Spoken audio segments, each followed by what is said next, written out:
Now that we've uncovered the Elachi involvement with the Tal Shiar, we can expect them to be more overt in their attacks. I need you to report to Admiral Kararek. He's handling anti-Elachi operations. Time is short. What do you need of me?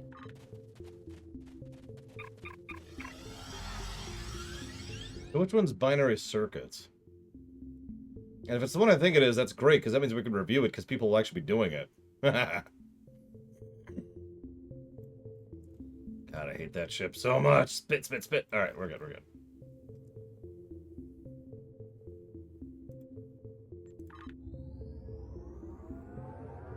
So, just as a warning, I might take my coat off today. It's 1 billion degrees here right now. And my 4 fans and AC the reports that Sub-Commander are not Nadell keeping up. sent. I'm going to have your ship on standby. With you on station, we can respond quickly to any Elachi activity in the sector. You've proven yourself very resourceful and effective, and I look forward to working with you during this operation. I'll contact you again when we get any intel on Elachi activity. I know, Mike Kamano. It's not exclusive to me. Greetings. That's honestly the problem, really. Bragwin, thank you. We're picking up a distress signal from Reho Station in the Chulan system. An Elachi force is approaching the station, and it is ill-equipped to deal with a full assault. I'm diverting you to assist. Set course immediately, and do whatever you can to stop the Elachi. Greetings. It's supposed to go down. I actually checked the weather just a minute ago. It's supposed to go down about 10 degrees at about 4 in the morning tonight. Bragwin, first of all, you're awesome, but second of all, could you get a Discord invite to Space Cadet, please? I meant to do it during the lunch break, and I completely spaced. I apologize. Yeah, it's going to be freezing here. I don't know how I'm going to endure.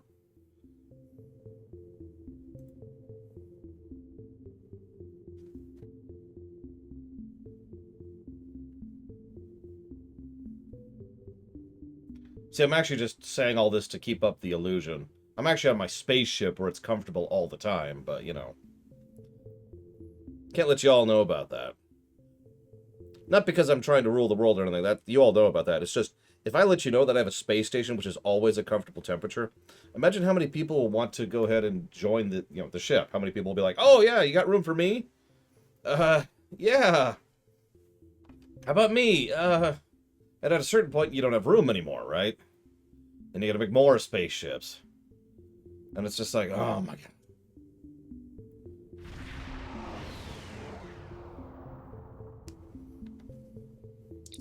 Yeah, can we just beam Europe on board? Right. Let me think about that. Oh, wrong thing.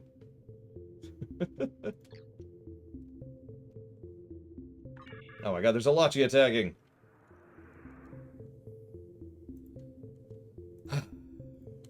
Listen, I cannot condone a course of action that will lead to people joining me on the spaceship.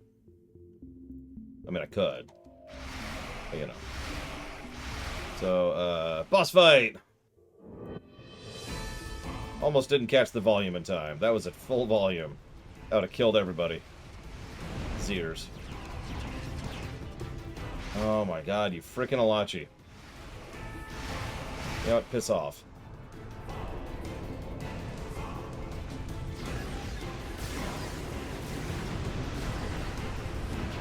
We done here?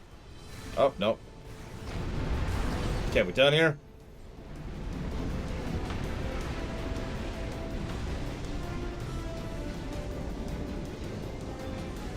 Thank you for your assistance. The Elachi have been attacking repeatedly. Each time they take more of my people, which makes it harder to defend against the next assault. I'm down to a skeleton crew, and our singularity drive was knocked offline in the last battle. If you want to help, take a team to my engineering deck. Perhaps a few extra pairs of hands will make the difference. Well, sure, yeah, no problem. I'm here to help. I got your back, yo.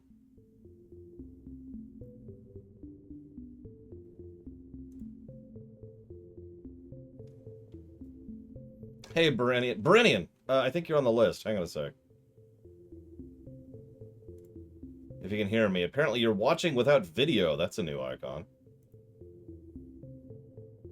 Let's see, is Brennian on the list? You are! Brennian, you have $5 to put towards a game of your choice. Please choose. Or be destroyed.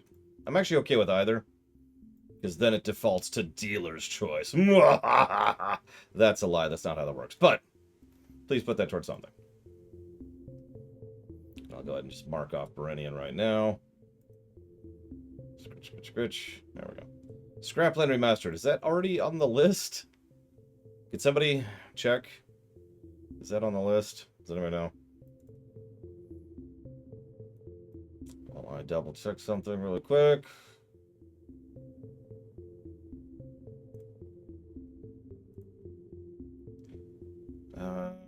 It is on the list. Thank you. So, Scrapland Remastered. Whatever that is. Thank you, Brennan. And thank you, everyone who checked. Okay, one more person off the list. Damn it, I think I saw Runzada in here earlier, and I forgot to ask him, too. Damn it. Oh, whatever. Whatever. We'll get them all. We'll get them all. So who's up for more Elachi? So, I'm down in damage control. Use the access shaft to get down here.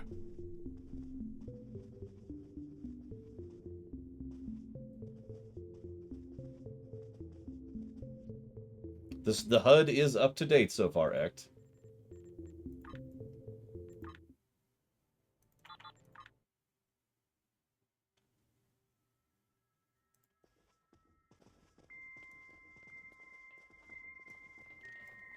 I'm glad you're here. We need the help.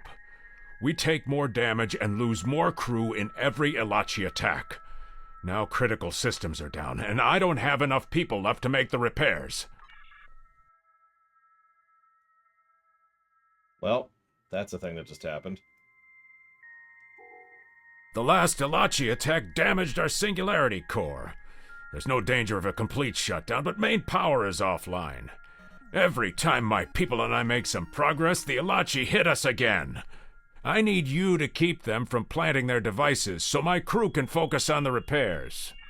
Yeah, no problem. And it's okay, Mike Kamano, really. I try to do a light touch. It's just, you know, when people persist, I have to be a little harsher. That's how that works. Regardless, thank you, Mike Kamano. I do appreciate the sub. And if you want to put that towards something, please let me know. I hope you're enjoying. I really do. I hope everyone's enjoying. Duh. Of course I want that. I hope y'all are hating this stream. Don't like, don't subscribe. Don't do nothing. By the way, do me a favor, everyone in chat. I'm being serious for just a second here. If you see any of the flickering, and I mean like the black, yeah, like that right there. Damn it, I thought we had it fixed. I actually thought we had it fixed. I'm actually using a completely different codec in order to try and fix that nonsense. See, what's funny is I have fixed the flickering on my end, but not that flickering. The one you see. So that's good, but not as good as it could be.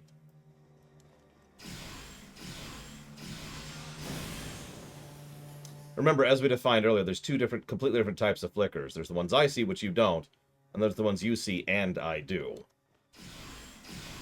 And, yay, as they say. Damn it, I just thought about making a portal to the sun and forgot I can't do that. Yeah, it's exactly my Kamano. I'm glad to get rid of the really bad flickering, the ones only I could see, because that was just headache-inducing.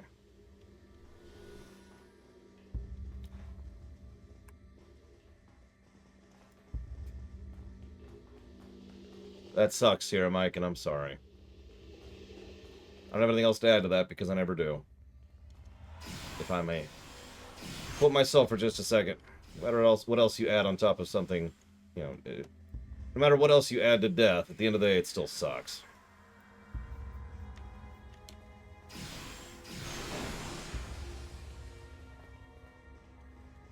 I'm hopeful I'm not going to deal with a medical emergency in my family soon. We'll see, I suppose.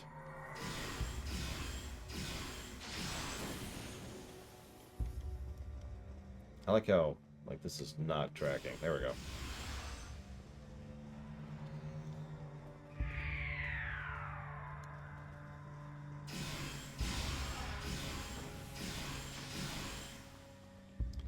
You know, hang on. Since we're fighting Elachi, let's get back to the Metroid playlist. I think that's the best way to put this.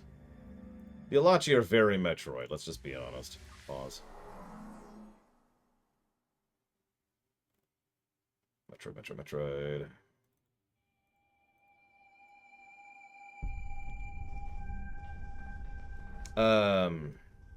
No, I didn't, Mike Kamana. Thank you for checking. Wow, third? So that's BFA and Shadowlands.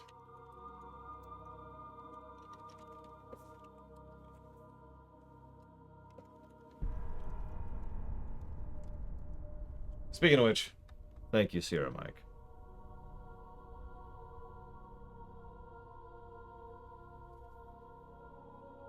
I'll put that towards Battlezone Combat Command. And yes, the appointment is still August 9th to possibly get an appointment to get the tooth dealt with.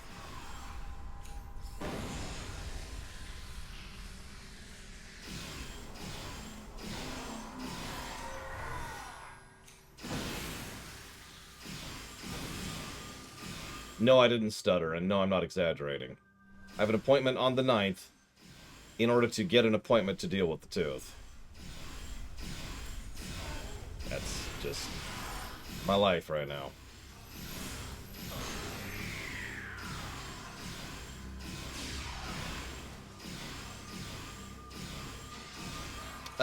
Not quite a cavity so much as an old filling that cracked, and as a consequence has also become infected. So it's an infected tooth. And that needs to go. God, I hate this map. There's actually a TFO for this one, too. Do you mind? The TFO also has no map. Oh, it hurts like hell. But that's okay, because he gave me a prescription for ibuprofen. I'll let that sink in for a second. Also, teeth infections can cause actual large-scale, long-term health issues. Especially if not treated quickly. But that's okay. The earliest they could get me is August 9th. That's really not a joke. That was them bumping me up, by the way. And as a further addendum, remember, that probably won't be when I actually get the tooth pulled.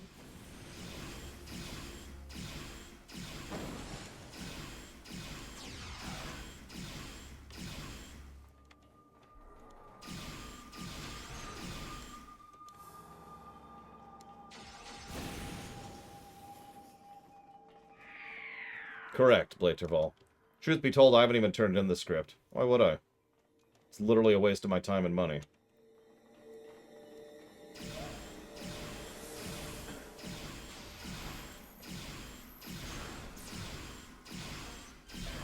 I mean, in my defense, Outer Wilds is making me irritable too, but that's whatever. No offense to that game, but that game sucks. It's the worst game I've ever played. 0 out of 10.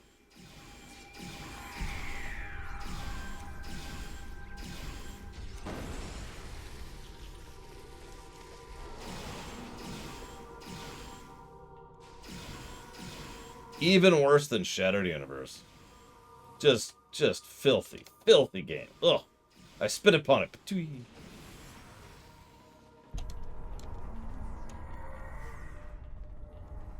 I'd rather play Shattered Universe 20 times than Outer Worlds, sorry, Outer Wilds one more time.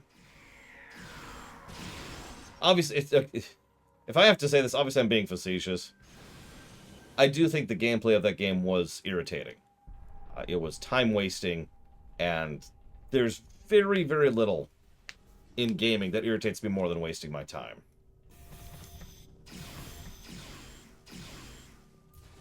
It's something we were just talking about with Nimbus 3. Nimbus 3's quests aren't that bad, so they only got 1 negative. But they irritate the piss out of me because how much they waste my time. Which, yeah. Yeah, storybook game. Which DJT came up with the term story game, and someone else added storybook, and I forget what it was.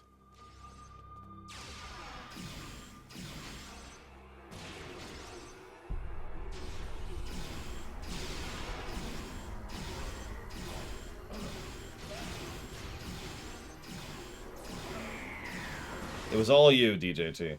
It might have been someone else. God, I don't remember. Hang on, I can figure it out. Give me a sec, give me a sec, give me a sec. Give me a sec. Hang on, you're so impatient. God! Stop whipping me, please! I shouldn't say that so loud. My neighbors will probably be like, huh? What's going on over there?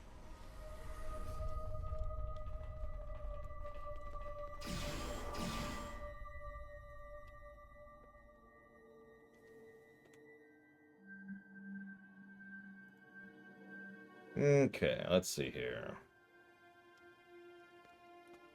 Sadly, no, camper. Sis offered for me to go to her dentist, but that effectively means starting over.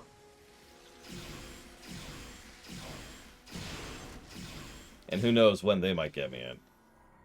Also, that's going to be like an hour-plus trip each way. So, not super fun. Is this not the plasma exchange? It doesn't even say. Of course, I have no map.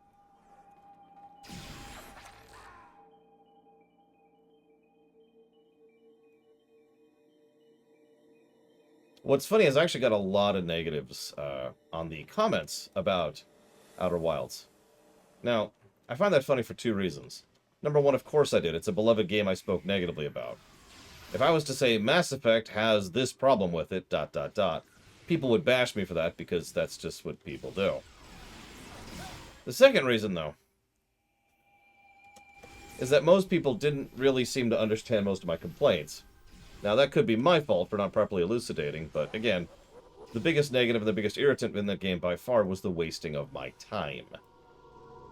Every time we went back to the loop, you had to go in, you had to jump into the thing, take into space. Even when you know the solution, even when you have an idea what you're doing, it takes forever to implement it.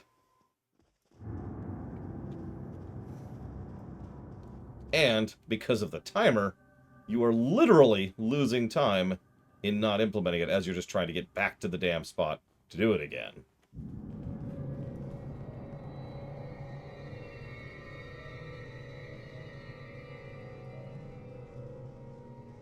In the room, I kept comparing it to Majora's Mask, because Majora's Mask doesn't have that problem. At least on the 3DS. I'm not going to say thank you to Ryman. I refuse. It's against my religion to thank Ryman, specifically Ryman. It's got to be this way.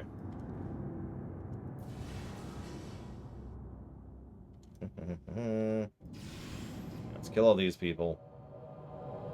I think I might start deleting the comments of the person who, on literally every video I put out, says, go cover Xenogears. Which is funny, because I'm not sure I'll ever cover Xenogears at this point. It's not even halfway funded. Not even a quarter of the way funded. Aha, sorry, it was RJ who put it towards a book syndrome. And then someone else added it. It wasn't DJT, sorry. Wrong J acronym, my bad. Oh, I can find it. I actually had a system like that way back in the day. It was actually the very first system we ever had for funding. I'm not even joking. It wasn't for donations. It wasn't for subs. It wasn't for anything else whatsoever. It was every time someone asks for me to cover Dark Souls, I reset the timer. If I went for 1 month without anybody asking me to cover Dark Souls, I would go ahead and cover Dark Souls. Took over a year to get there. Thank you, Ryman, for the bits. I will put those towards the only thing you ever put things towards.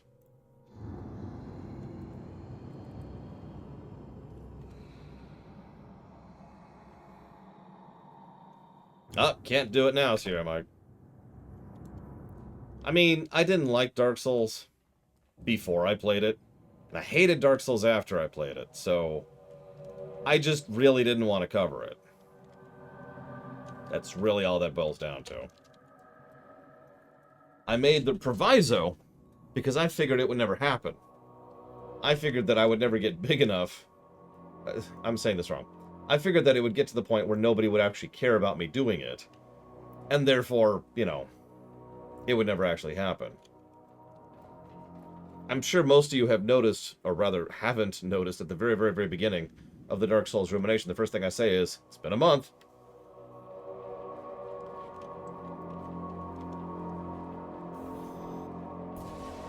There we go, this looks like plasma.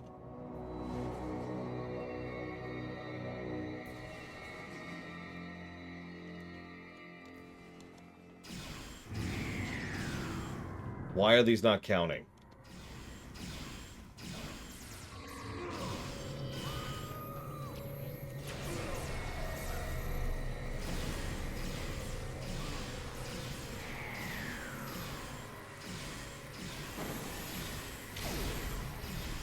Speaking of wasting my time.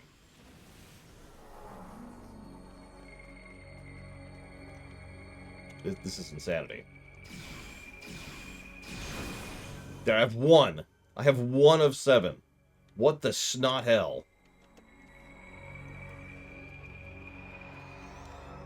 Anyways, all joking aside, I hope I never have to cover Xenogears. Because I don't like Xenogears. But that's the only reason. It might be interesting to discuss and analyze from a, you know, detached third-person perspective. But I have a lot of games I'd actually rather cover first. Yeah, Xenogears also is an extremely...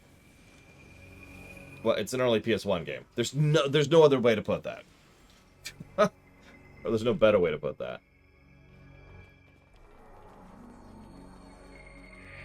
It's not like I don't understand why people like Xenogears. I like this game. And this game, I mean, look at the score, for God's sakes. So it's not like I don't get it.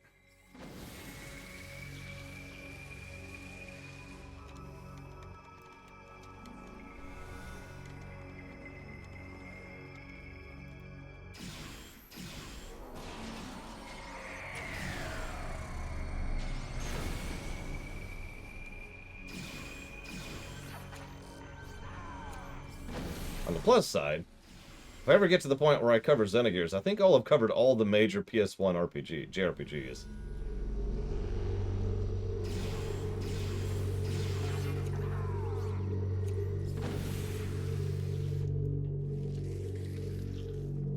My people aren't responding. I think the Elachi are back, and they're abducting the repair teams. Look at the lightning. Get out there and stop them. I've lost contact with some of my engineers. Damn Elachi are probably taking them for whatever it is the Elachi do with all the people they kidnap. This can't be good.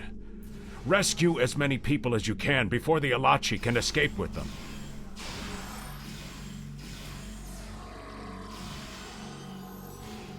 No, I did, Act.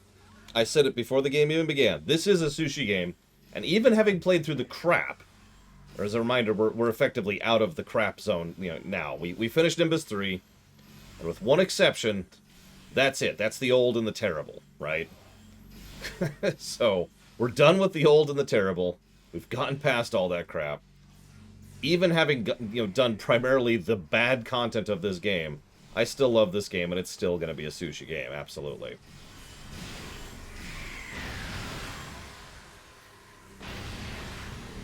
Yeah, there's going to be a new and terrible later. To continue the WoW parallel, that's going to be the BFA. Right now we're in Wrath. I am very looking forward to getting to Kata equivalent, which is going to be the moment we hit the Solanae. Because that's when they started getting ambitious in a good way. No, let me walk that back. They were always ambitious. That's when they started getting confident.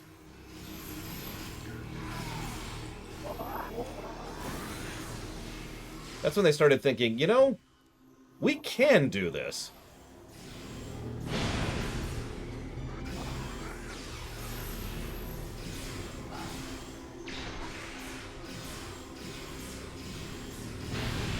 I mean, sushi has always been something that has nothing to do with the actual quality of the game. It's just, by coincidence, all the sushi games we reviewed so far have been really good ones. Yeah, the current arc is a perfect example of that confidence I'm talking about. And ironically, and this is pure opinion, this is just speculation, but I think the biggest flaw with the new and crap arc, that's going to be much later, is because they weren't confident in what they were doing. You can really tell they're just fumbling around, trying to come up with something. And God, it shows. That's actually pretty low for a sushi game, all things considered, Blade Torball. But still a decent score. And that game is totally sushi. I love playing Mega Man X5.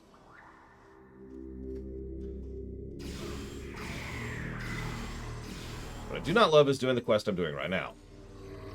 What's funny is we're going to do a TFO later, which is this. And it's the exact same thing we're doing right now, just with a group. In fact, I'm actually debating how to review that, because it's quite literally the same thing. Run through, attack the drones in each area, run through, rescue the engineers in each area. Each time you get warped back to the start, so they can reload the zones. Oh, I know, Flag End. I know I've said this before, but I effectively quit STO during that arc. Didn't do events. Didn't do the, I guess events is the only... I didn't do any of the types of events. I didn't do the big yearly thing. I didn't do the winter thing. I didn't do the you know, monthly stuff. I just walked away from the game.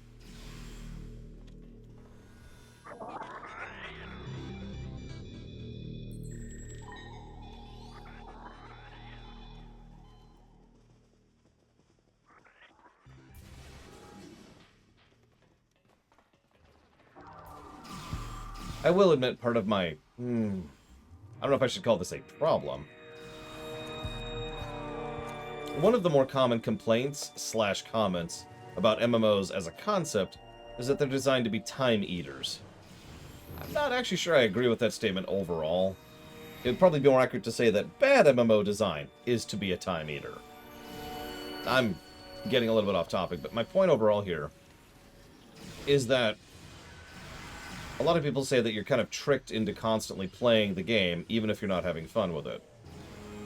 Maybe it's just because I've been playing MMOs since 1998, but I don't really have that. At least not anymore.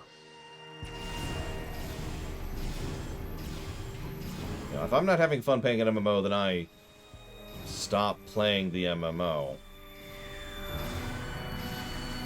You know what I mean?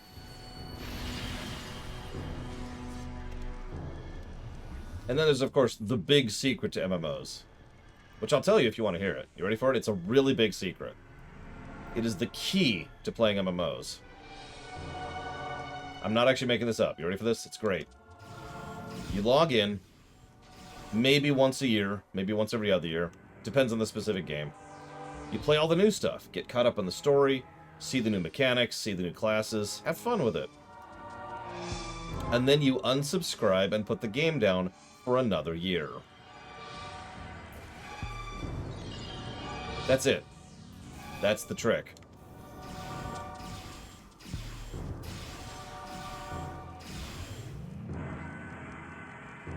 If you happen to really like that MMO, you can stay subscribed to support them. I do that with FF14. Pax says he taught me that trick, but he's actually lying. Pax is insane.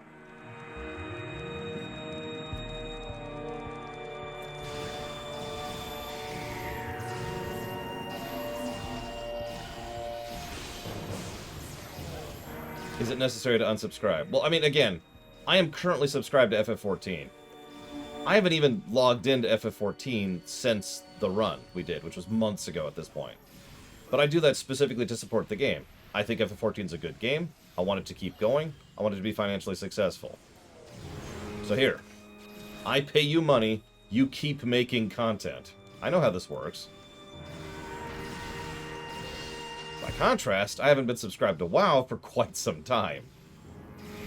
Not super impressed with WoW, and not super supportive of them right now. How do you get caught up in WoW? Okay, now this is going to sound like a plug, but I absolutely do not mean it as one. Watch my Lorecraft series.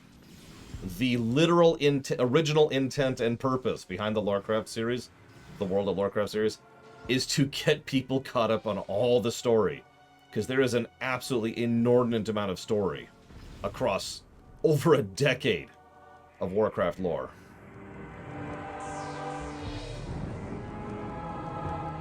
Weird, huh, Blade Travel? That's actually pretty high, honestly. Yeah, and a lot of it's just straight up missing. That's the other reason I was like, here, let's cover this and this and that and this. In like a nice, easy, digestible format. I mean, I know that you're probably thinking 5 hours of video is not exactly an easy, digestible format. But frankly, I'm pretty impressed that I managed to condense all of Warcraft's lore into merely about 5 hours. Yes, Space Cadet, that is correct. At the moment where we're at right now, we're at 2409, but in the modern stuff, the stuff that, you know, just came out a couple months ago, that is 2410.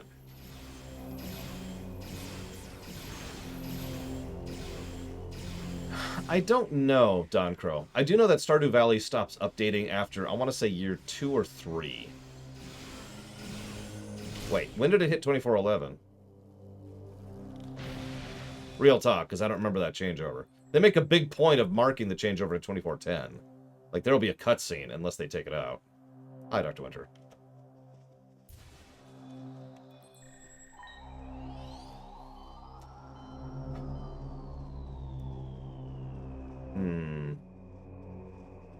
Which one was the 10th anniversary? Oh my god, I'm missing one freaking... I hate this freaking mission so much. Why are people excited for the new WoW expansion? Okay, that's a valid question. That quest. I know that one. Thank you, Flagant. I'll have to see. Anyways, that is a valid question. So if you're not familiar with WoW, the new expansion, let's just put this as bluntly as we can, looks good. So, that's the super summary of why people are excited for the new Dragon expansion. It looks good. Now, whether it will be great or not is an interesting question. And I know that sounds super entitled, but it isn't. This is WoW. WoW should be a great game. If it is merely a good game, something has gone wrong. That was one of the biggest flaws that both BFA and Shadowlands had. They were good. I think the review score will show that once we get there, too. It'll be like, yeah, no, that's net positive. Oh my god, where's the last engineer? I hate this quest so much. How long have I been here? At least half an hour.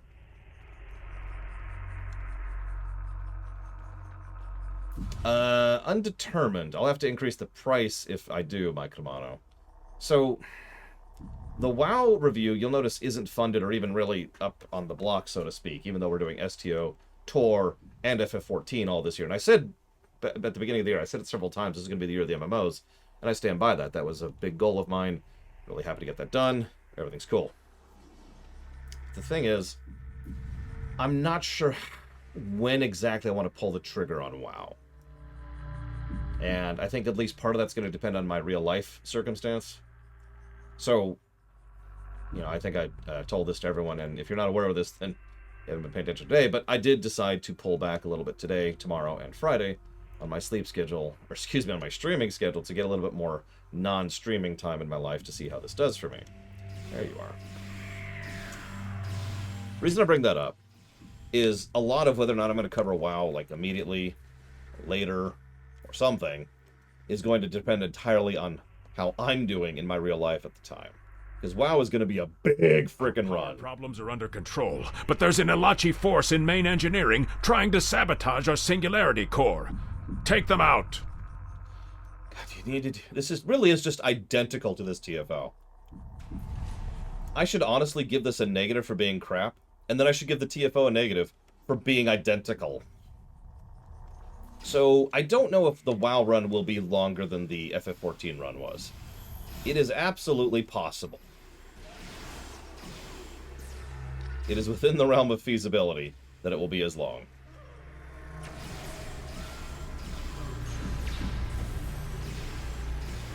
This is the beginning of the Elachi arc, which is the end of our Romulan character, actually, because after this, we drift over into the Remans, Obasek, and then New Romulus. And that leads into Solanae.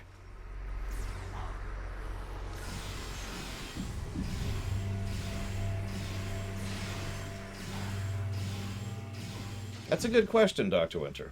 You could argue that every game should be great, and that's insanity and stupid.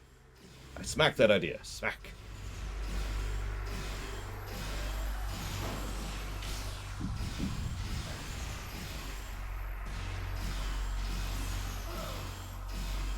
I don't have a good way to answer that. If you go to a really good 5-star chef, and they give you McDonald's, good McDonald's, that's not acceptable. That's the simplest way I think I can explain that. If StarCraft 3 came out and sucked, or was acceptable, then that is unacceptable, and so forth and so on. That Elachi device may provide us with some useful intel. We can make a full analysis once we get it back to the ship.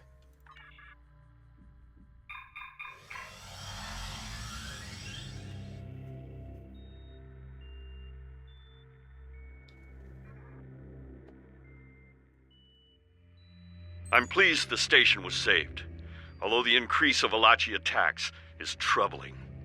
More and more people are disappearing. We need to know why the Elachi are taking so many captives before we lose everything. Blah, blah, blah. Greetings.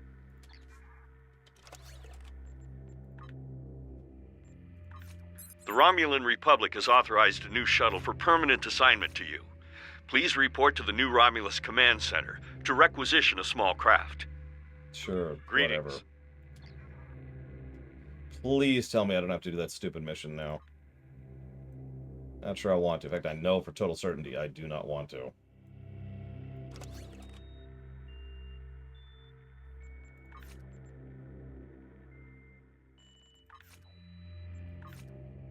That's a 4. Well, that's a good question, Dr. Winter. The problem is you're thinking of it in the wrong direction. Blizzard is not the chef. WoW is. It can't be Vault Time. Hang on. Yeah, no, we're not. We're just... Okay, cool. I have a feeling this is just going to be a stupid little thing here. So it's the new stream schedule. Shrink 1 hour in each direction. Start 1 hour later, end 1 hour earlier. That's it. But yeah, Space Kid is correct. If you go to McDonald's, the expectation is just different. That's how that is. If I'm playing Star Trek Online, that's McDonald's, and it puts out a really nice burger, that's awesome. But if it puts out a good burger, that's fine. But if I go to a nice restaurant, well, I kind of expect some nice food.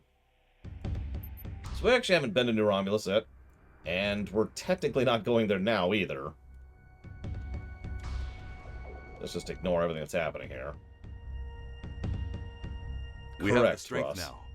With the help of Starfleet and the Empire, we could... We would be safe. We would be free. There are too few of us left to fight amongst ourselves. Military action should be our last option. You're dumb. I don't see how talking to them will be enough. But I'm a warrior, not a politician. If my people are to find a home here, there must be a leader capable of building a new future, of looking past our differences to find harmony. You are that leader, Deton. Since I was a child, hiding in the sewers of the capital with the reunificationists, I have worked toward the day when the Romulans would once again walk beside their Vulcan brothers and sisters. Before that can happen, we need to rebuild. We need a home to replace what was lost, to see past our grief and find acceptance. We need to reconcile with the Remans and end the centuries of strife and oppression. The fate of both our peoples rests here. We either create a new homeworld out of the ashes, or we wither and die. Thank you for agreeing to meet me here. I'm grateful that both the Federation and the Empire have temporarily put aside their differences to help create a new Romulus. This wouldn't be possible without you. Well, yeah. Your example led the way. Don't know if I agree with that. We're building a new home here, Romulans and Remans can't continue on like nothing has changed. Everything is different. We are a changed people. The loss of Romulus wounded us greatly. But that wound will not be fatal. There is a great deal of work to do before we can truly call this our new home. But with your help, I know Mold Rehan, or New Romulus, as our allies call it, will someday be as great as what we lost. Kylor is in charge of the staging area. He can give you more information about what we need. There's much to do, and little time. We left our first home to remain free. We lost our adopted home to treachery. May this world be the home we have sought for so long, a place where our descendants can live in peace. But first, let's conquer everything. And there goes Titan. Yep, my jellyfish and the electrical death I wrought upon our people has led the way. Thank you, Vandalia. I will put that towards the greatness earning. Yes, I never actually reviewed WoW, so the intent is to review WoW. Among other things, obviously. So I hope you enjoyed all that, because we're not really doing New Romulus now. I mean, I guess we could. Here's New Romulus. It sucks. Okay, there we go. So, where's this stupid quest? Okay. Real talk. Let's do our damn job. New Romulus is actually pretty cool story-wise, and turbo sucks gameplay-wise. Nice, symbol there. Because, well, I think you can know who that is. I'll just leave that here. New Romulus has its own episode, but yeah. We'll talk about the narrative stuff when we get there. Let's actually talk about the gameplay side here. And yes, Vandalia, that is correct. This was their third attempt at making an adventure zone. It continues to suck. Notice how each adventure zone so far has sucked. I swear they eventually get tolerable. So, there's each of the spots you can warp to. They're color-coded. This is a pre-built JPEG they've got in the background here. You can use each of those little yellow spots, those little yellow diamonds, you can warp around. So that's an improvement over Nimbus 3. And the Defari, actually. So you've got access to the warp points. Cool. And you've got a map that's worth a damn. Cool. Then you go and do some of the most boring generic quests in the entire game. I am not exaggerating on that point. These quests suck.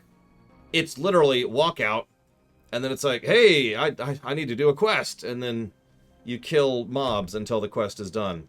And that's it. And yeah, don't even get me started about the layout of this zone and how much it sucks in order to actually navigate on foot, because it does. And how long it takes to get from one place to another, because it takes forever. In fact, I believe this is the single largest cell in the entire game. That is to say, loading screen. The one place without loading screens. So biggest zone in the entire game. And, yeah, you kill wolves. Some of them have fur. There you go. And yeah, there's also places you could get stuck. The terrain is obviously not properly checked in some places. Credit doesn't share. Now, this is actually true in most of this game unless you're grouped with someone. But it's true here even if you are grouped with someone.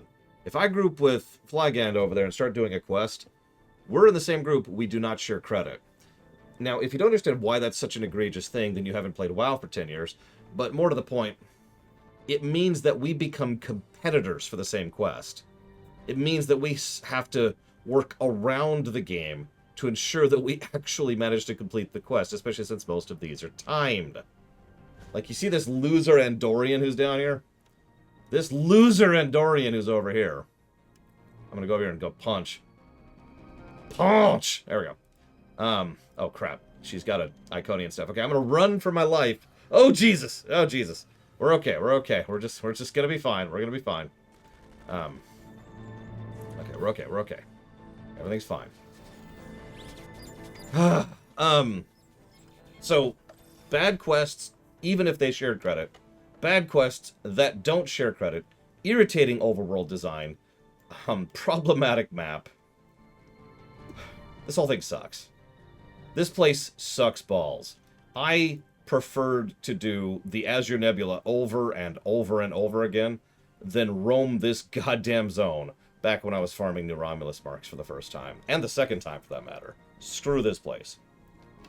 So we've got... I'd say 2 negatives for the overall. I could be argued up to 3, but I feel like 2 is sufficient here. I thought the rep ones were up there up top. Like up on that platform. So, negatives. Hey look, I've already jotted it down as a potential.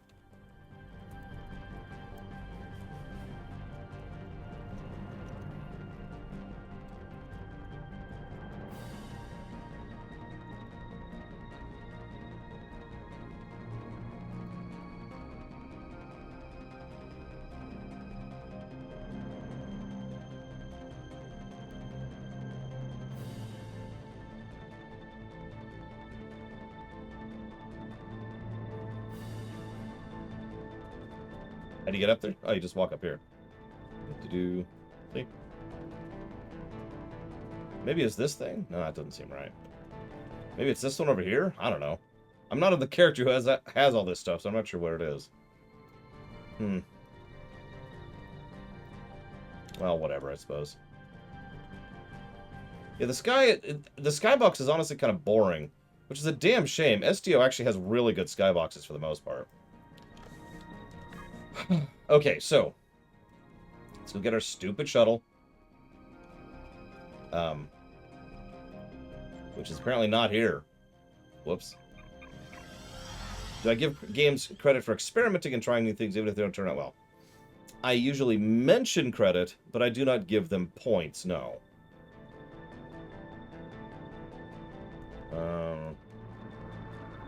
Is it in space?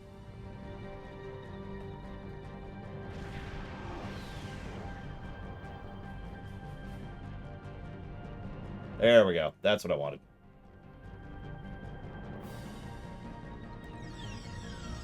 Yeah, this is actually what I wanted to begin with. But whatever.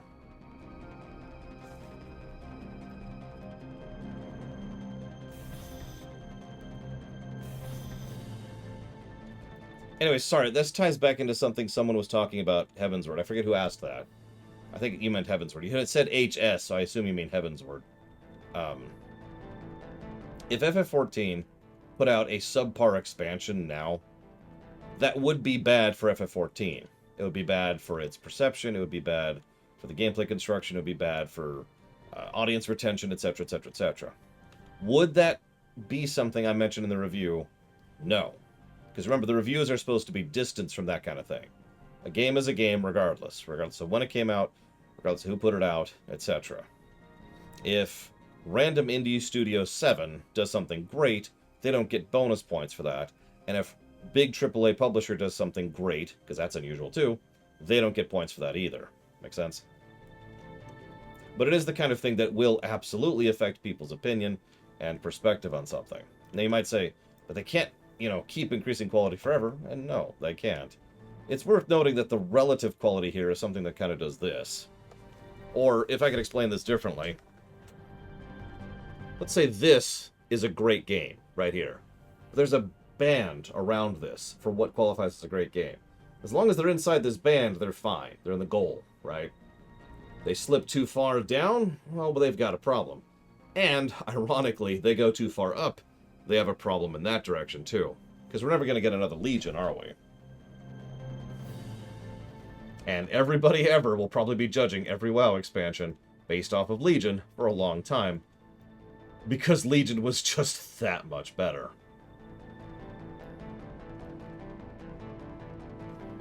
Do I think Endwalker was higher quality than Heavensward? Yes. It didn't have any Moogle quests. Exactly, Blade Tribal. Where is this jackass? Where am I going?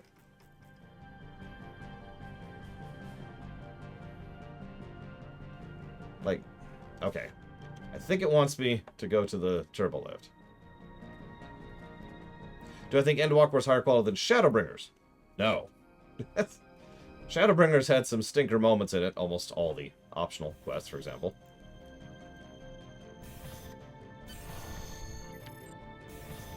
But Shadow, especially since we've seen Shadow as a whole, I think is better than Endwalker. That being said, we should probably be fair about that and mention that Endwalker isn't done, whereas Shadowbringers is. Yeah, exactly, Blitterval. I am glad you're enjoying, Justin. I've been enjoying. I think I might pull the trigger on taking my damn coat off, though. This is ridiculous. Oh my gosh. My gosh!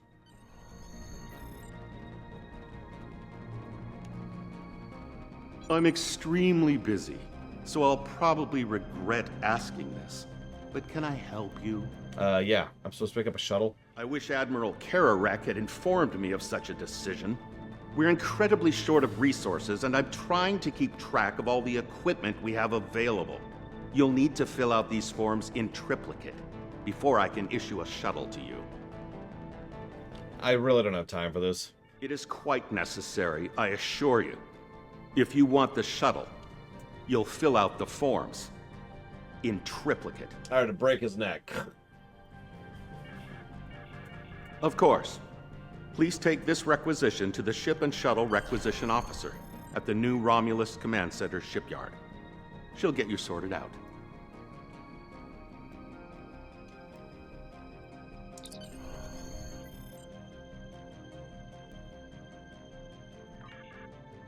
I apparently need a tactical shuttle, specifically. There are filters for this, by the way. They suck. Alright, so there are no shuttles available. That's interesting. Excuse me, tier cell shuttle. Tier cell shuttle. There it is.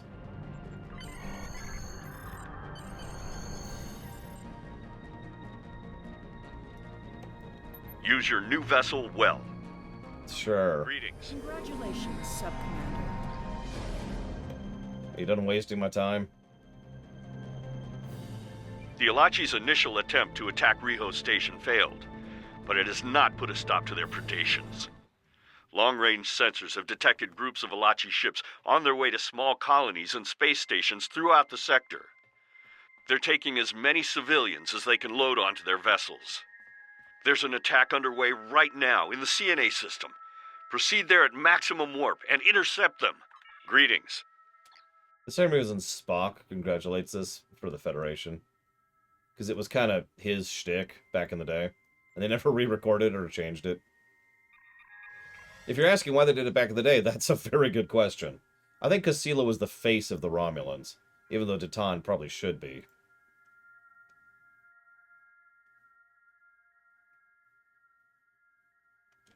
Oh, right. Negatives.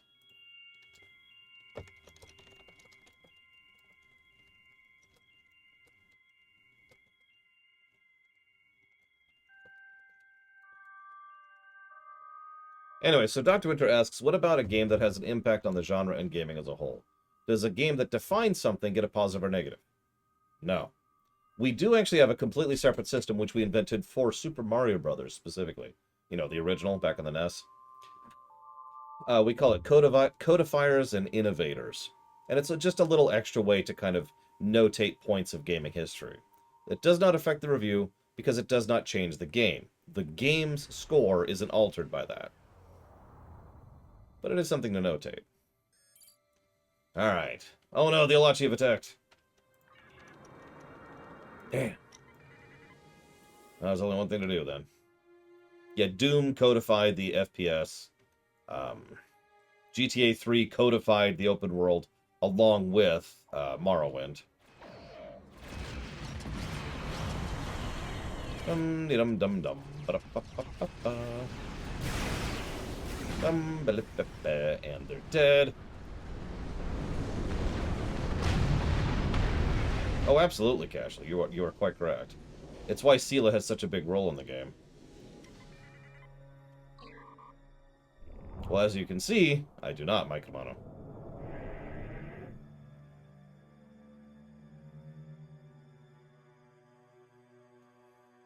It's easier to give away codifier points than innovator points, because Innovation gets into debate, definition debates. I don't like definition debates. What was the first FPS? I'll give you a hint. It probably came out in the 70s.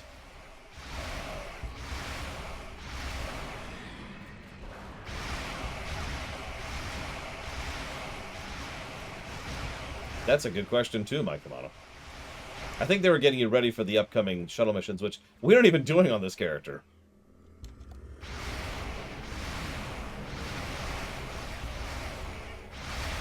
By the way, the reason I say probably came out in the 70s is because it's debatable.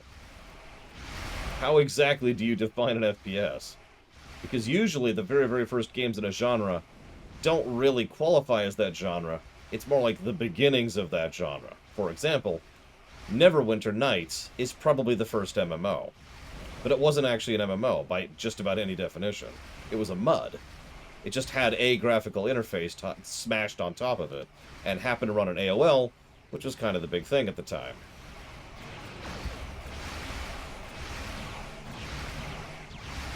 So, we tend to not give out innovators all that much. Codifiers is much easier. It's usually easy to point to a game and say, that is the game that made this a big deal.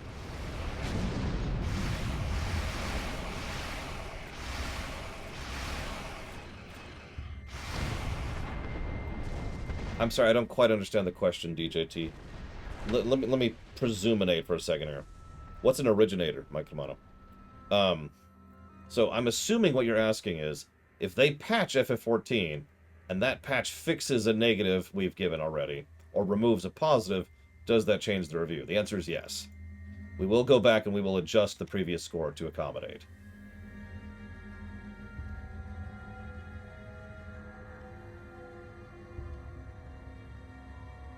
And I think, Mike Romano, if what you're saying is an originator is the same thing as an innovator, if I'm understanding you correctly. Innovator is the first thing to try something. Usually fails at it. Oh, you son of a... Okay, yeah, we're just gonna take that in the face. Yeah, WoW pretty much established what MMOs would be and have been for the last 17 years.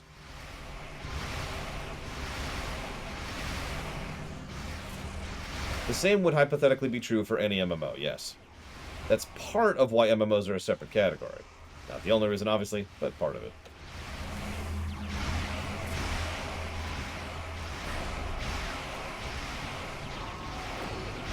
Okay, this is ridiculous. Die.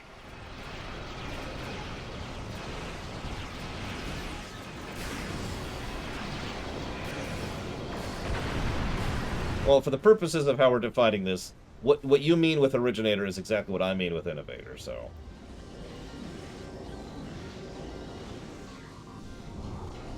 Now, if you mean an iterator, which is a different thing, we're not keeping track of iteration at all, because that's insanity. This game iterated, just like these other 700 games we just covered.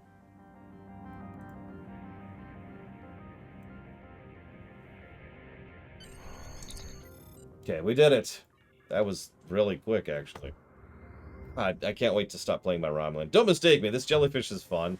But God, it's so slow. Okay, the Elachi are amassing around this one system. We must head there and stop the Elachi. Then let's go stop the Elachi. Are we doing patrols? Is this a patrol quest?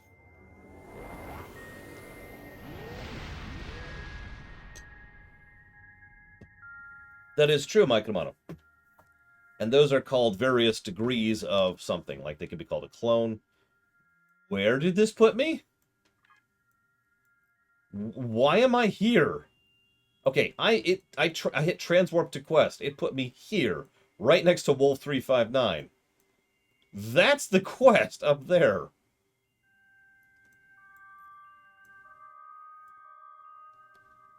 I'm gonna hit that one more time. Let's see what that does for us. I notice I'm not alone over here, which makes me wonder.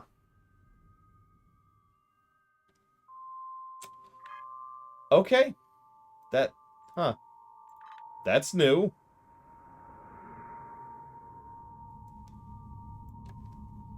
Anyways, Mike Romano, but yeah, so there are such a thing as clones, reskins, and I guess that's actually it. And that's its own thing.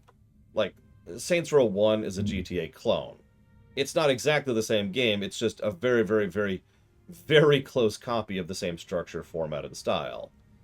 A clone is not necessarily a bad thing, though, because even a clone does its own thing, right? Now, a reskin, that's garbage. I'm pretty sure we'll never review a reskin, because I would say no. Most reskins are trash. That's actually the label I give the games like that. Garbage. Because a reskin is literally the same game, except you put a different coat of paint on it. Now, the good news is most reskins are in the purview of random green light games on Steam or mobile games. But that's just ugh. That's all I have to say about that is ugh.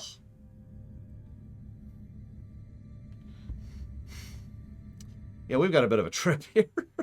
Oh my god.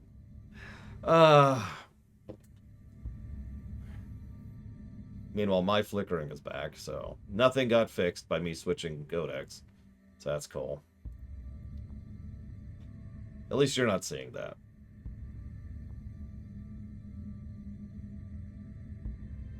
Go. Oh, I know, right? And those people are wrong, DJT. Like, fundamentally, provably wrong.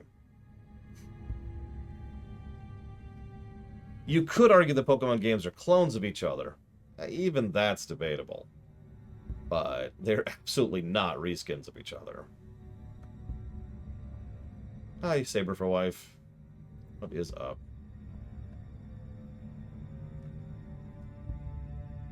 Almost there.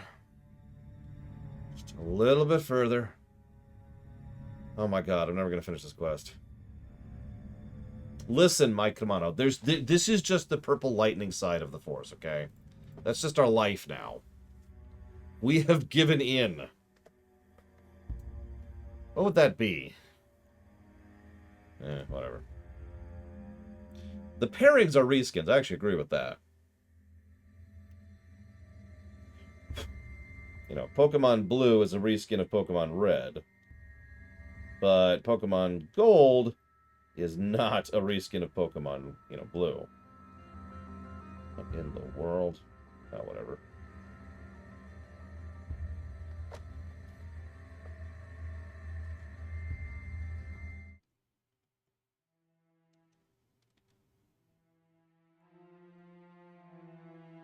These have got to be patrol things, because these feel a lot like patrol missions. And we know they were really pushing patrols during the new Romulus stuff. Like the beginning of that. That and Delta. Administrator Morgan of the Rockhole Station. We are under attack and need assistance. We have had no response to our hails. The attackers are targeting our communications and sensors, but if they hit our computers, we could lose our entire population. If you're getting this message, please help us. It's a mess. These attackers are stealing vital components, including our supply of mobile images. We are peaceful. We have almost no defenses. So I can't keep a lock on the Elachi. They keep warping out too quickly. They're using this tactic because they're afraid the photonic beings will try to infiltrate their systems. We need to tech a way out of that. Alright, let's tech a little bit here.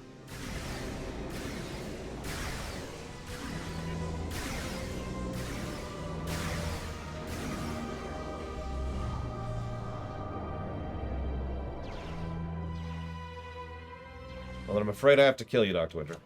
There we go. 22 minutes ago, Dr. Winter wakes up. Huh? Really confused. I didn't mean to put the assimilation thing on the station. Sorry. Sorry, I didn't mean to assimilate all the holograms there. My bad.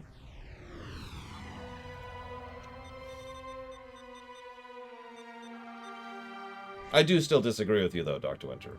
By the definitions I've laid out, Gen 2 could be argued to be a clone of Gen 1. And I would agree with that. but it's absolutely not a reskin. Like, if you think that's a reskin, then you have never seen a reskin game.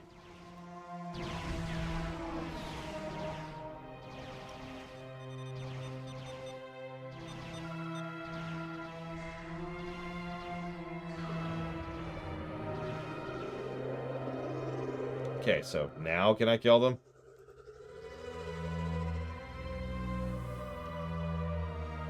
That didn't even take me 2 minutes.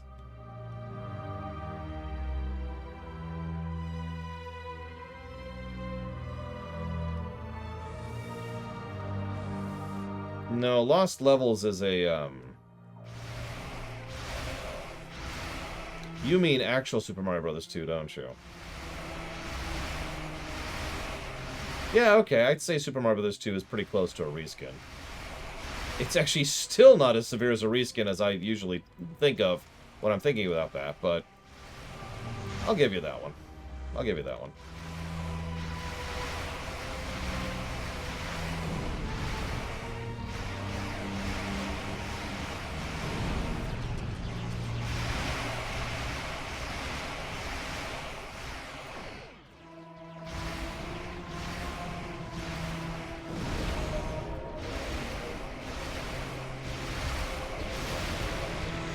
Yeah, Lost Levels is an expansion pack.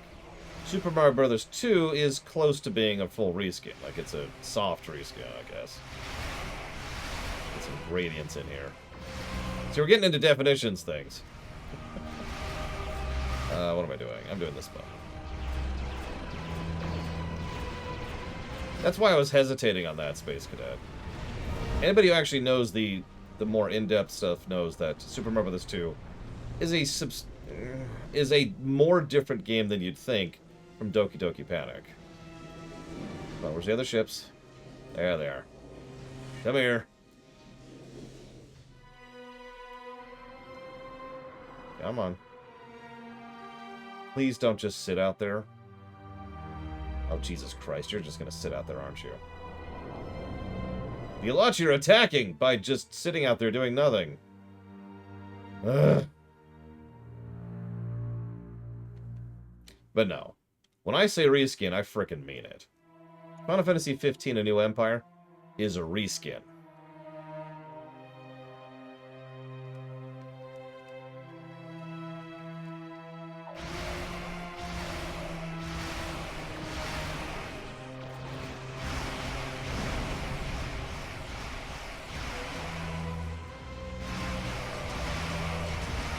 Good, Dr. Winter. The less people who know of or play that game, the better. God damn it. They all warped away. Oh yeah, let's get some battle music going here. I don't know. Regular fight music, nothing fancy.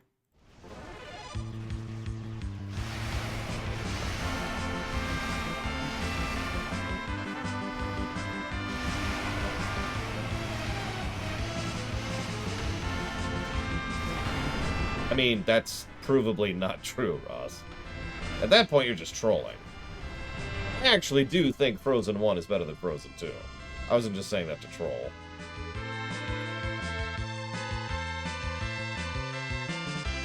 I really didn't like the extra emphasis on the damn snowman character. He's probably the worst part about both movies for me. I can't even think of his name, and I don't care. Don't tell me. What is A New Empire? Mobage.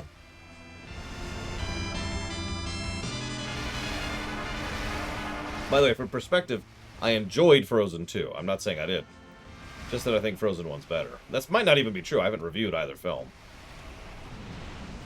Well, this is starting to hurt.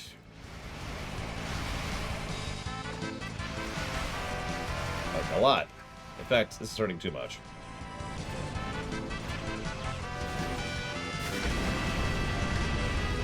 Let's heal up for a little bit. Did I mention this heals me, too? I think Frozen 1 is better than Tangled. I'm not sure if I like Tangled or Frozen 2 better. That's a little bit too close. The attacking ships are breaking away. You've driven them off. I can't thank you enough. I I think we'll be able to keep our systems running on backup power until we can get some spare components. Without your intervention, everyone here would have been doomed. We won't forget this. I promise. These really feel like patrol wannabe missions. I mean, Mother Gotho is a messed up villain. Okay, I've learned my lesson. I'm just gonna warp there now instead of try to transwarp. Notice these are all patrols, too. In fact, that patrol mission literally describes saving an EMH station from Anti-Elachi. These are patrol missions. Why do you do this to me, STO? Why do you make me give you negatives?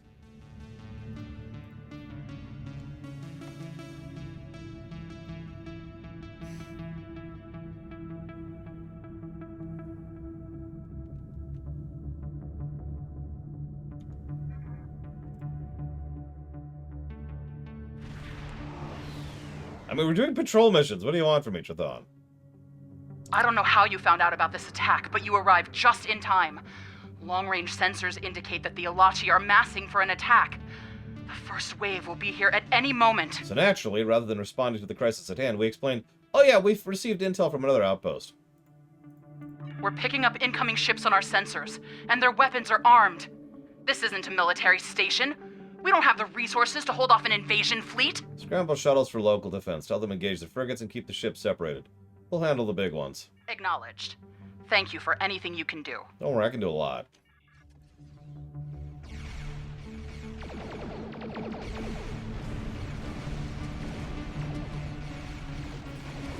Well, we'll see if this is a negative when we get to the Delta stuff, because, well, you know what I'm talking about in the Delta stuff. At the time, people were livid about it, and honestly, rightfully so.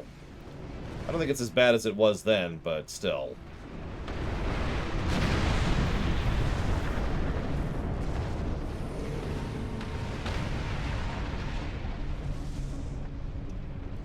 Ma, I don't want to eat my patrol missions.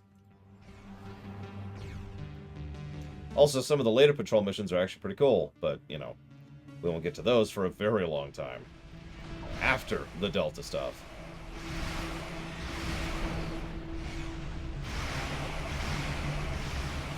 Yeah, sorry. These patrols are pretty legit right here.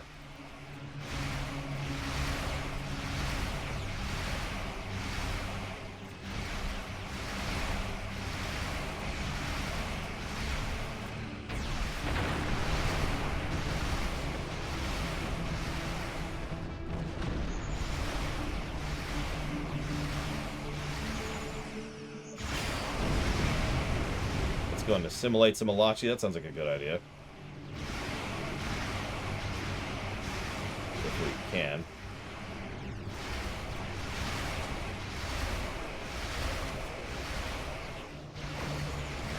We already assimilated some of the fighters, apparently.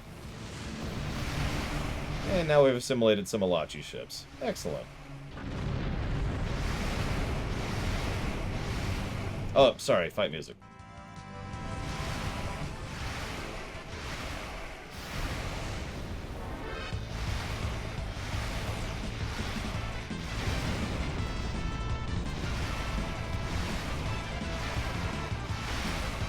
Yeah, I was a little weirded out they didn't put all the patrols in there, but then again, the other patrols suck, so I guess that's whatever.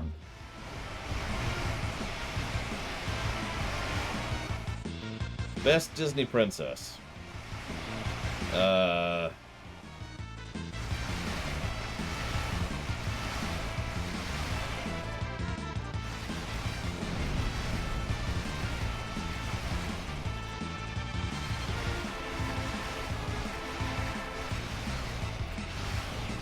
I'd say either Belle or Jasmine. Probably Belle.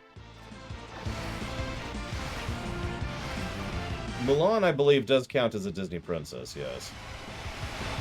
It's funny when you think about it.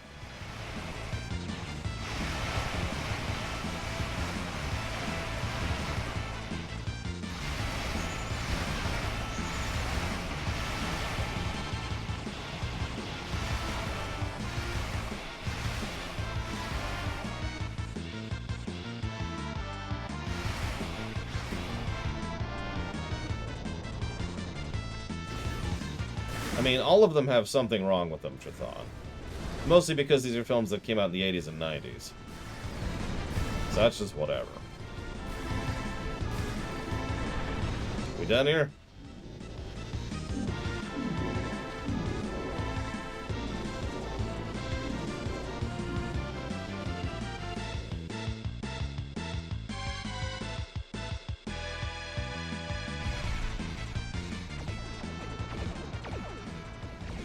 God damn it, there's more? Oh my god, there's 3 waves of this nonsense.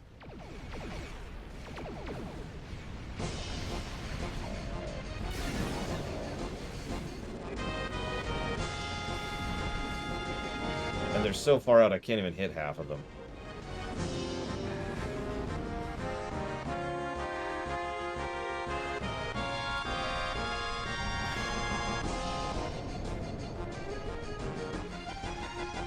And they're just spread out enough that I can't hit more than 2 of them with a single spread at once.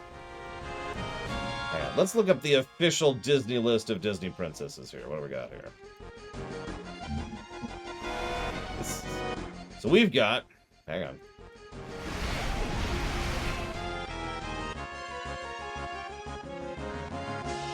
Tiana, Moana, Ariel, Mulan, Belle, Pocahontas, Snow White, Cinderella, Rapunzel, Merida, Jasmine, Aurora, Elsa, and Anna. There you go. There's the official list. That's gonna hurt.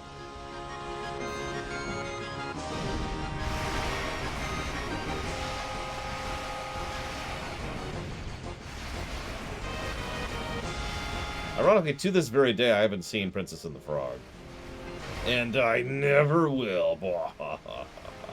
I will die, though. I mean, Elsa was a queen, so I think we're getting into whatevers here.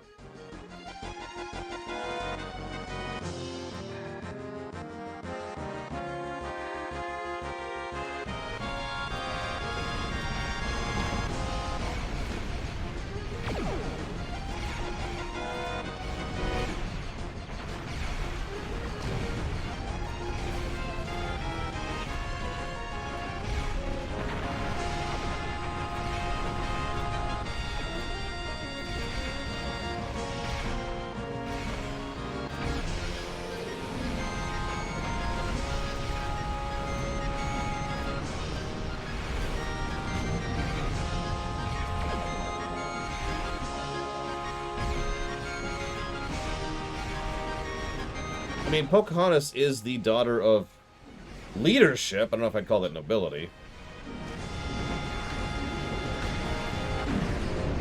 Then again, Mulan isn't the daughter of anybody. So I don't know how she qualifies as a princess, other than just by sheer virtue of badassery. Why is Mulan a princess? Well, she showed up and beat the crap out of us until, you know, we agreed to let her be one.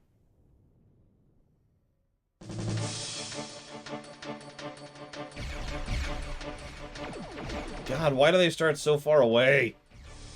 Why is this quest designed to make me hate it? Perfectly designed. Like, to be anti-me.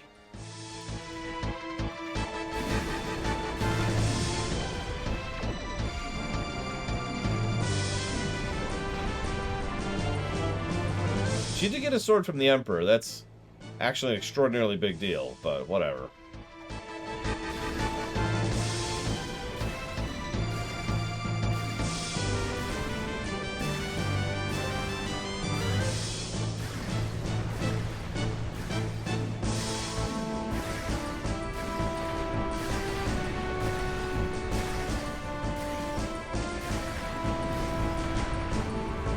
Like Cinderella, Cinderella.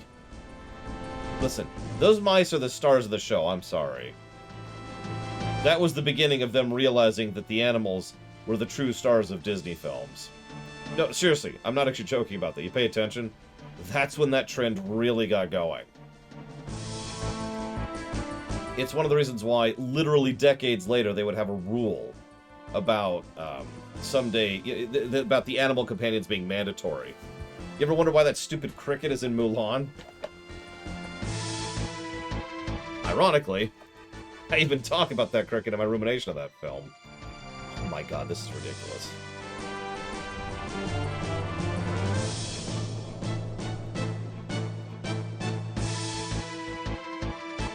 No. Dr. Winter. Sorry. The reason they brought in the cricket... Well, go watch the rumination. I talked about it there.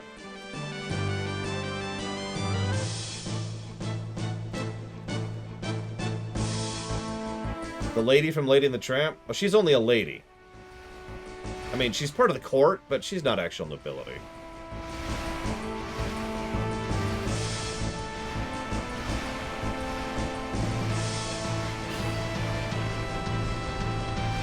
Yeah, Moana got the chicken. Yep, yep. Frozen had that reindeer I can't think of the name of right now.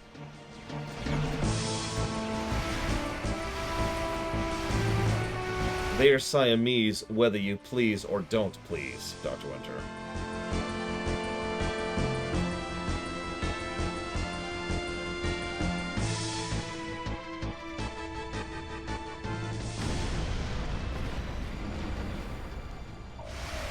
I sincerely doubt Disney has put any thought whatsoever into justifying Mulan being a Disney princess. I'm pretty sure she's a popular female character in one of the Disney Renaissance films, so she's a Disney princess. And I'm pretty sure that's as far as they thought about it.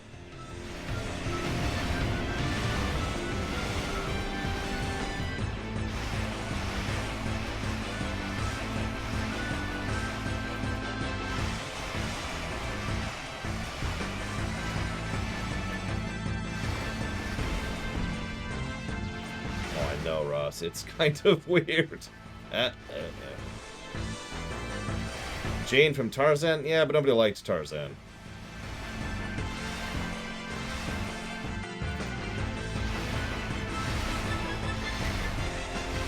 This is still faster. Die.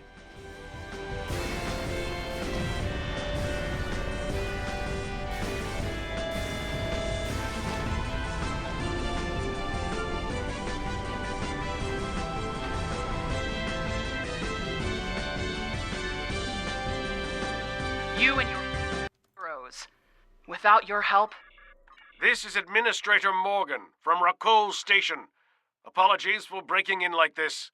We intercepted a transmission from the Elachi to the Tal Shiar, and we've just now been able to translate it. The Elachi are gathering their forces for a huge assault on the Re system. If they're still organizing, you might be able to get there in time to help defend the system. I just hope they're in one giant bundle. Thank you, Edmund.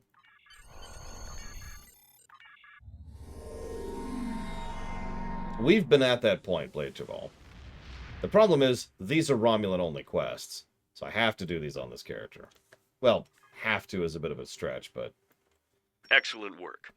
After so many hit-and-run raids, I'm impressed that you managed to get ahead of the Elachi and save the station at the Tefri system. Based on what you've uncovered, we think the Elachi are planning a strike at the Re system. I'm coordinating a last-minute defense, and I want you involved. I'll contact you when we're ready. 5 seconds later. We're ready. Greetings. Congratulations, Sub-Commander. While you're doing that. The Elachi attack fleets throughout the quadrant, and the location of their next invasion is the Re system. We have a chance to get ahead of them this time, rather than just cleaning up the mess and counting the missing. Get there immediately, and put a stop to their assault.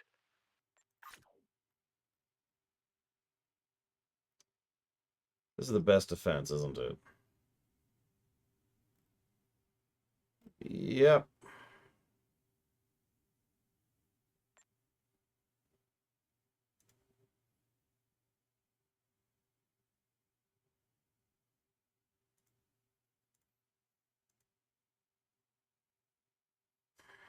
Okay.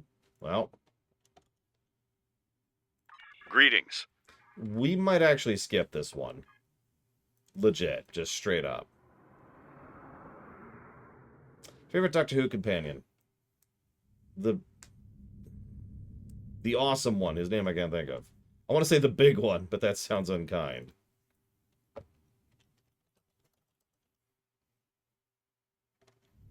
I don't know her name.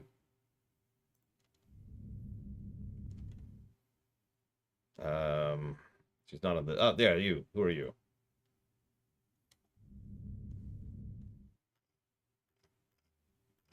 It doesn't say her name. No, not Rose.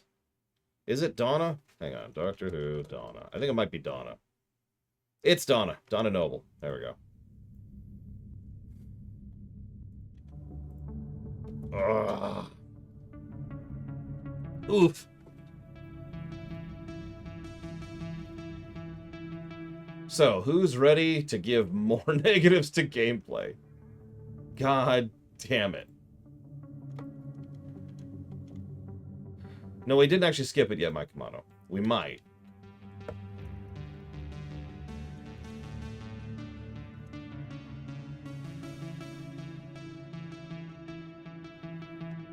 Yeah, Martha could have been her own character. And she wasn't. Nope, that's always the rule. A good game doesn't get a shield from negatives. And a bad game doesn't get shields from positives. That's not how that works.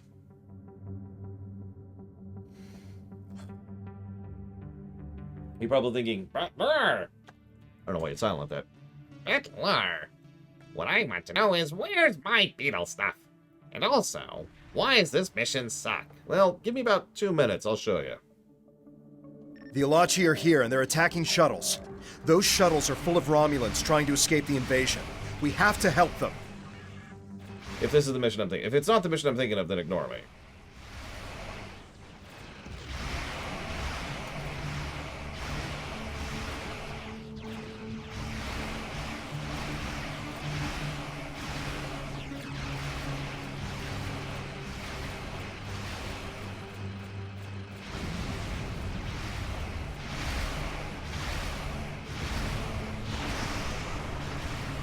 How many Romulans left in the universe? I think the number's been shrinking as we've been playing the game. And don't worry, we're going to shrink it even more. I don't want so much as a single surviving Romulan by the time we're done.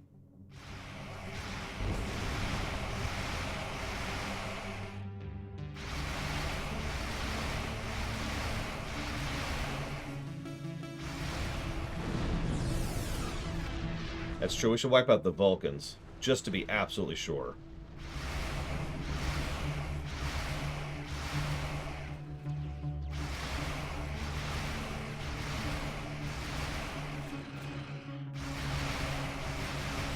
I'll use the Romulans to delete the Romulans. Which is ironically pretty close to what the Tal Shiar are actually doing. By the way, check out the weird shadows down there. Do you see that? It's probably hard to see throughout the lightning.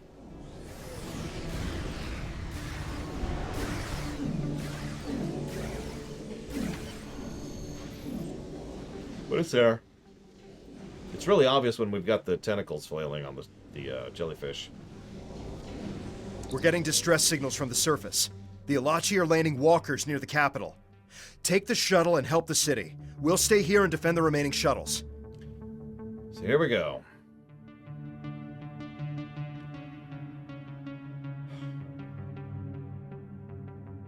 It's time to do a shuttle mission. Our first shuttle mission, actually. Not our last. Actually, no, I'm lying. This is actually our second shuttle mission, because we did that stupid one for the DS9 arc, too. My bad. This is our second shuttle mission. This is back when they were still trying to make shuttle missions a thing. They even have a shuttle TFO, which we will also... In fact, they have 2 shuttle TFOs, which we'll be doing. Don't worry, I'll point out the final shuttle mission. Because it's not actually all that long from now. So would recycled food be like when a bird just vomits into another bird's mouth? Hey look, it's the exact spot. We need your help to fight their ships. I'll send the few shuttles and untrained pilots we have available to help, but you'll need to lead them. We have a small militia that can deal with any Elachi troops that land on the surface, provided that you prevent enough of them from getting to the ground. Oh, that's a good point, Ross. So then it would be more like puking into someone else's mouth in order to feed them. Which is also a thing, by the way. Although that's a bug thing more than a bird thing. Ironically, we are not doing a TFO. This is the second TFO that's a mission, too. How interesting. Okay. So, we're gonna quit this immediately. I need some volunteers, please. Preferably 4. No, Ross. Let's change over to my main. Which is Myrrh.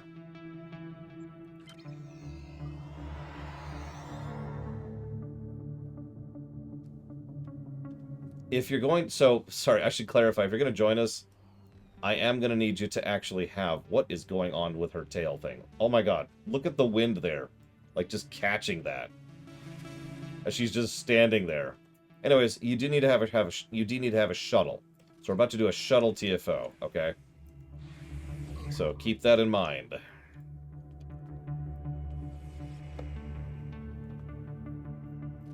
Hang on, I'll go to Nukara for anybody who isn't PAX.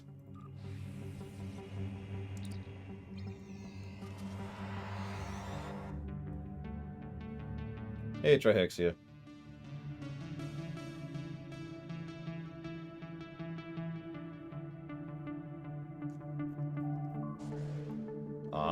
Not as many saucers today. Ah, well. Of course my transwarp is off cooldown, but that's okay, that's okay. Let's do this. I know my shuttle's set up because I've had it set up for this exact mission and the one other one for some time. Excuse me, 2 other ones. I honestly forgot that there was a quest which was identical to the TFO, which is funny because this is the second one I've encountered in a row. So here, let me grab packs. I might not need to go to Nukara. Let's see, Bregwin, do you have a shuttle?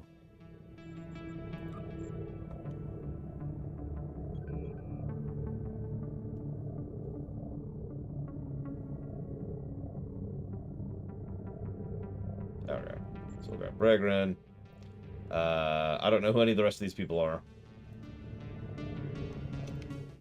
Yeah, let's switch up to, like, I don't know, Novaria. Oh yeah, by the way, check out the engine effect on this thing while it's warping around.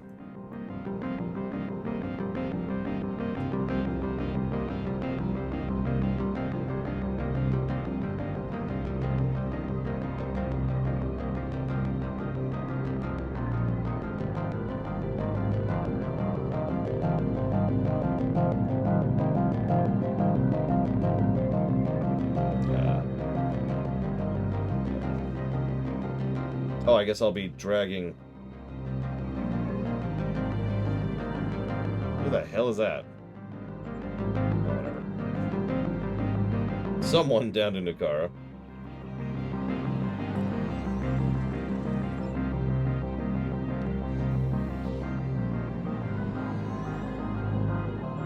Oh, that's Bregwin. Hi, Bregwin. Sorry, I didn't recognize the name.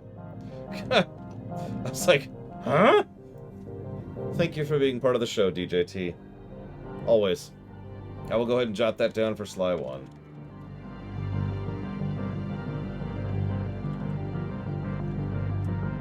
I need 2 more people.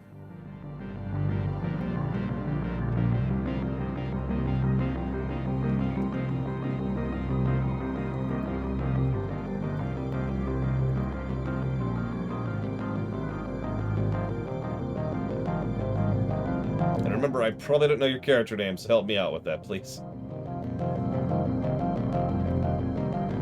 Oh, I recognize Maverick. Grab Maverick.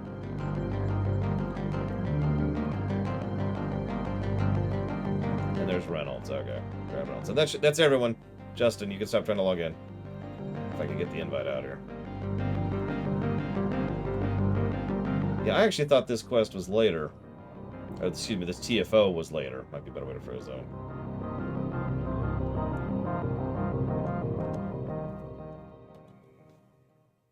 So we are doing atmosphere assault.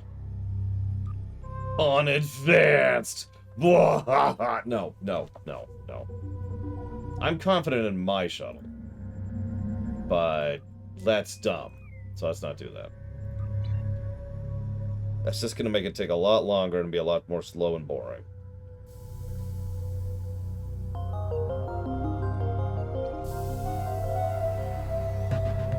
So to answer your question, Mike Romano, that's why we might have been skipping that. We're going to do it the other way around. So hang on, let's get some good music for, like, this terrible god-danged mission.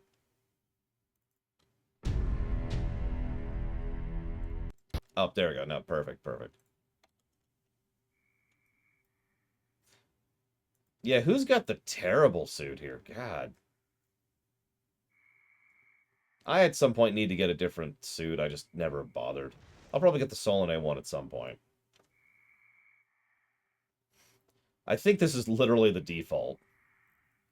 It's either that or Bregman's is the default. I'm not actually sure which. So anyways, this is the exact same mission we were just at. This is a shuttle mission. This could have been cool. It is not. We're going to be listening to Mega Man music for the next several minutes.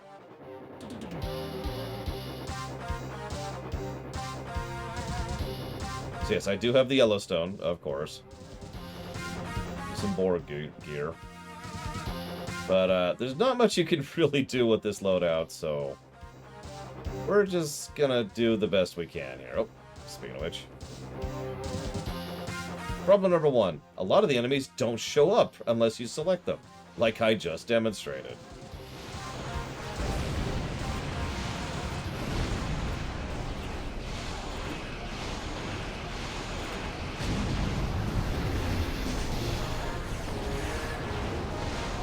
Yeah, so let's talk about shuttles. Shuttles have the maneuverability of fighters and raiders, but absolutely none of the slots are customization. Or, let me phrase this another way. Remember how we gave something like 14 separate positives to the builds and customization of this game? What do you think this game's ship combat would be like if you took essentially all of that away? A shuttle has 2 weapon slots, both 4, 1 bridge slot, and 1 of each console. That's it. And that really is the problem with shuttles in a nutshell, right there. I get where they were going with it, but honestly, what they should have done is either made a completely separate system for shuttles, like, effectively a minigame, or they should have allowed shuttles to be just as customizable as ships, and it's just scaled differently, right? It does have one device slot. Just the one. And that's it.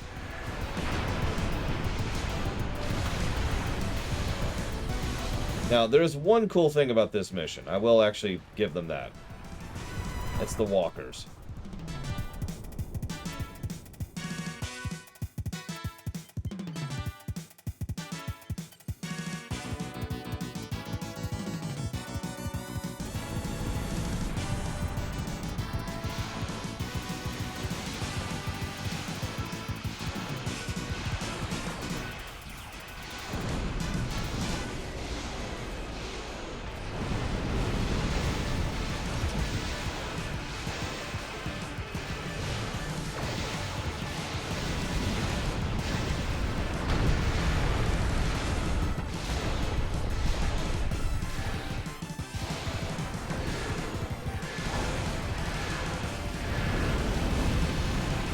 Also, these walkers seem huge when you're in a dinky shuttle.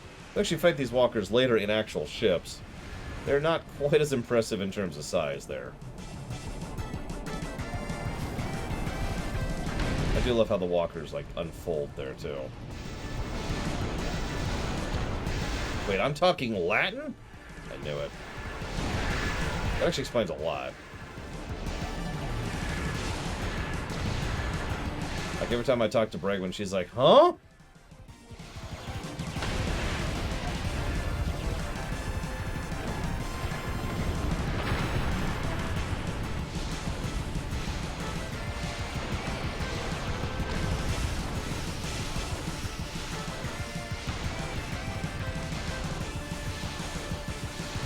They did, Hari. We actually already saw them there. They're pretty terrifying looking, really. I mean, if you think about it, these are pretty big walkers.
Look, hit the ceiling. Hit the ceiling. There we go. It's a good question, Look. I'm not sure. Are you actually going to try to upgrade the thing, Justin? I don't blame you. It's actually a pretty good ship. It's just not my style. I'd probably set it up with my overall tank build if I was going to do that. Although it would probably make a good mage build, too. It's got some good science setup. And some great engineering setup.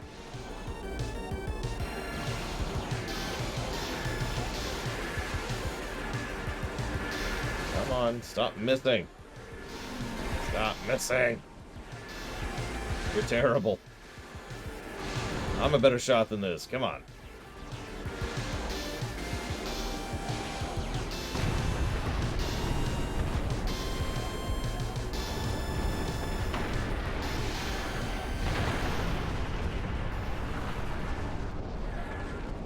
I mean, Jem'Hadar ships are legit, so would not blame.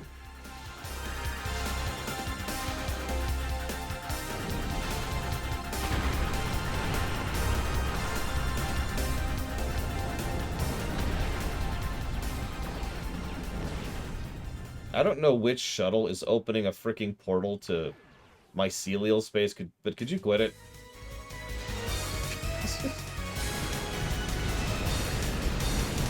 It's very appropriate for the mission we're doing, I'll give you that. I'm joking. I'm joking, Flying Ant. You can keep doing it. I like to think that my character is like, would you quit that? Stop opening portals in space-time. God.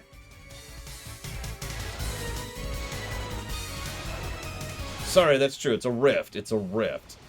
Very big difference.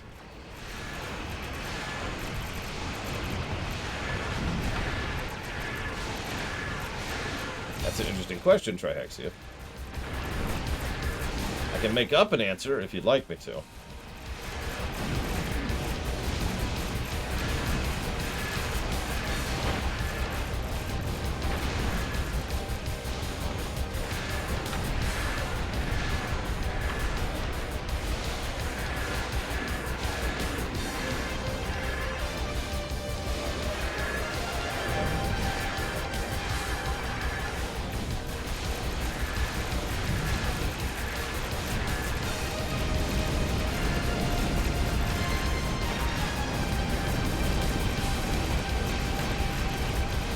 I remember losing this mission several times back in the day.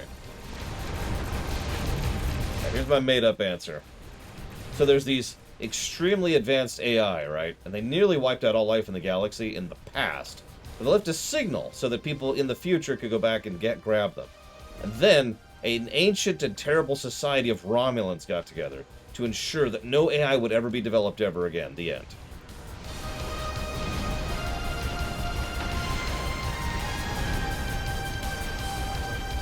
The Elachi are interesting. They're higher tier than they sound. Like, you wouldn't think they're high tier, but they punch way above their weight class because of the uniqueness of how they operate. The catch with the Elachi In a straight-up military conflict, they get stomped.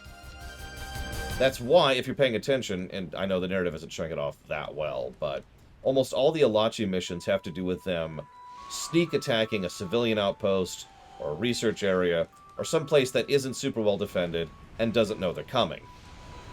The Elachi are smart. Subversive is actually the word to use here.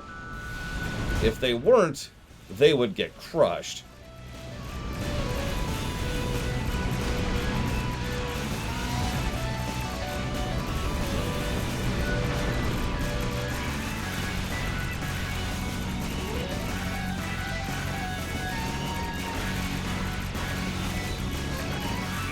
Now, there's a proviso there, which I'm not going into right now. I mean, that's a valid point, Loke, although we're beating them with shuttles. So make of that what you will.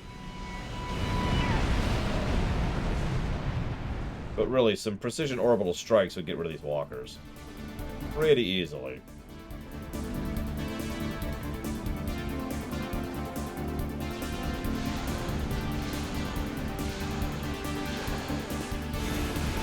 That's how I think of my Lexington, Justin.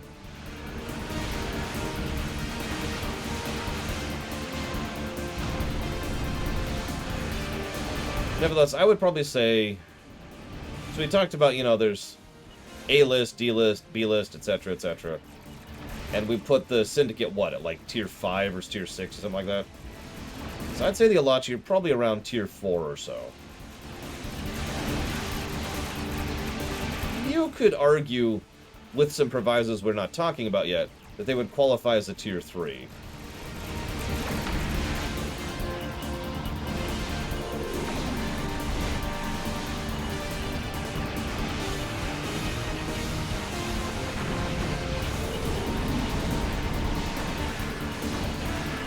That's debatable, though. Tier 2 would be like the Federation, the Romulans, the Klingons. For example. Tier 1 would be the Alliance. I don't know, DJT. I'm not sure where that started.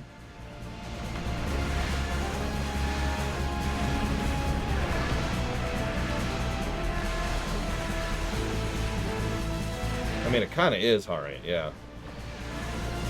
Why we need to eliminate it once and for all. Are we done? No. Still killing stuff.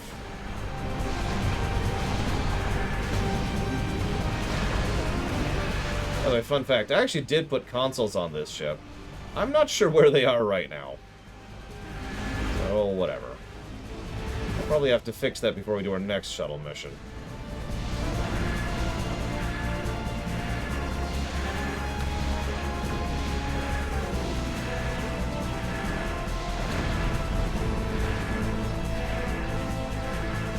I mean, a lot of systems have that extra thing on top of max DJT, so I guess S is just a convenient way to say that. You know, you get 5-star and then you get 5-star plus. You get red and then you've got purple, etc. We did it!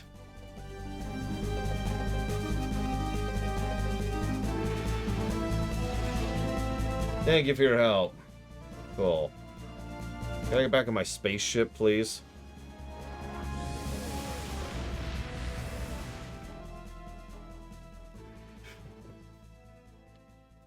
Frickin' mission. Okay, so that mission sucks.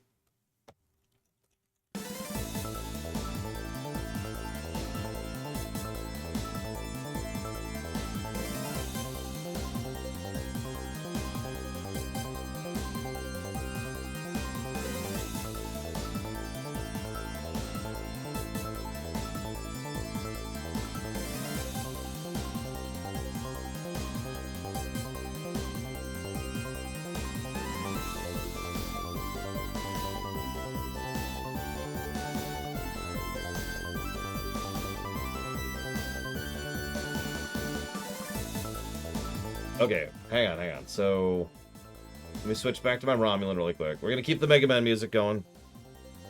For sanity's sake, we gotta keep the sanity up.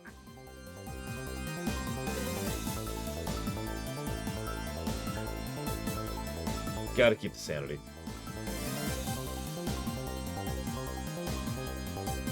Actually, we'll switch to this. It's not quite Mega Man, but it's getting there. Okay, we did it! We defended the stupid.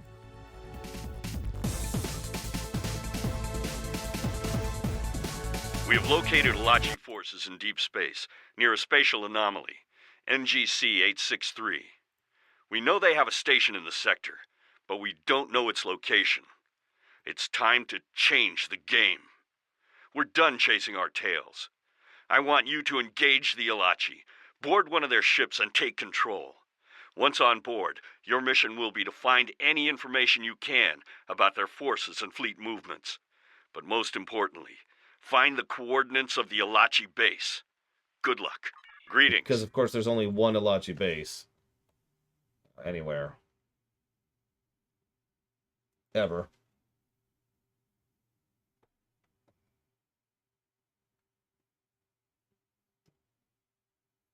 And I need to abandon that mission forever.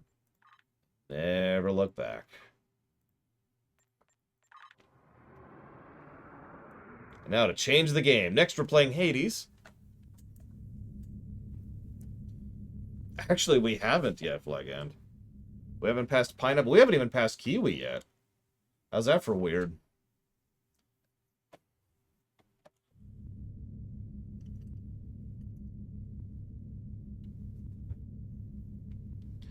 I know, Mike Clamano. I know.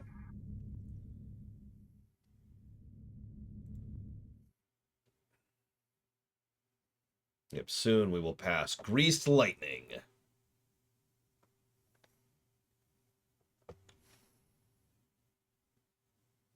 Loading.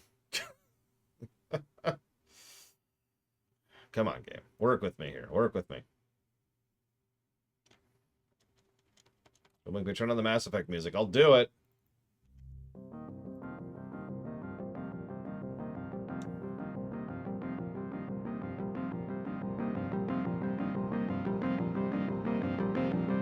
Man, if I did look like John Travolta, I'd probably have issues. By the way, I think you're... Sorry. You can tell how stupid I am. Thank you, everyone, for your assistance with that stupid mission we just did. I do appreciate it.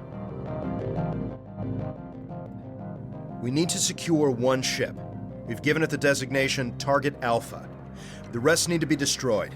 If any escape, they'll warn their fleet. Even worse, they'll be out there capturing more of our friends. The plan is to clear the system and disable Target Alpha. Then we take the fight to the Elachi. Okay.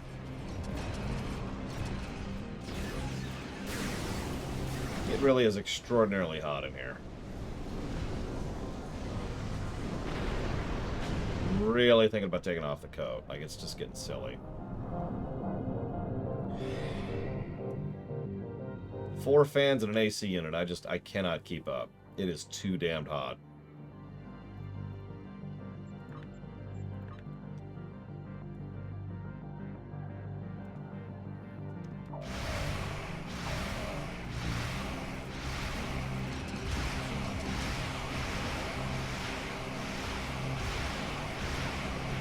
I've got it. I've got a bunch of ice packs in the fridge. I'll just, like, put one here, you know? Put one here. Just have them in my armpits or whatever.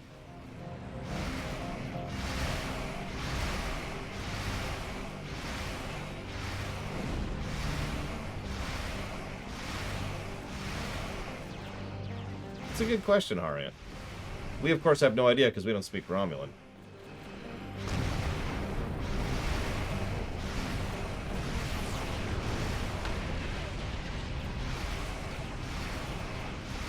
That's right, it's time to just kind of slowly take the outfit off. No. This isn't OnlyFans. There's nothing wrong with that, but that's not what this is. Unless you want it to... No. I could never do that.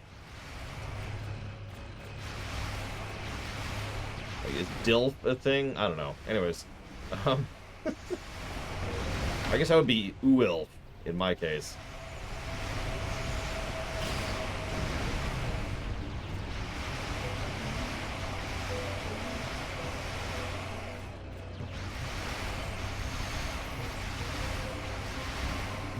I mean, you're right. I'd point out the obvious. It wasn't this bad this year or any year prior. But it is getting worse, and it's probably going to continue getting worse. Now we board it and take control. So, you're right. I probably should figure out something.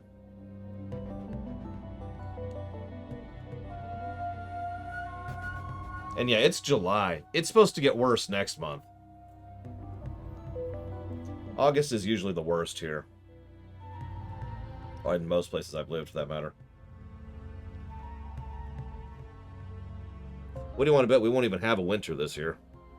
Skip over it. Just be like, eh. Yeah, October can do whatever. That's so true. October could just be like, eh.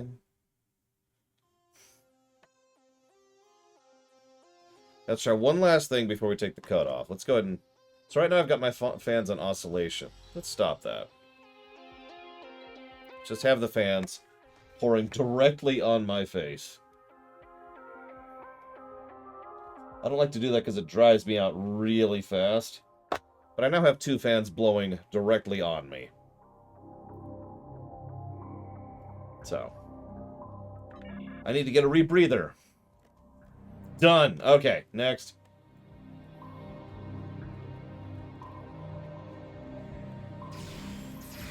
Kill the Elachi.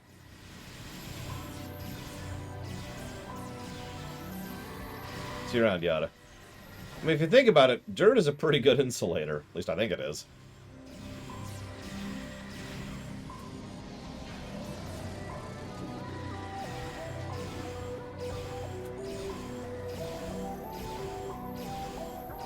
Actually, I just realized we're dealing with some creepy stuff again. Let's go back to the Metroid music really quick.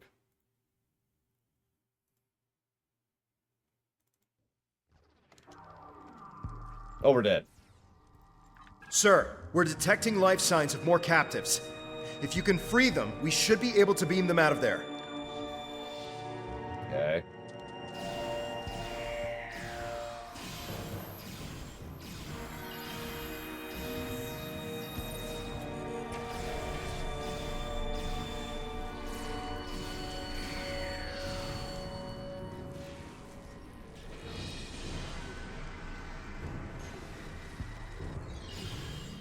It's okay, I'm just a zombie right now, don't mind me.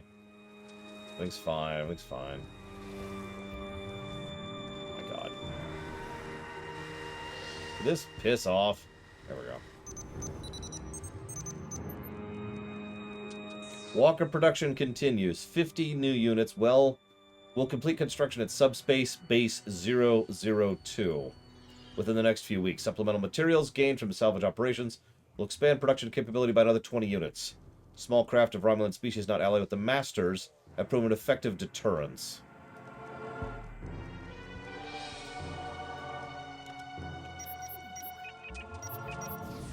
Be free! And, like, beam out immediately, because this place is literally a toxic hellhole. There you go. I mean, I've been considering making my own company for various legal purposes and calling it Runner Productions, so... And have everyone to say, what does this have to do with running? And then just sigh.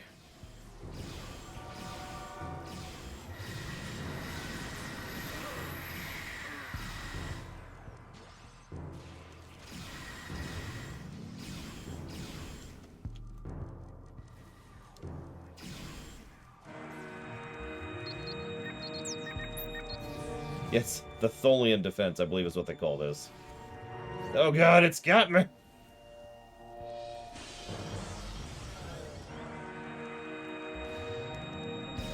Why are you still alive? Stop being alive.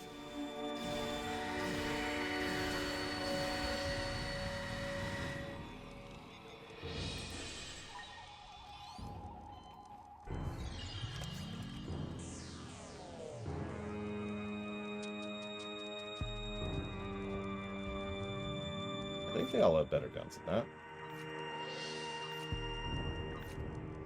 Yeah, they do. Okay.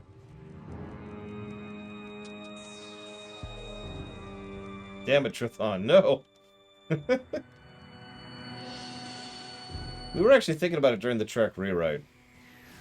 If we include species that have substantially different environmental requirements, we need to decide if Starfleet's going to be okay with cross-species ship crews in those cases.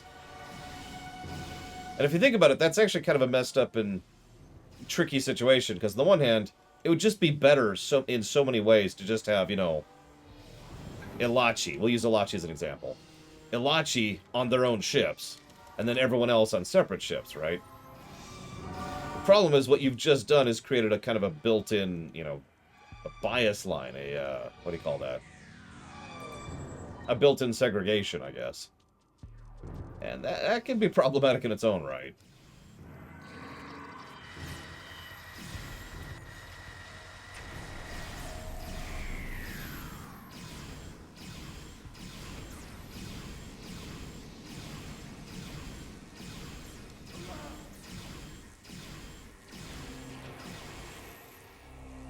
You can also just refuse certain species in the military, which is another thing, which makes a bit of a dividing line.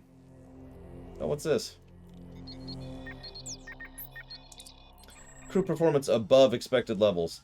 Planned harvests continue with minimal interruptions. Return to base with more than estimated supplies. Processing of food stores has begun, but we have more stock than our current capacity of holding capsules. While this assists expansion, we are forced to keep excess stock in holding facilities. First suggests excess stock are an additional and unnecessary risk. The stock are fragile things, though, unable to breathe with the proper atmosphere without assistance. I do not anticipate they will be a problem. Oh my god. Don't think about that one too much.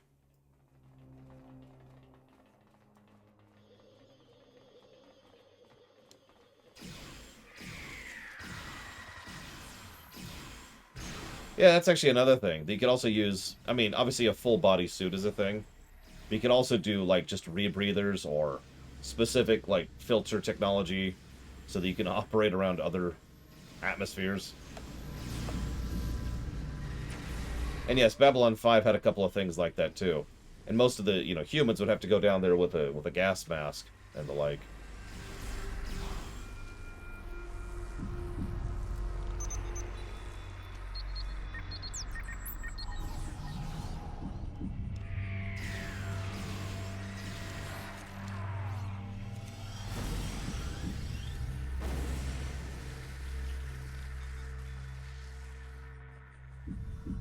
Yeah, like Kosh's room.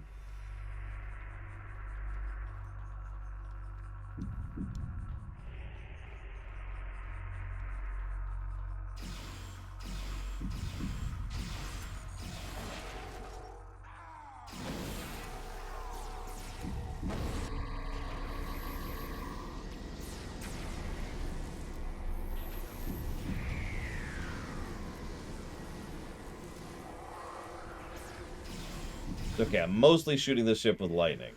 After having shot the crap out of the ship with lightning from outside, too, so... You know. Be free!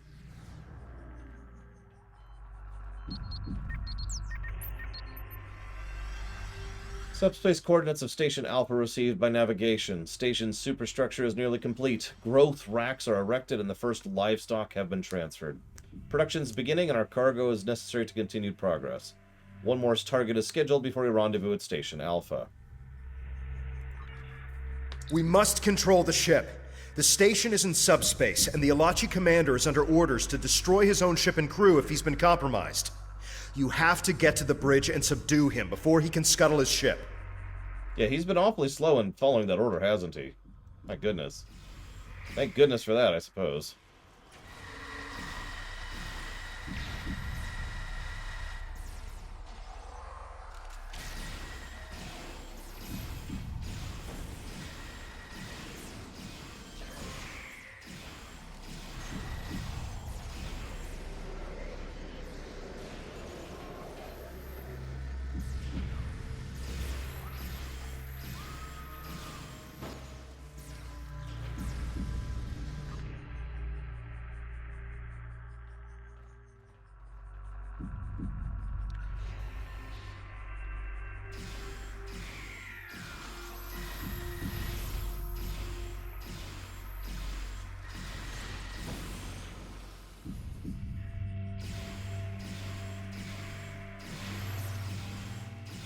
Oh, by the way, if you haven't recognized the Elachi yet, they're a threat of the week that literally only showed up for one episode ever in early Enterprise.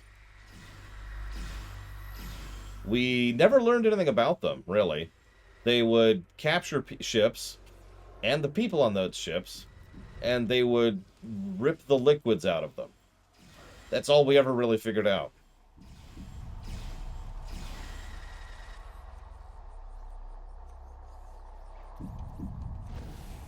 Ironically, we don't know much more here either.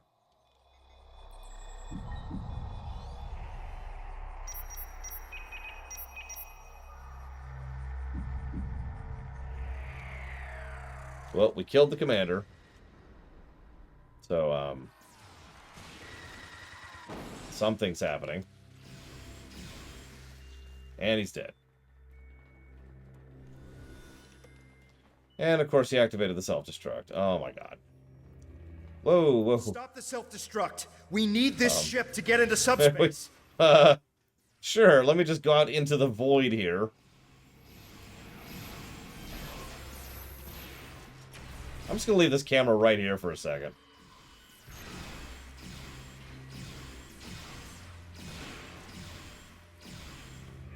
Anyways.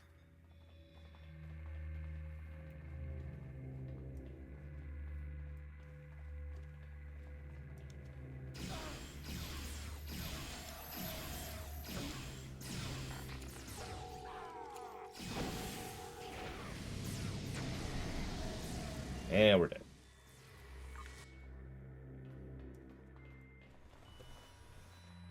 It's okay, we get to see the void again.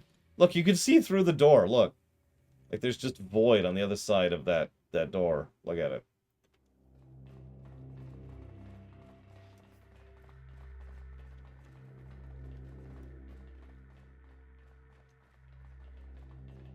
That's the one, Wenlock. A generally bad episode. Good idea. And surprisingly good atmosphere, but really hampered by some other issues that was pretty common for early Enterprise. I mean, how many early Enterprise episodes could be described as would be good if it wasn't early Enterprise? There's that void again.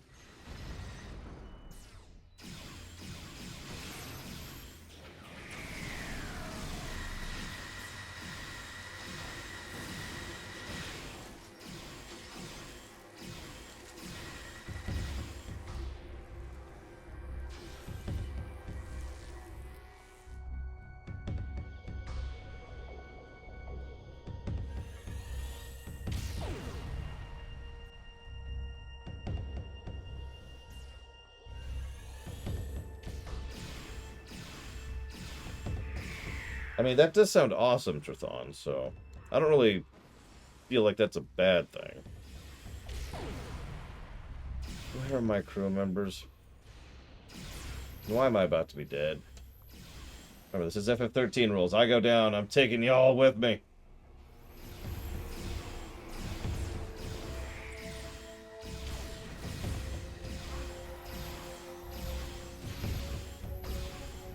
I think we're never going to leave the green at this point, Mike Kamano. We're just stuck here.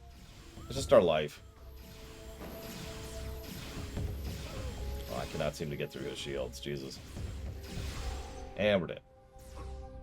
I hated Pika. It's the worst game I've ever played in my entire life. The whole thing. Like, I was 3 years old thinking, man, Star Trek Online is going to be the worst game I'm ever going to play. And my parent looked at me, I guess mom, looked at me weird like, huh?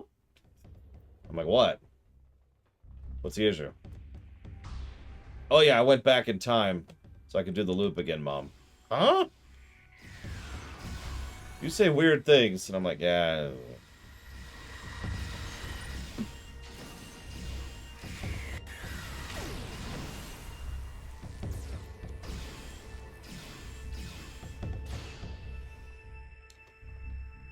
Come on.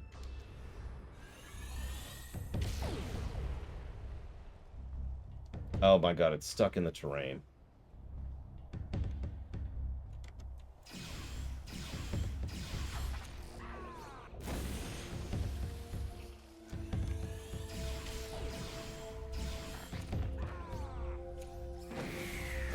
Oh my god, let's just go! Meanwhile, the ship was set to self-destruct like 5 minutes ago.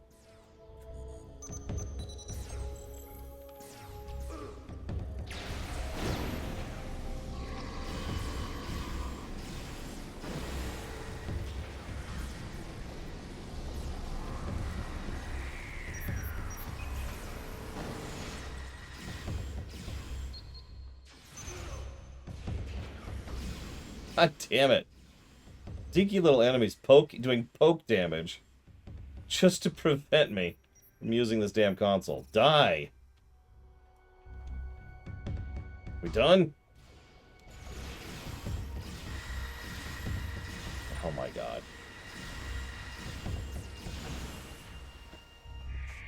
Why does the Elachi arc suck? Someone explain this to me. The Romulan arc, even the Nimbus stuff, was reasonably good. And it's just like, alright, it's time to do some Elachi stuff. Let's see, how do we make this entire arc as irritating as possible? I know.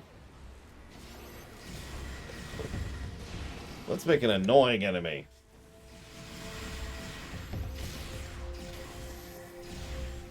Who does nothing but stuns and debuffs and roots.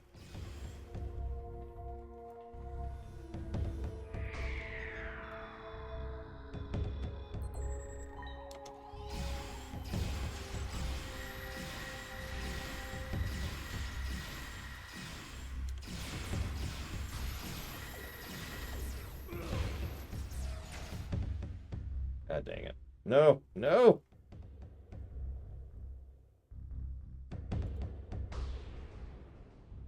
Let's at least get some decent music going.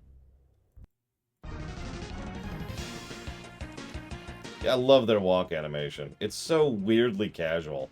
It's like out for a Sunday stroll.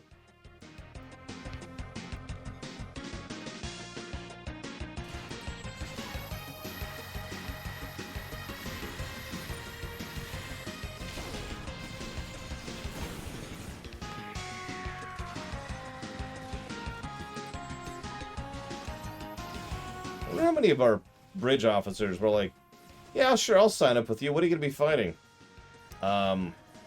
Eldritch horrors and abominations, the likes of which you can't even comprehend. Okay. Will there be a comet?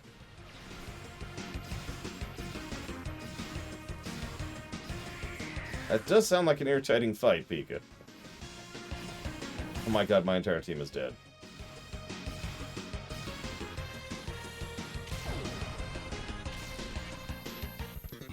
Can't even get up. I sure hope I'm not about to have to do the entire sequence over again.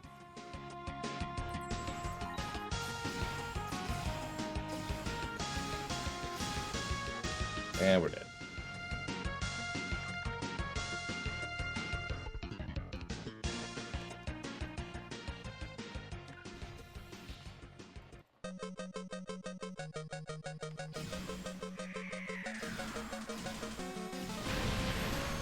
We did it! Oh, thank God.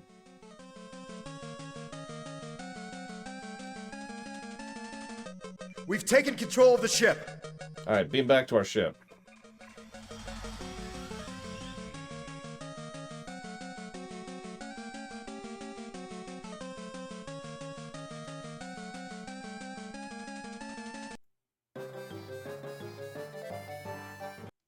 Hang on.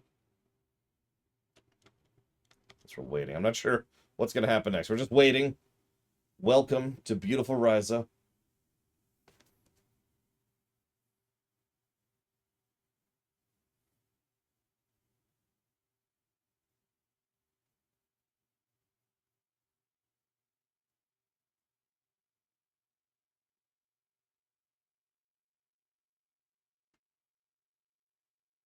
I have seen an Elachi on Riza, yes.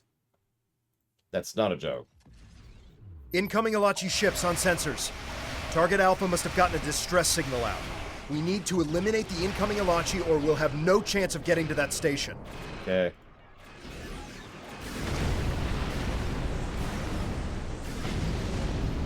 done.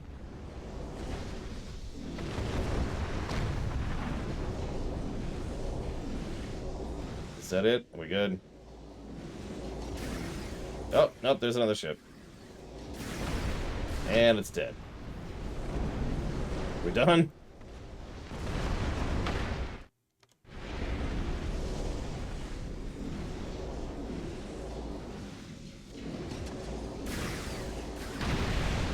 We done?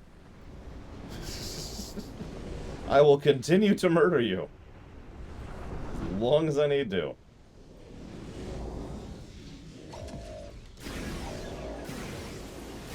The game has not crashed, no. We've had other bugs, but it hasn't crashed. Yeah, for that.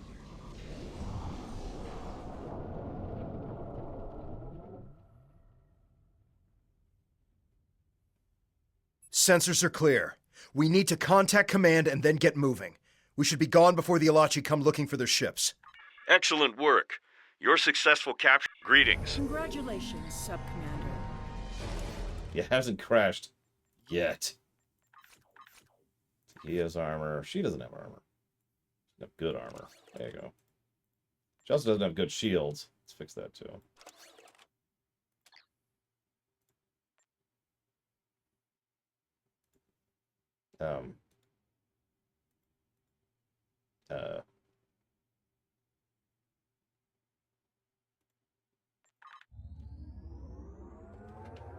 Because it's a jellyfish, Pika.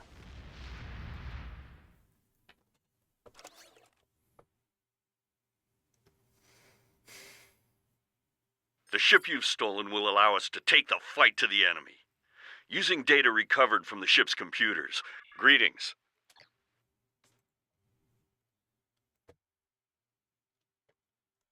Well, while this loads...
Oh my god.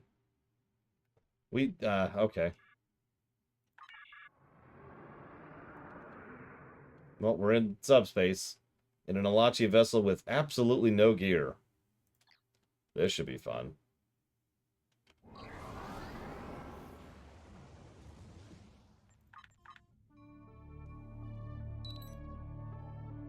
That's a big fleet. Have they detected us?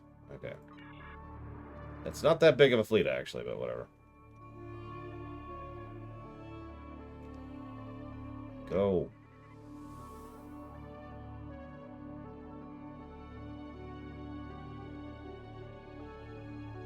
Okay, that's a decent-sized fleet. I'll give you that one. Still, only one fleet.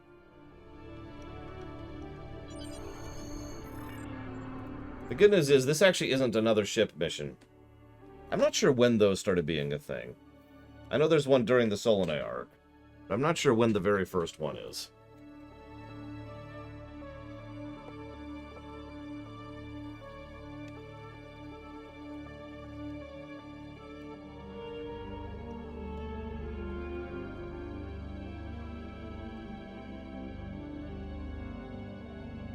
Oh my god, Huthor. I remember the Calicos fight at level. I do not envy you. Negative no,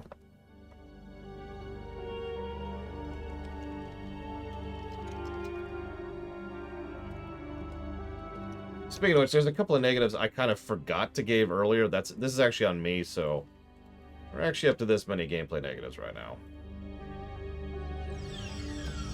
Sir, there's a weak point here in the station construction. If we rig the secondary power pylons to blow, we can get our cascade without doing too much damage to subspace. Well, yeah, we don't want another Hobus. Yeah, that's almost entirely for ground combat, targeting, and other interface issues, by the way.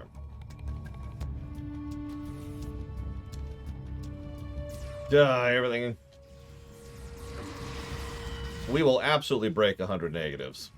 Well, we might not. Let me walk that back. We might not. FF14 did, but it's also a bigger game, so... I will admit, I sort of thought we were done giving out gameplay negatives, but here we are.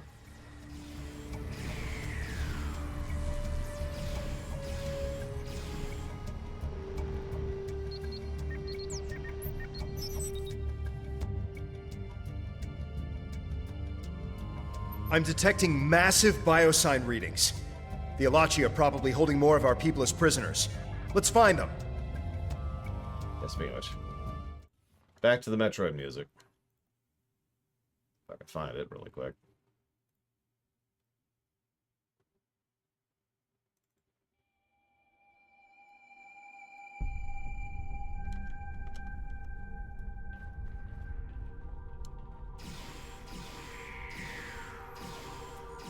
I mean, with total sincerity, if they completely removed ground combat from this game, I legitimately think the game's overall score would go up, and I know my opinion of the game would go up. 100%. If they... It would make ground missions boring, but not as bad. Why do you have a Chihuahua map? Like, imagine if it was... Oh, yeah. Yeah, so... Remember Kiwi? Well, this is Kiwi.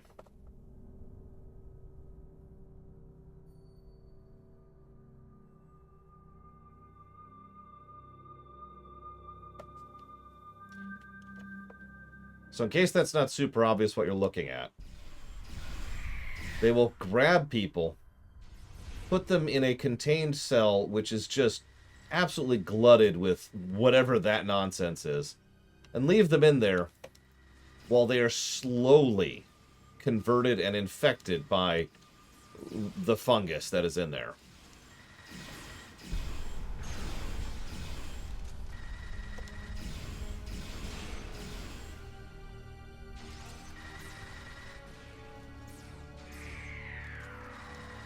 This has actually been hinted at a few times. But if you remember, all the way back when I first mentioned the word Kiwi, it was because they mentioned how strange it was that they were specifically capturing Romulans and prisoners rather than killing them. In fact, if you've been paying any kind of attention, the Elachi go out of the way to not kill people. They try to take everyone alive.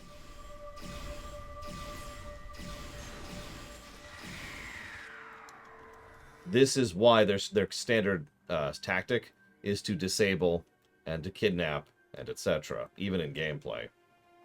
They're using our own people to grow the next generation of soldiers. That's just... it's sickening. Is there anyone left to save?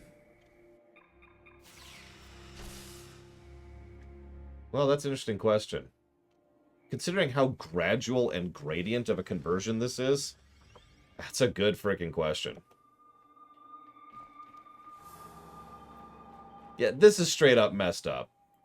And again, where Star Trek Online tends to shine. Some people say that I'm a little bit too dark with the Trek rewrite, to which I point to this story arc right here.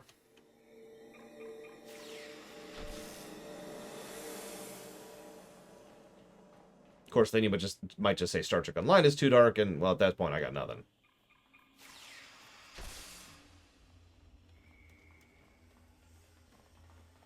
And yeah, it should probably be mentioned. You can repair being assimilated by the Borg. The specifics vary on a case-by-case basis, but it is possible to recover from being a Borg drone. At least physically. by all intents and purposes, by everything we know, including spoilers, there's no turning back from becoming an Elachi.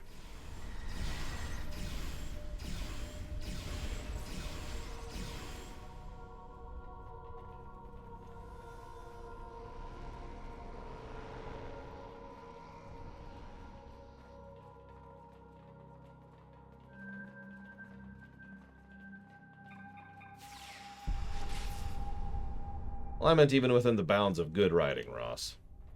Because we've seen people who have been severely assimilated, like entire chunks of organs replaced, and they can live and be sentient. It's just, they kind of have to live with the fact that they are primarily cybernetic at this point.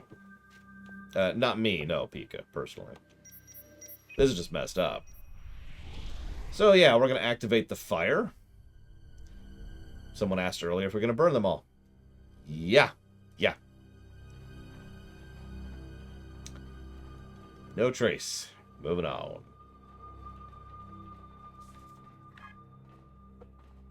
Is it up there? Yeah, it is.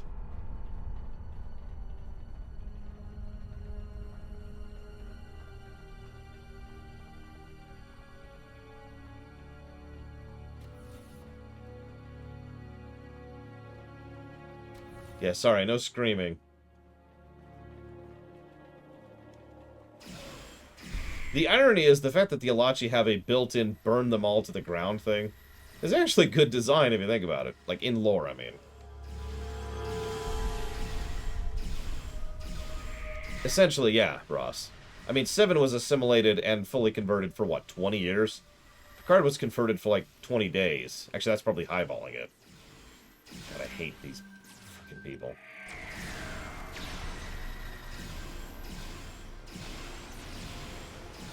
By the way, very minor irritation that I'm not going to ding the game for.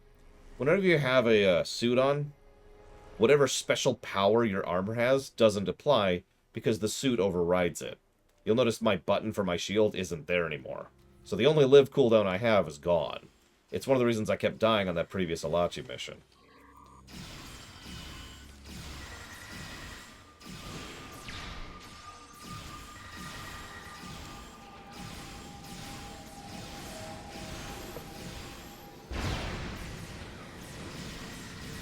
Oh, and I don't know the answer to your question, Narset.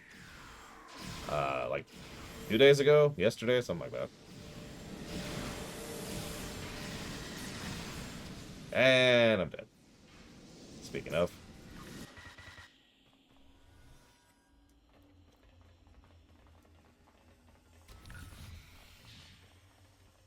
Oh, I agree, Pika. Where am I?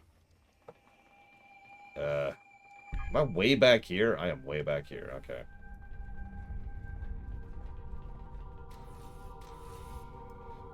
That might be contributing as well, Mike Romano. If the EV suit is overriding the stats on my armor in addition to the button on my armor, then yeah, that would contribute to why I'm falling over all the time. Oh no, I agree. The Elachi conversion... that was weird. The Elachi conversion kills you. The Kabali conversion converts you, and I do think those are distinct and different things. My opinion.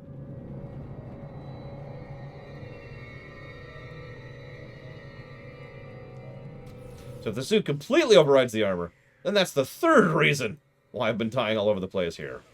That's another reason these missions suck.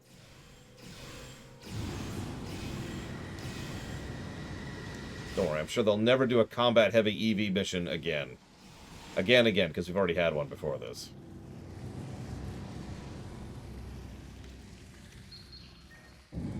I could take it off. Ah.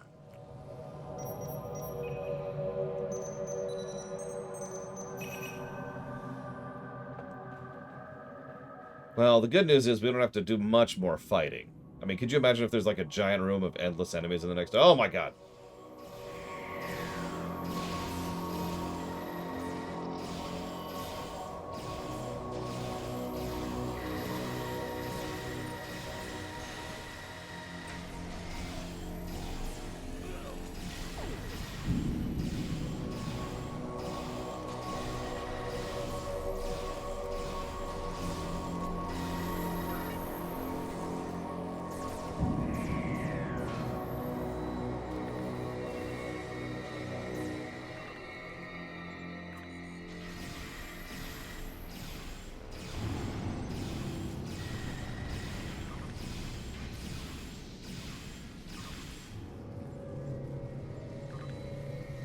Remember, red is best.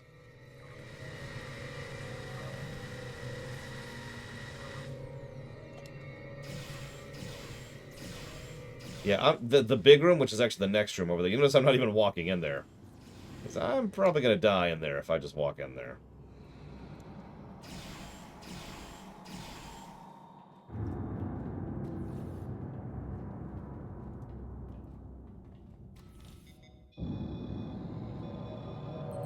Well, that's just gross, Pika, but I would agree that is pretty messed up, yes.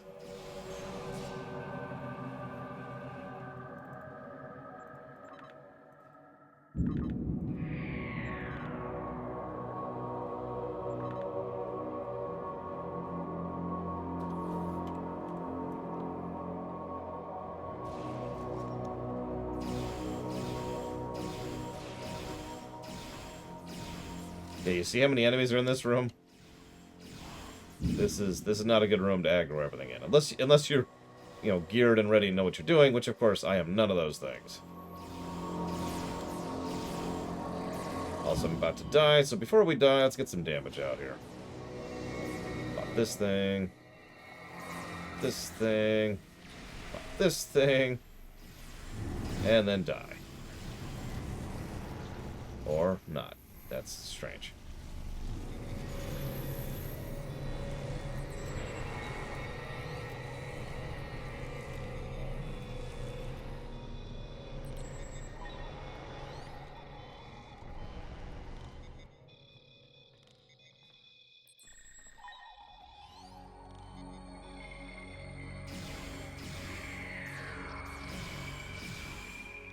Oops, wrong button. Wrong button. Stop, stop, stop!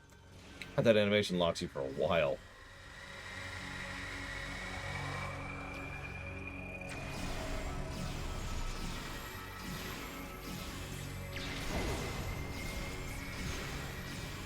Oh, and if it wasn't obvious, this is the livestock they were talking about earlier in the logs.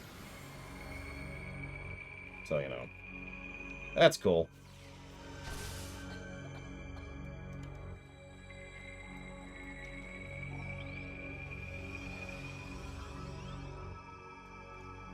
I mean, Bianca's one of the most horribly evil person in the entire game, Pika, so I don't really disagree with you on that.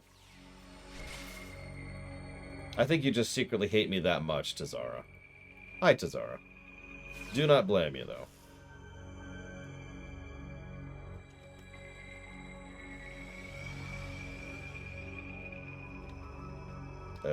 Who didn't I interact with? Oh, here we go. Let me interact with this empty wall. Perfect.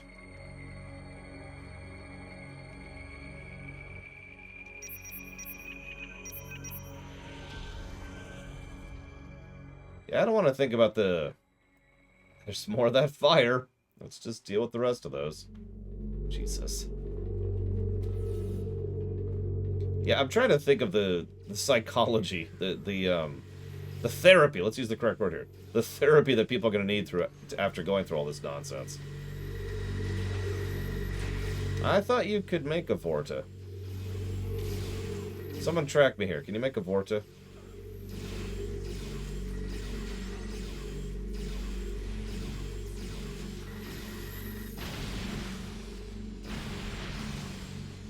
Huh. That's strange. I thought they were a paid race or whatever. Shrug.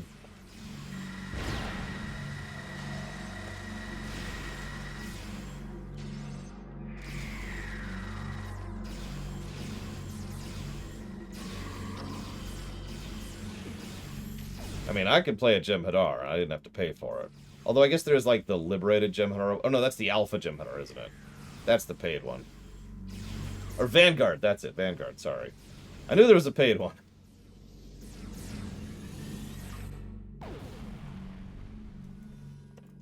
And of course you can make one with an alien. Just make an alien. God.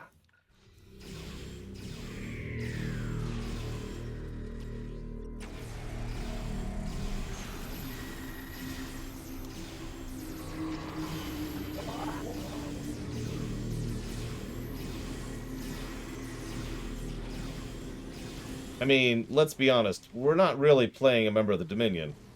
We're playing a member of the Alliance. Like, full tilt, you know. We'll kind of talk about that more once we get there, but yeah.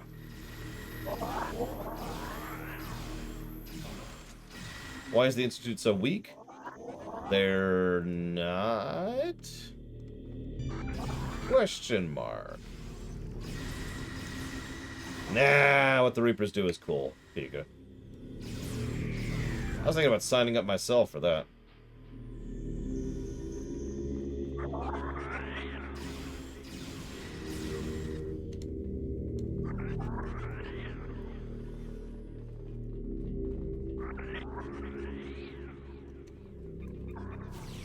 Okay, game, this is taking too long. You're diminishing your impact by making me do this several times in a row after doing giant rooms of killing giant swaths of enemies, while at a disadvantage, then having to repeat it each room.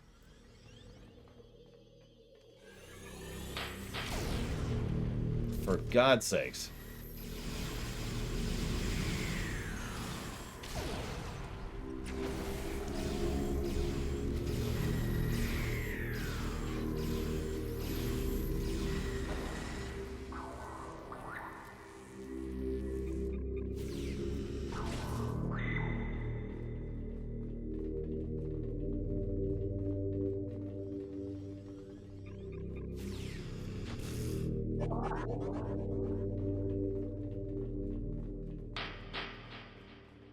And burn.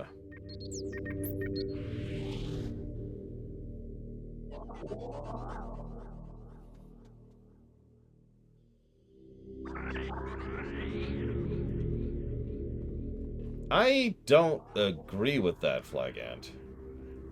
Ignoring the obvious fact that there's a lot of Dominion members who are not, you know, the big three. Like, I think there's plenty you could do with a Vorta playable character. Hell, I think you could make a playable Founder. It would just be overpowered as hell. But, I mean, who cares at this point?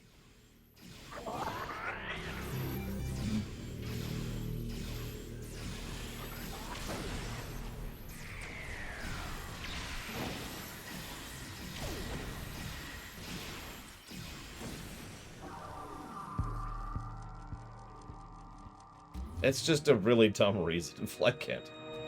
That's okay. Dumb reasons are dumb. I agree with that. The only faction here is the Feds. I think one of the reasons they shifted towards the concept of the Alliance was to try and basically remove the concept of factions entirely and shuffle closer to just being the one faction, which, let's be honest, was probably the right move, because there already was only one faction. And if I could just be blunt for a second, there should have only been one faction in this game, from the beginning. I get the benefit and appeal of multiple factions, I really do. But developer-wise, all you're doing is making a whole lot of extra work for yourself. And that's problematic on every level when you're barely capable of making content like STO already is. How long has it been since the last quest update? It hasn't even been that long, but, like, you get my point?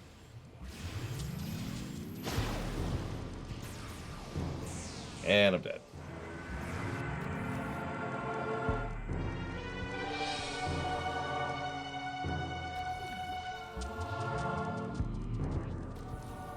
Two months. That's pretty acceptable. If it's another 2 months, well, that's about average. If it's another 2 months, well, we've started to have a problem.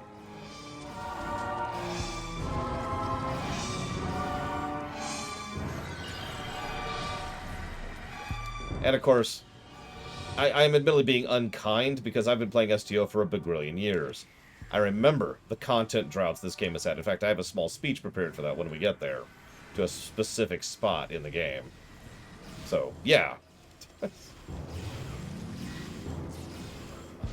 I probably don't know Trithon. Probably deleted him. Or her, or it, or whatever it was.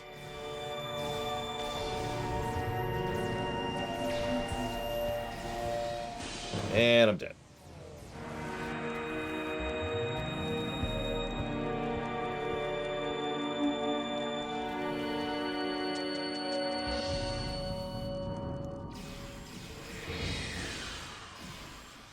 That's an interesting question. We didn't give FF14 any content drought negatives, however, so I don't think we can, and honestly I don't think we should, for other MMOs. Now, granted, FF14 has never had content droughts to the same severity as Star Trek Online or World of Warcraft. But still, I think the precedence is already there.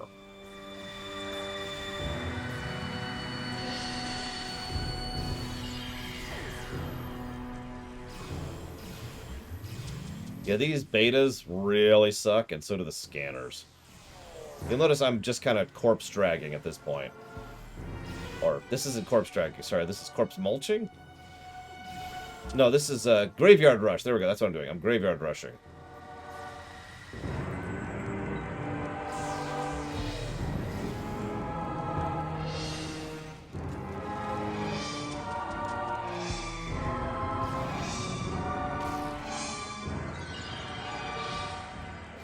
Yeah, we just spawned the boss, by the way.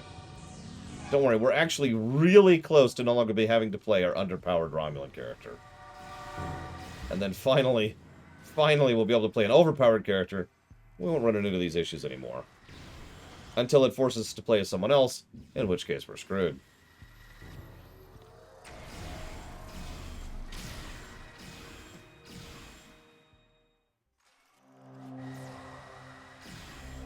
Of course it is, Pika. Why wouldn't it be? Wait a minute. Are you one of those people, Pika? I knew it. It's like Claude Anderson. It was definitely one of those people who's... I don't know where to take that joke. Who's into New Vegas. There we go. Perfect. Thank you, Claude Anderson. I do appreciate it. And your interest in New Vegas. Let me jot that down.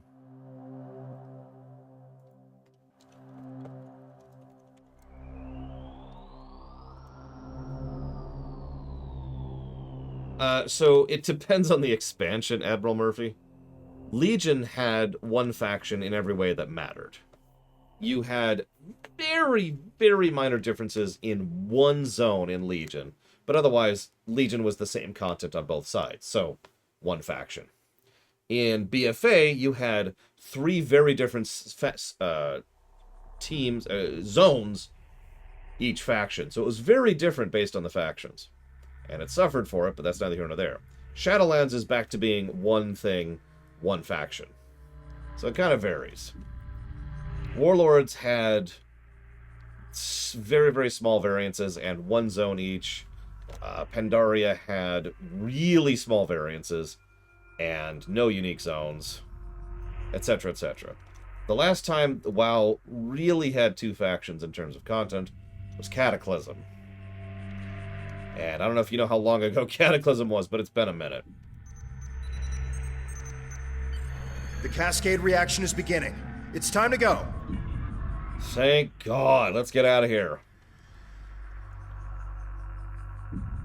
Jesus.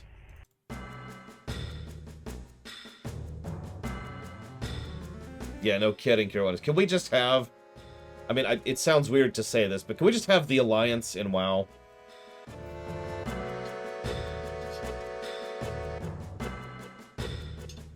It makes sense in context, I swear.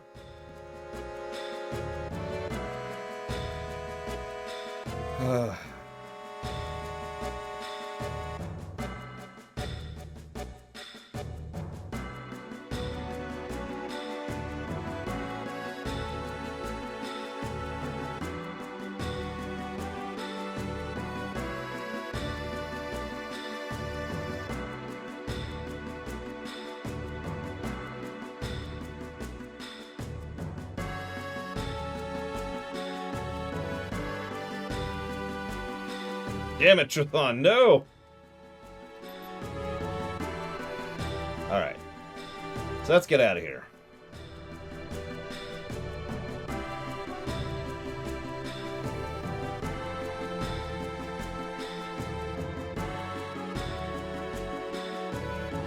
That's weird, it's not waving this time.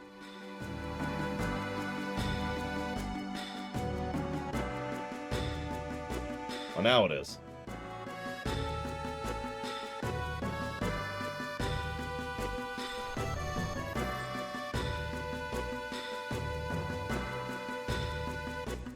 Whoops. Overshot it. Just making station dance there. Well, it's been carrying us through these missions, I'll tell you what, Venters. Might have had to make Pax drag me otherwise. Escape. Let's go.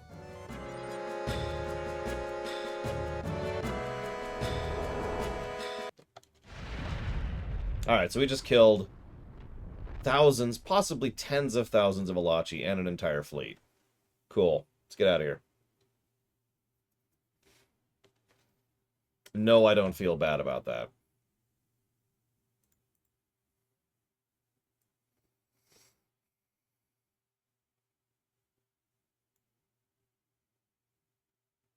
Game.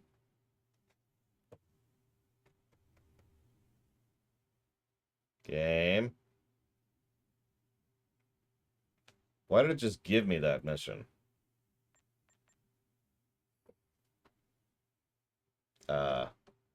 Okay, that's whatever. Yeah, I've had to use the shields to kind of guess where forward is several times.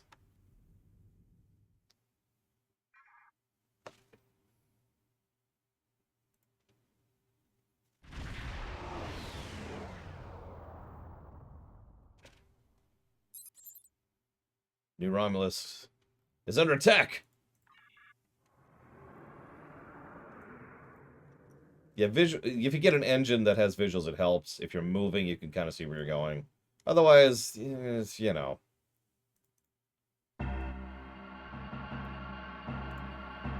We must get ready for the fleet to attack.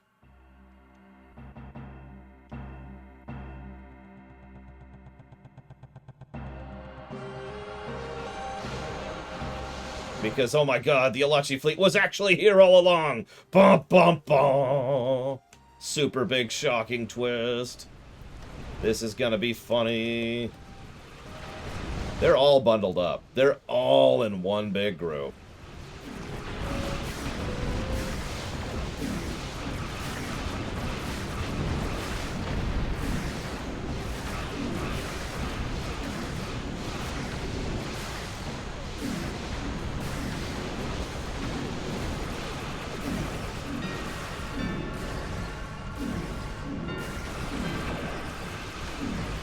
Told you I could take the fleet. Nobody listens to me. I'm out of... Oh, hang on. Now I'm out of that liquid.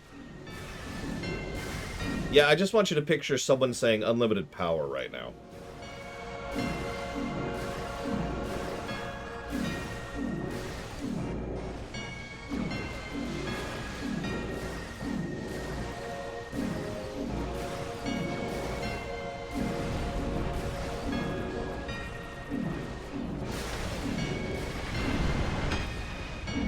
Speaking of Hanars, thank you, Metroid Hanar.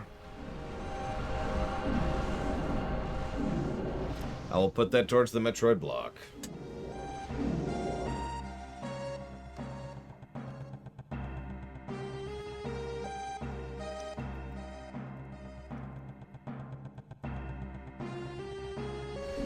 Yes, this is the alien from Encounter at Farpoint. Don't think about it too much, Ventures. All you need to know is that it lightnings everything to death while also healing and buffing. That's cool. I like how they keep trying to teleport around to save themselves, and it doesn't. Because I don't have to aim. I just hit everything nearby automatically.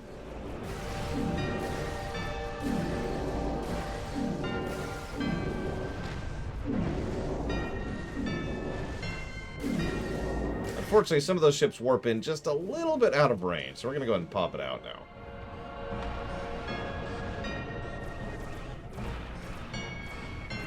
A little bit more further forwards.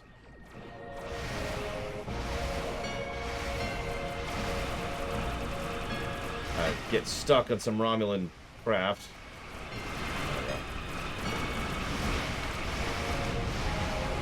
Let's see if we can assimilate any ships while we're here.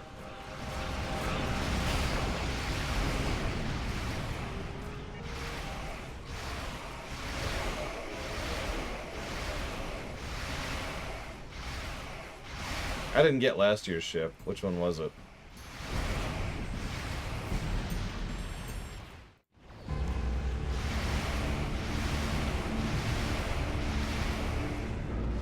Sir, we now have a assimilated Elachi working for us. Retreat to the second line. Why?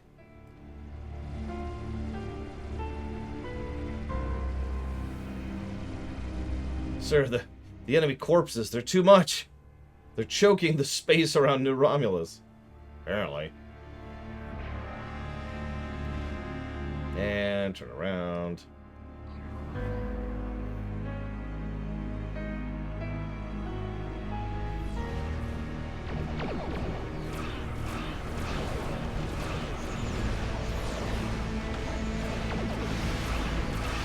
That's a good question. What was the console the luxury cruiser came with?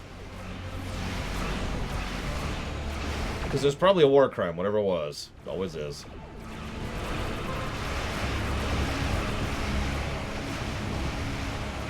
It could also be a very serious solution, if you think about it, Loke. We need resources pretty badly as the Romulans right now. Think about it.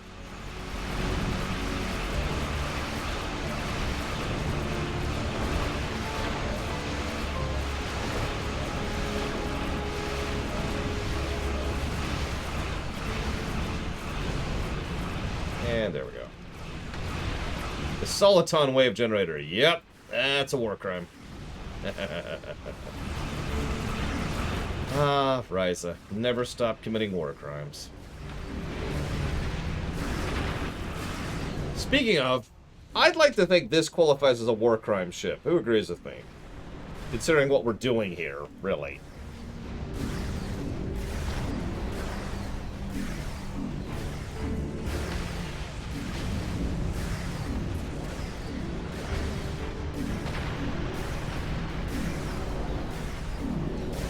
Yes, the Soliton wave generator was supposed to replace warp drive, which was already stupid on basically every level.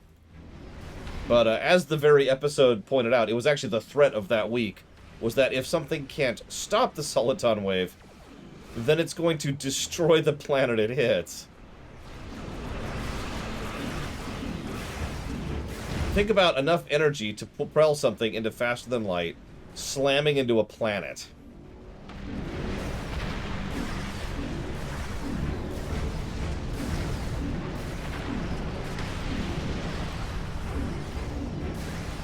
This is why I think we're just Sith, Darth Tyrant. I don't think we just... I think we just don't care anymore at this point. I think we're just destroying everything. We're getting achievements for how much we're killing just standing here. Hey, we found our homeworld, Soliton Wave. And you can predict pretty much perfectly the path of a planet's orbit. So you know exactly where to aim when you fire it, right? No, we heal the ship while we're doing it, Trithon. So all we're forcing the animal to do is kill... This is a lot of enemy ships, by the way. I don't remember this being this many ships. Jesus. And we are killing them extraordinarily quickly. Like, look at the loot piles over on the spawning zones over there. And I think there's another one over there, too.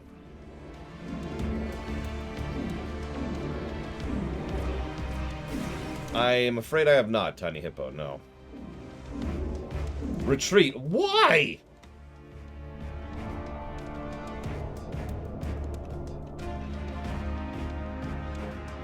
Look at all that loot. There's even a purple over there. Yeah, it really is Huthor. Which is its own problem that I don't want to get into right now. Yeah, by the way, I don't have a build. What you're seeing is quite literally the default gear. I have the infinite weapons, aka the scaling weapons, and like some random quest things. And the Borg thing, because I thought it was funny. That's it. Like, that's... I don't have a build.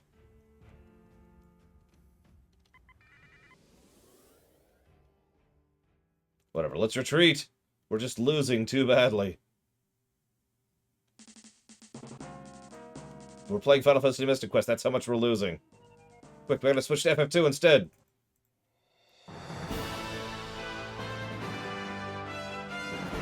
There is actually the Husnock in STO. It's apparently a pretty good ship, but it's a low-buy ship, so I'm never getting that thing.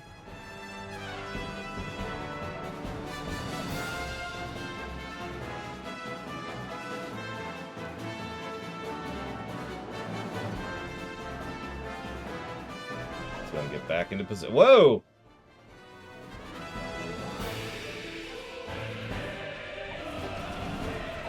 Oh, thank goodness, the Allies have arrived.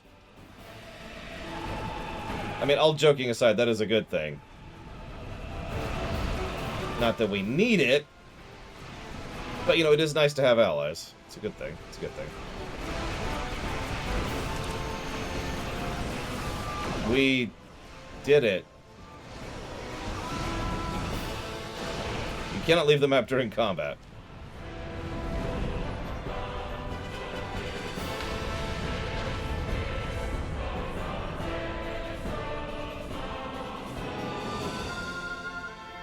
Have led you to victory with the power of the jellyfish.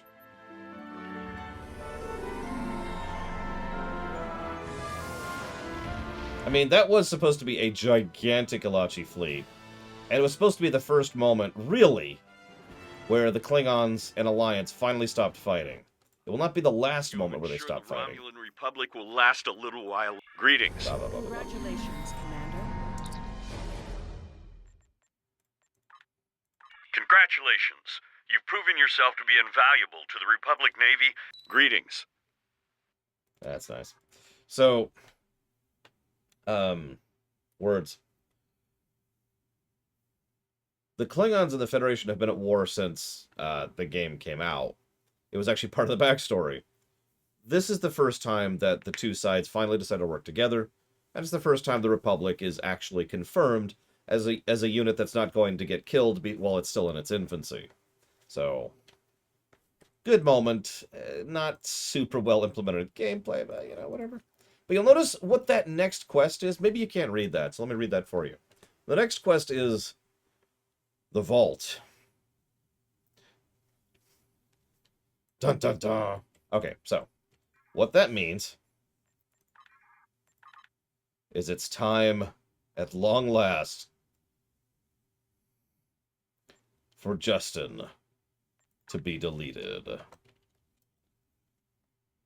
Justin, I'm gonna need you to come over here into the transporter, Justin. We're just gonna beam you out into space. It'll be nice and quick. It'll be like going to sleep. Jolan True.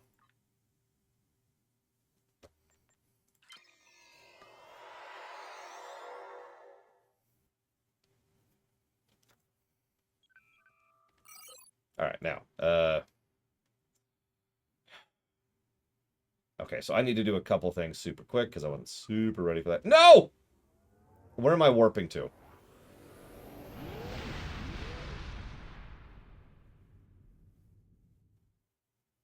I do not, Triaxia.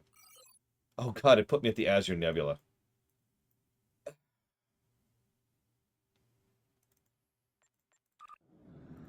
I can't do that again for 12 minutes. Well, anyways.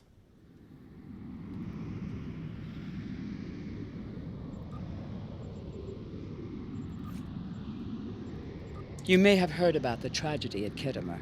Empress Sela attempted to disrupt the conference with a bomb, resulting in the death of Commander Temer. Now, Sela is offering a political reconciliation with the Federation, despite the fact that we have allied with the Romulan Republic. She has invited Federation diplomats to meet with her delegation at a secure base on the edge of the neutral zone.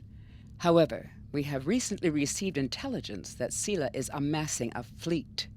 We are sending you with the peace delegation as cover for your investigation into Sela's activities. This is a very delicate situation. You must try to covertly obtain information about Sela's plans without disrupting our peace efforts or upsetting Sela. However, we do have an agent in her retinue who will help you. I like Kira White Noise's comment. Admiral Akbar, do you have any comments on Empress Sela's offer? Sure, Mike Romano. So I'm afraid I don't actually know those memes, Venters. My apologies.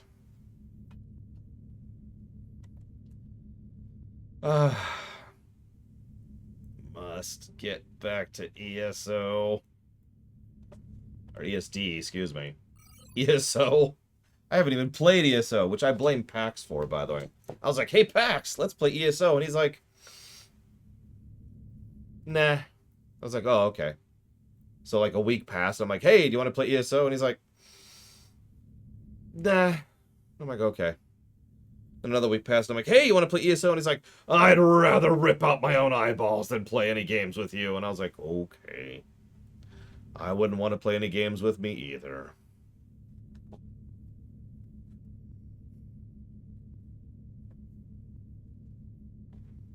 I mean, who would? Speaking of which, if we make good time, we might actually be able to get to... Yep, there's the vault right there. I don't think the vault doubles up. I'm not actually sure. I guess we'll find out when we get there. Because we do still have the vault and the vault ensnared, which are two separate instances. Boop.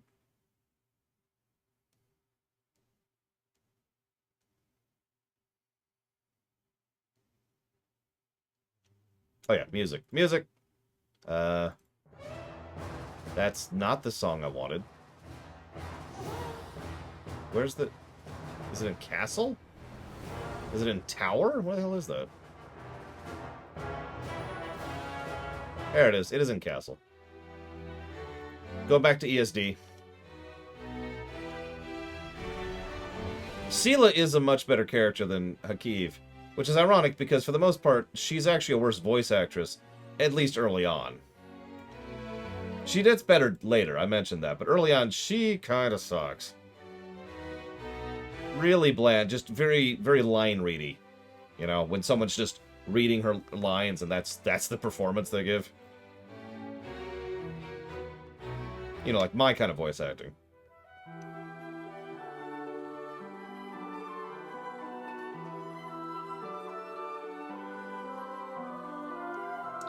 It's okay, Mike Kamano, I figured. So yeah, let's just... the Juggernaut's cool, the Atma's neat. Let's just play the rest of the game in the Death Machine. Everyone cool with that? Everyone cool with us just playing Death? Just Death. There's a reason I actually named this ship the Dreadnought. This is the ISS Dreadnought.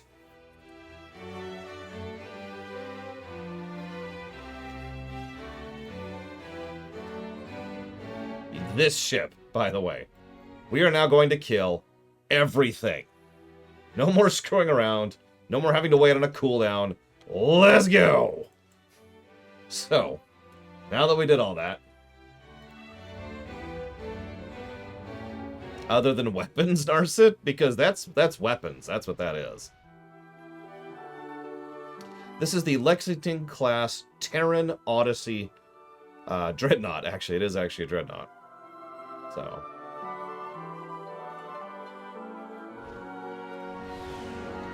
Hey, the bug. You know what I love about this bug the most? If I hit this button, it goes away. I love that. For those of you who haven't seen this before.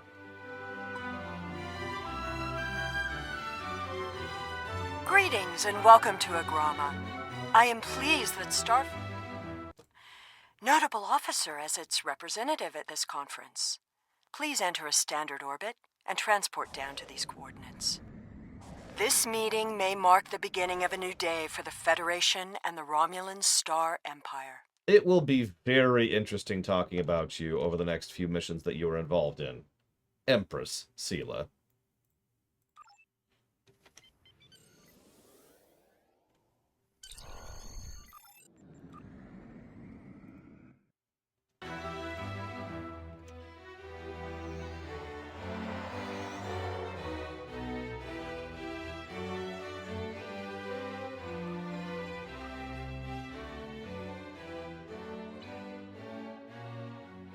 The rest of the delegates are already in the conference room. My aide, Jevem, will take you there. I have some business to attend to before we begin. Pleasure to meet you. Huh. for the first time. I look forward to productive conversation. I actually don't know who Denise Crosby is the daughter of, off the top of my head. A lot of Romulans here for some reason. Weird. Let's talk to the Fed diplomat. What do you got here? What do you got for me? Give me some Citadel music. The Romulans can be so difficult to deal with, especially these Imperials. They are forever setting traps, twisting words, and jockeying for advantage. Even a conference with the Klingons would be preferable. At least you know where you stand with Klingons. I'm reminded of a line I read once in an ancient Earth text. Hide a knife behind a smile. Every smile here hides a knife. Yes, Sectaft. I thought the Federation's alliance with the Romulan Republic would be the end of any meaningful dialogues with Empress Sela. After all, she considers the Republic to be a terrorist organization. She may have an ulterior motive for inviting us here, but we had to take the chance that Sela's offer to negotiate is sincere, and act in kind. The Federation must pursue every avenue for peace. I don't know about every avenue, but I do actually overall agree with the concept. We are so pleased that you were able to attend our conference. The Empire was quite dismayed at your decision to support the terrorist insurgents rather than the rightful government of the Romulan people. So much for your vaunted Prime Directive. In any case, neither of us benefit from extended conflict. So, despite your questionable alliances, we are choosing to open negotiations in hopes of normalizing relations between the Federation and the Romulan Star Empire. Yeah? Right. You're an idiot. Okay. Yeah, Hakeev isn't here, by the way. Curious. It is agreeable to meet with you. You have my people's enduring gratitude for how you handled that matter with Ambassador Soketh. This is another trying time for Vulcan. The Romulan Star Empire blames the Vulcan Science Academy for the Hobus supernova that destroyed their world. They are utterly intransigent in this misguided belief, despite the fact that Ambassador Spock warned them of the danger and ultimately gave his life to stop the loss of even more worlds. Romulans are a most illogical people. Sometimes I find it hard to believe we were once a single species. Really minor point there, but did you catch that? Obviously, nobody in, the Prime timeline is aware of the fact that the Kelvin timeline even exists. Well, I shouldn't say nobody, but most people aren't. They think Spock died when he, tried to stop the Hobus supernova, as opposed to created the Kelvin timeline.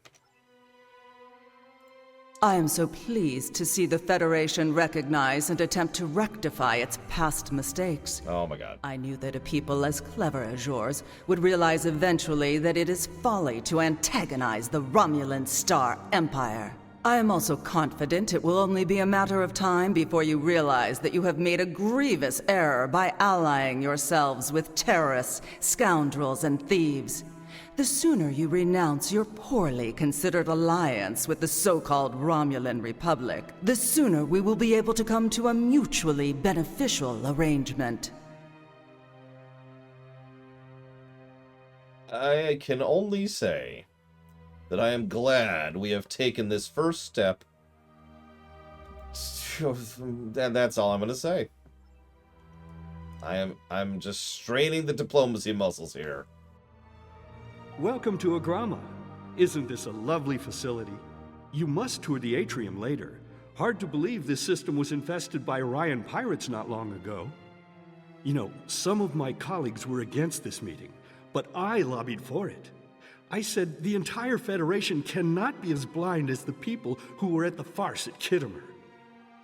If you just see the problems the Romulan Republic are causing, I'm sure you can persuade your government to reconsider their rash choice and sever their agreements with these rebels.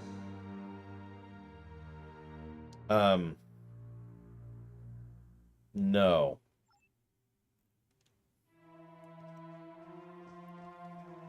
Screw your table. I apologize for the interruption. My name is Tokav. I am one of the stewards here. We've had a slight complication with the dietary requirements of some of your delegation. Could I borrow you for a moment so we can clear this up? Of course. You've never heard of Kittimer before, Ross? Alright, we need to take Ross out back and beat him. And yeah, please try to remember, so the timeline's a little wonky. It's okay. This is pretty much the end of the timeline being wonky, I swear. But these quests are kind of happening at the same time as some of the Romulan quests we just did. They link up right there. You can actually see it in the middle of my screen right there. The Vault. When the Romulan arc reaches the Vault and the Federation arc reaches the Vault, we have officially cohesed the timeline and no longer need to do this back and forth thing. But the relevant point here is that even though we are treating with the Romulan Republic, we have not reached out and we haven't done the battle we just played, for example. And there's some other stuff here that's just all over the place. Just ignore that. Like I said, once we get to the Vault, things will line up mostly much smoother. In fact, actually, let me double check this, because we've got Vault, and then we've got that, and then Frozen, which is a big one. Colosseum, cutting the cord, and then, of course, that leads to New Romulus. So, I'm sorry, actually, let's be very clear. Sorry. So the 100% no really moment at which we will no longer have any time shenanigans is when we hit the New Romulus stuff. Right here. Once we've gotten there, we're caught up. No more bouncing around the timeline. Franklin Drake says you can be trusted, and that is enough for me. There's more going on here than a diplomatic conference. Sela has no interest in courting the Federation. So why is she suddenly doing so now? We're going to find out what she's up to. What do you propose? The lower level of this facility is off limits to everyone but the Empress and her aides. But that access hatch right over there opens up to a maintenance tunnel that leads down. The doorway is guarded. So while I distract the guards, you sneak through the door. Okay. Come. In the Federation? No, Admiral Murphy. Franklin Drake actually gets a proper introduction to the Romulans if they go with the Fed side, as part of the Romulan arc. And he has his introduction to the Klingon initial arc as a result of being a captor that, you then try to recapture. But on the Federation, nope. The hatch is just ahead in the northeast corner of the room. There will be a security room near the exit of the maintenance tunnel on the level below us. Access one of the consoles there. Maybe you'll learn more about what she's doing. I need to get back to the reception before I'm missed. But I should be able to cover your absence for a few minutes. More than that, and you're on your own. Thanks. Let's see what we got, shall we? Yeah, Drake used to be a major quest giver, and now he's not. He's part of a quest so bad it actually wrecked my console, or excuse me, my client for several hours.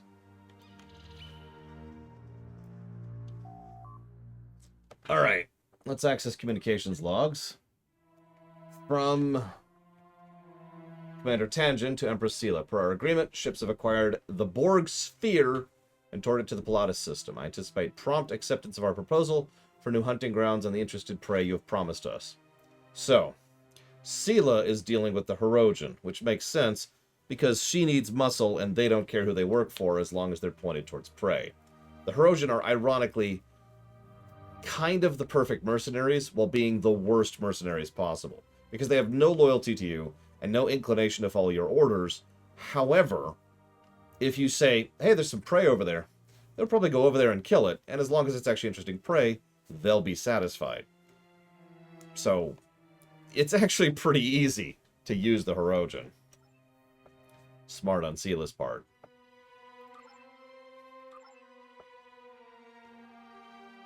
Empress, the fleet is on its way to Vulcan.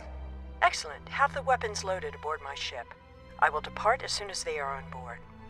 At last, we will have our revenge for the destruction of Romulus. Hail Hakiv and put him through to my personal terminal. Then leave me. I have matters to attend to. Yes, Empress. I'm not actually sure, Admiral Murphy, other than the one.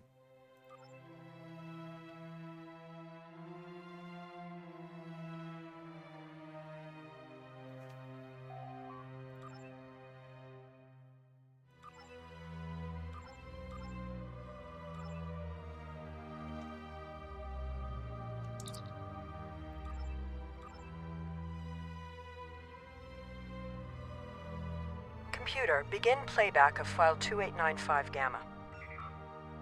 After I left Starfleet, I made it my life's work to reunite the Romulans with their Vulcan brothers. For many years, I lived among them and waged a campaign of peace. 21 years ago, the star of the Hobus system went supernova and sent a wave of devastation across the quadrant. I promised to save the Romulan homeworld. I failed. Computer, end file. I cannot suffer more of that arrogant fool. Soon, Vulcan will suffer the same fate as my world. Now, I've been praising Sela a lot this game, but here's the biggest problem with Sela. She's an idiot. Or, to be slightly more correct there, Sela is really fixated on revenge to a stupid degree. And I do mean to a stupid degree. Please remember, from their perspective, Spock's dead. So... But she's like, don't worry, I will have my revenge. I must hurt somebody for what happened to Romulus. So she's bent on destroying Vulcan because... Yeah. Anyways, Hem.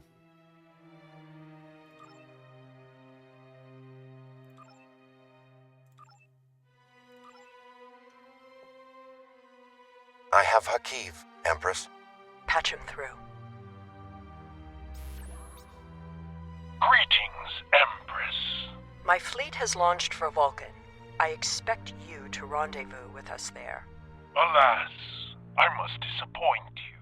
The terrorist cells of the Romulan Republic demand my full attention. Kittimer did not go as planned. Now they have powerful allies. And with Taurus missing... Spare me your excuses, Hakiv. Nothing is more important than avenging the destruction of our homeworld. You disappoint me, Hakiv. I trust you will not do so again. So, that's important for several reasons. First of all, Hakiv is more interested in the Republic than Sela is. That's because Sela is more interested in revenge than anything else. Hakiv has also reached the point where he is willing to disobey Sela to her face. Now, I've pointed out before how Hakiv isn't loyal to her, and he never has been. But if he's starting to get to the point where he can openly defy orders, her position's getting a lot weaker. You'll notice she let that go with a light threat, probably because she recognizes that's all she could do.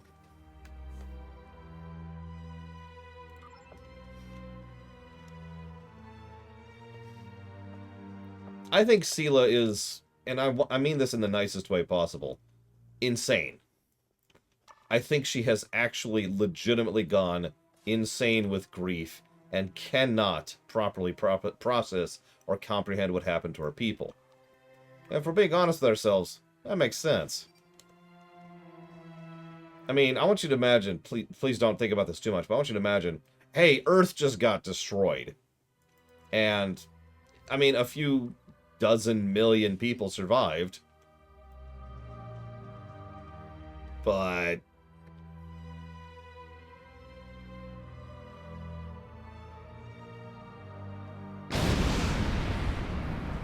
Alright, we should probably transition to mission music here. The Federation would send spies instead of diplomats, and you call us treacherous. No matter. You may have destroyed these weapons, but my fleet is already en route to Vulcan. You cannot stop what has begun. Guards! Capture the intruders! You know, you say that, but, I'm pretty sure I can. That is the wrong song for this area.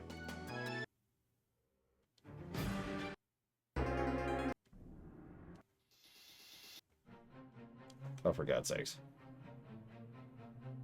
Fine, we'll go with this.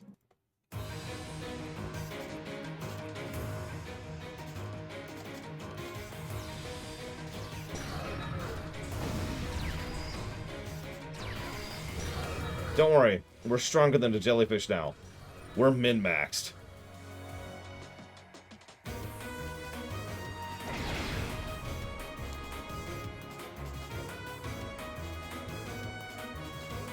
Whatever you did down there, it made quite an impression. Good work on disabling the transport inhibitor. Your ambassadors are safely back on their ships, but I had to blow my cover to get them there. Now it's time for me to get out while I still can. Farewell. Thanks for the help. Hope we meet again soon. Get me out of here.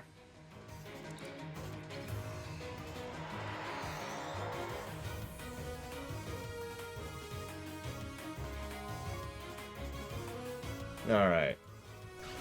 Let's go ahead and break free. There we go. You can't control me.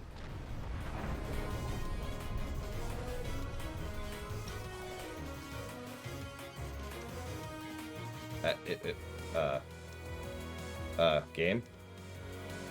Okay, let me just drift here for a second. Oh, I'm missing abilities. That's okay, I can fix that. That one should be there. There we go. And you should be there. Hang on, what else am I missing? Missing that. Yep.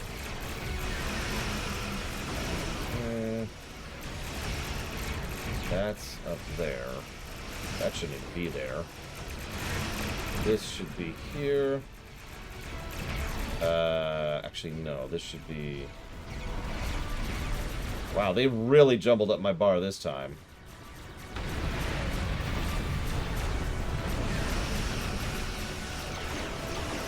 And where's the other one? There it is. Okay, bar fixed. I don't even have this ability anymore.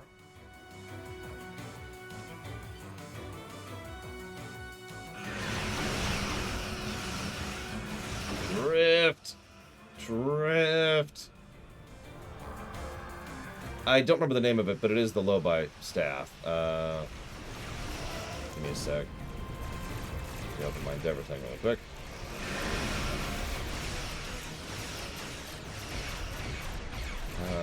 Where's my Lobi? Where's my Lobi? There it is.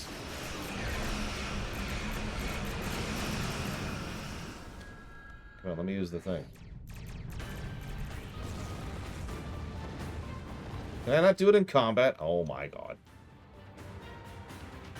I mean, it's an extraordinarily good ground weapon.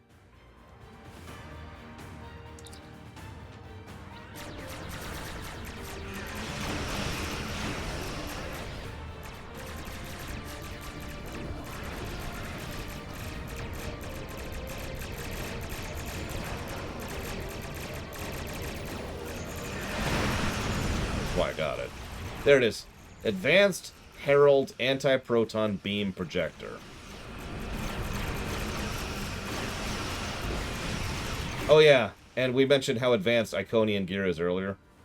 I'm equipped with like 5 pieces of gear on ground and space that are Iconian in nature, so... I had not expected to hear from you so soon. Was your mission successful? So Sela has launched an attack on Vulcan. I should have expected as much. You cannot trust them. Shut I up. never do. I am contacting all available ships. We will meet you there. Well, take me to Vulcan. Let's deal with this nonsense. Hi, Dragon's Hunter. The sheet's up to date. I updated it during lunch. Thanks to your warning, we were able to divert some ships to defend Vulcan. I have come to personally command the defense. The other forces have already been briefed. Your role in this battle will be to defend the science vessels that have set up a tachyon detection grid to detect any cloaked Romulan ships. We cannot allow any enemy ships to slip through. Okay, or, hear me out. I'll destroy the entire enemy fleet by myself. The ships maintaining the grid will be priority targets for the Romulans, but they must remain in position or the grid will collapse. That is why I need you to protect them. Alright, fine. Jesus, pushy.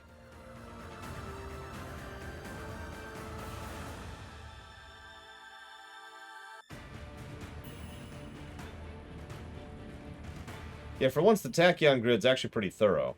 Unlike in the episode where they used it in TNG, where it was nonsense.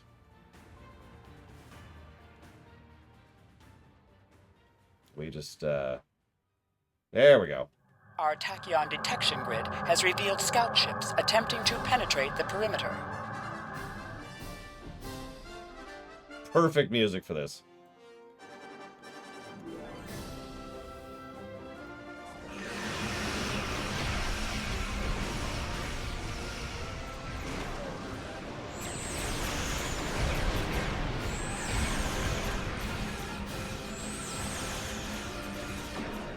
Yeah, I was talking about that earlier. She voices something like 30 plus characters.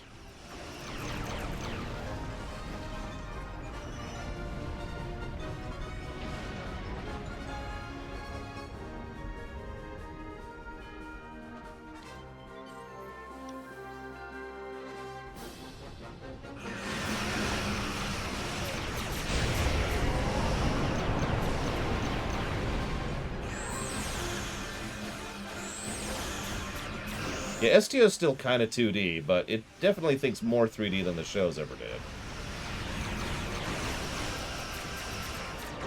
Oh no, it's a Dederadex. Whatever will I do? And first we're going to pose on it. This is basically me doing this on the Dederadex. There we go. Before I destroy it, obviously.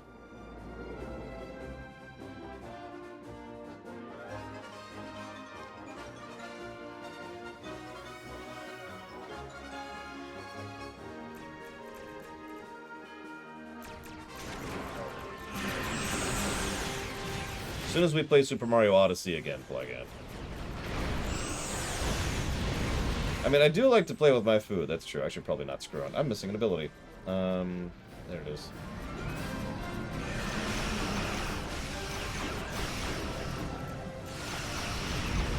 I wonder if when we do the custom ship missions, if my loadout's going to be completely screwed up again. What do you want to bet?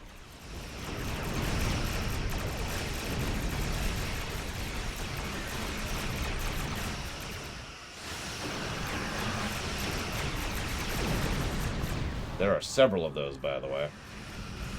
You know, that's funny is I can't do the AoE nonsense of the other ship. Jellyfish. But, I can just kill things. Just in their stupid faces.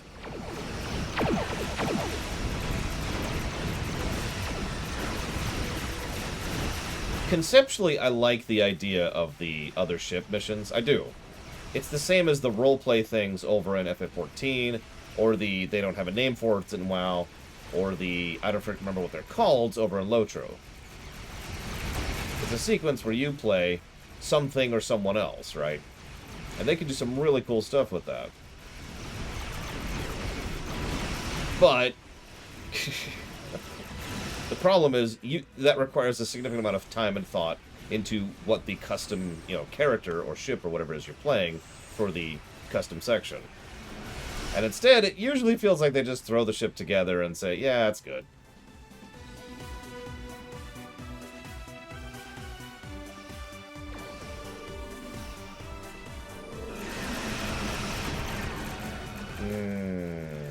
They have been leaning on that a bit, my Kamano, yeah.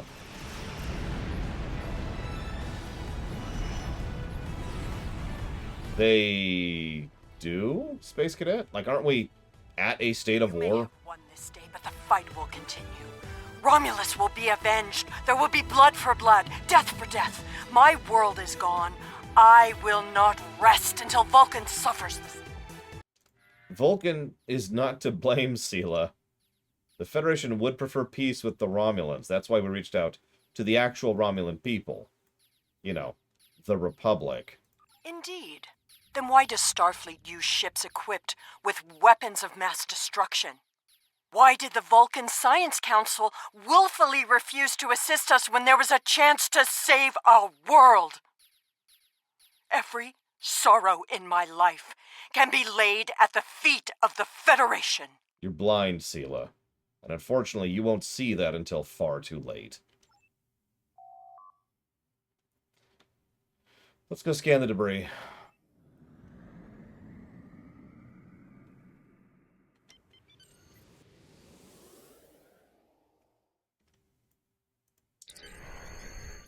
They have Borg tech.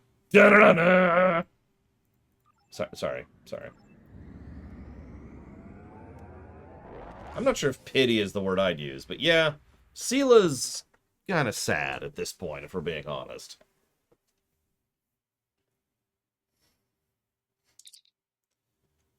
The people of Vulcan and Starfleet Command asked me to congratulate you. I am deeply concerned about finding Borg tech, so we need to deal with that. So let's go deal with that. Cool. Boom. I have new missions for you. No, you don't.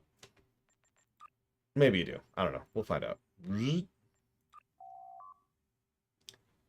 leaders of the Romulan Star Empire have been blind by their ambition.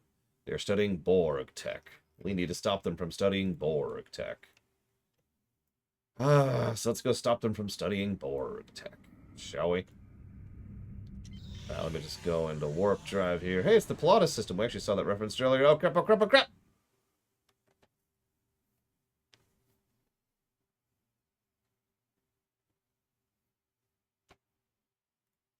So the problem here, the Romulan Star Empire was like, help us. And what was supposed to happen was that the Vulcan Science Command basically said, let's debate the issue for a while before we really help the Romulans. Now, if you're paying attention, that makes absolutely no sense on basically any level, because the Vulcan Science Academy doesn't really make decisions for the United Federation of Planets, which by all accounts did approximately nothing to actually assist with them. Unless we talk about the Countdown comic, in which they did functionally nothing to assist with them. Essentially, every race in the galaxy just kind of looked back and said, yeah, we're good. Now, here's the problem. This would all line up perfectly if they thought about it and resequenced it just a little bit. Imagine if the Vulcans had found out about the star first, and they're like, and they don't think it's going to destroy the galaxy because that's stupid, but they think it's going to destroy Romulus. And there's this moment of, do we let it happen? And, I mean, we can all meme and we can all joke, but you know people would debate that. It may even be a debate that doesn't last long. It may be a debate that everyone says, oh my gosh, that's horrible. But you know they would debate that. And so they debate it, they hemmed and hawed, and finally like, okay, no. We cannot condemn the Romulan people for the actions of the Romulan government. So they go to help, and then they're like, oh crap, we're a little bit too late, and Spock fails to save them, and everyone blames the Vulcans because they debated the issue, and they don't lie about the fact that they debated the issue. Maybe add a little proviso that says that everyone else also debated, should we save them or not. It's just the Vulcans are the only ones that actually openly admitted it. Like maybe the Federation Council, aka the actual governing body of the Federation, was like... And you know the Klingons would be like, let them deal with it.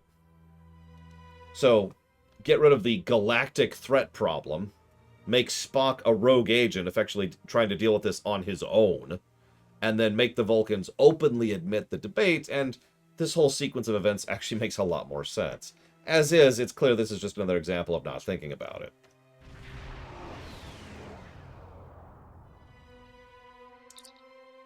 We have the Borg sphere on sensors.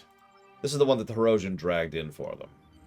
Oh hey, they've got a warbird defending it. Oh hey, they had a warbird defending it.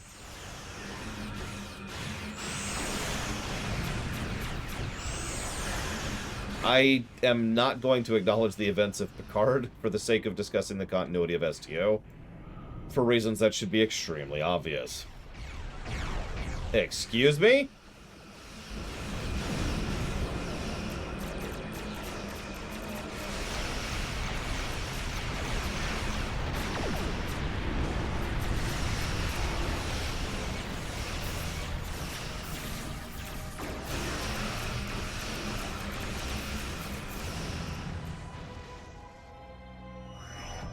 I agree, Harian. STO does acknowledge it, and should didn't. And I am firm in my belief on that point. And probably not going to change my opinion on that at any point in time. STO should have cut that cable and keep them as completely separate timelines at best.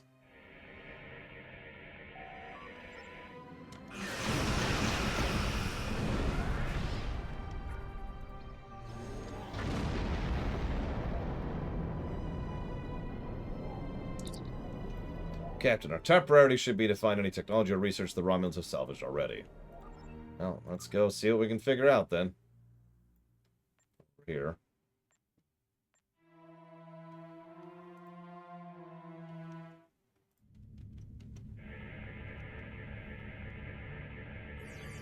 Whoops, whatever. Didn't need to grab that, but whatever. I mean, you can have your cake and eat it too, in some circumstances. They just need to really think about it, and frankly, they didn't. But yeah, I make Discovery ships? Sure, that's cool. They've done all kinds of silly ships and fun ships and neat ships. Done, sure. But make actual Discovery stuff canon? No, I wouldn't have done that.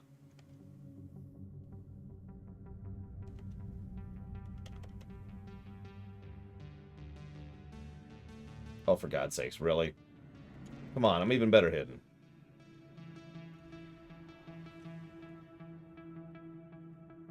Let me get out into the sunlight so I can hide better.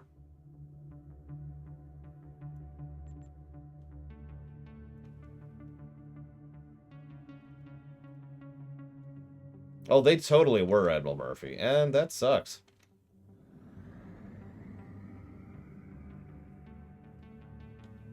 So there's the Romulan ship over there.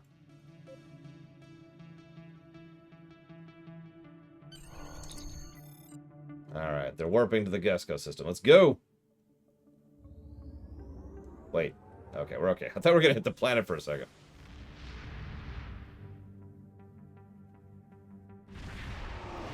I mean, I will admit I'm probably not really going to be invested in STO from this point onward for exactly the reason you just mentioned. But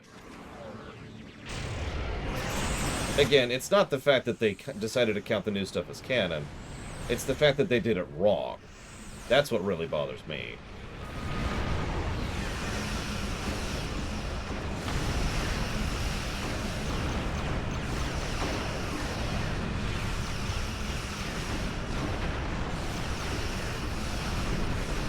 I don't blame you, Admiral Murphy. It's crap. It's total crap. It's going to be the biggest cavalcade of story negatives this entire game gets.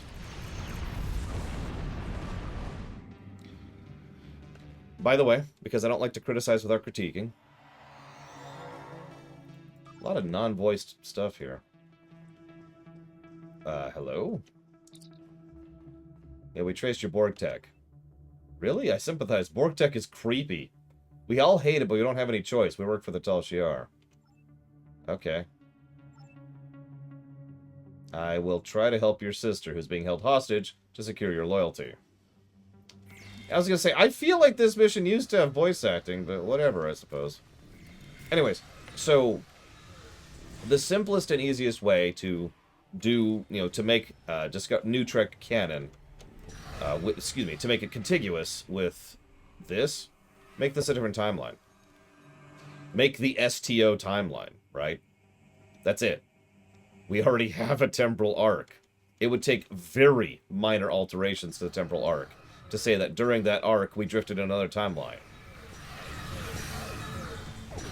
So, Discovery and Picard and all that, that's still the prime timeline because that's CBS and they get to have the big stick. And STO? STO's in its own thing. There you go. Bam. Done. Fixed. And because we have the ability to transfer between timelines, you can actually have Discovery stuff in STO. Because we just transfer over and back, right?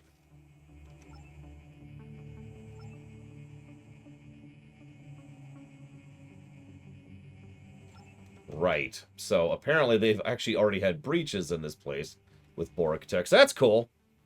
Yeah, like incursions. I mean, honestly, that's effectively what they're already doing because of...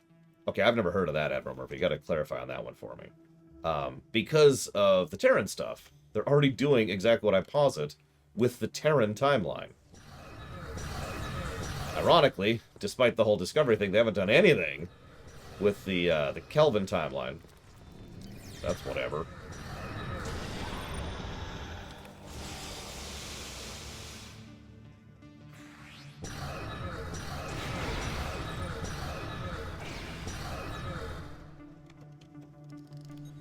Don't mind me, I'm just killing all the Romulans who shoot back. Pick up a gun, you're gonna die instantly, FYI. See that portal to the sun? It knows. It knows. The Hirogen upheld their bargain and delivered a disabled Borg sphere to the Pilatus system. As precaution, we have not moved the sphere from that location. I do not wish to risk powering any system that might trigger Borg regeneration protocols. However, I do feel safe to begin dismantling and analyzing the sphere's components.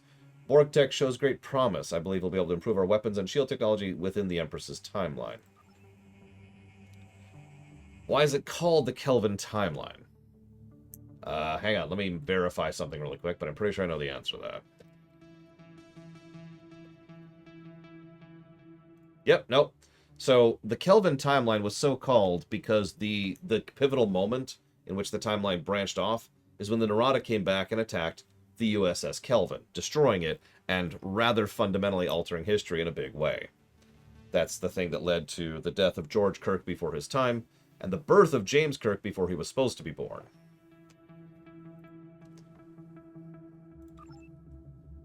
Work to integrate Borg components into our vessel has begun. God, that sounds just like a terrible idea.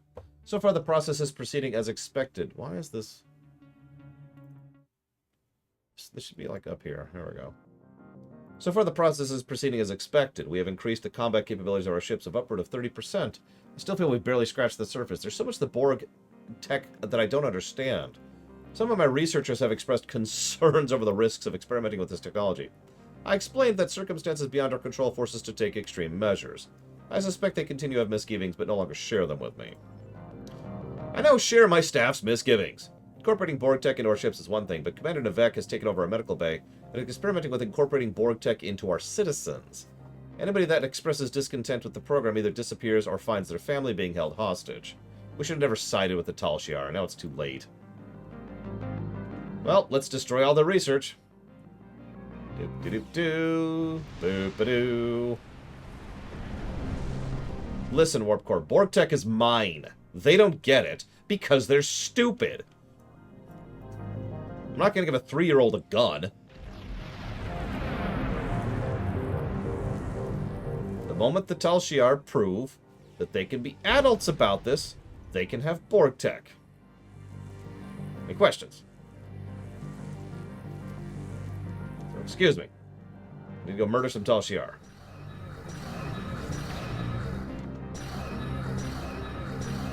It's a shame. I mean, so my own theory on the matter lines up with that completely, Admiral Murphy.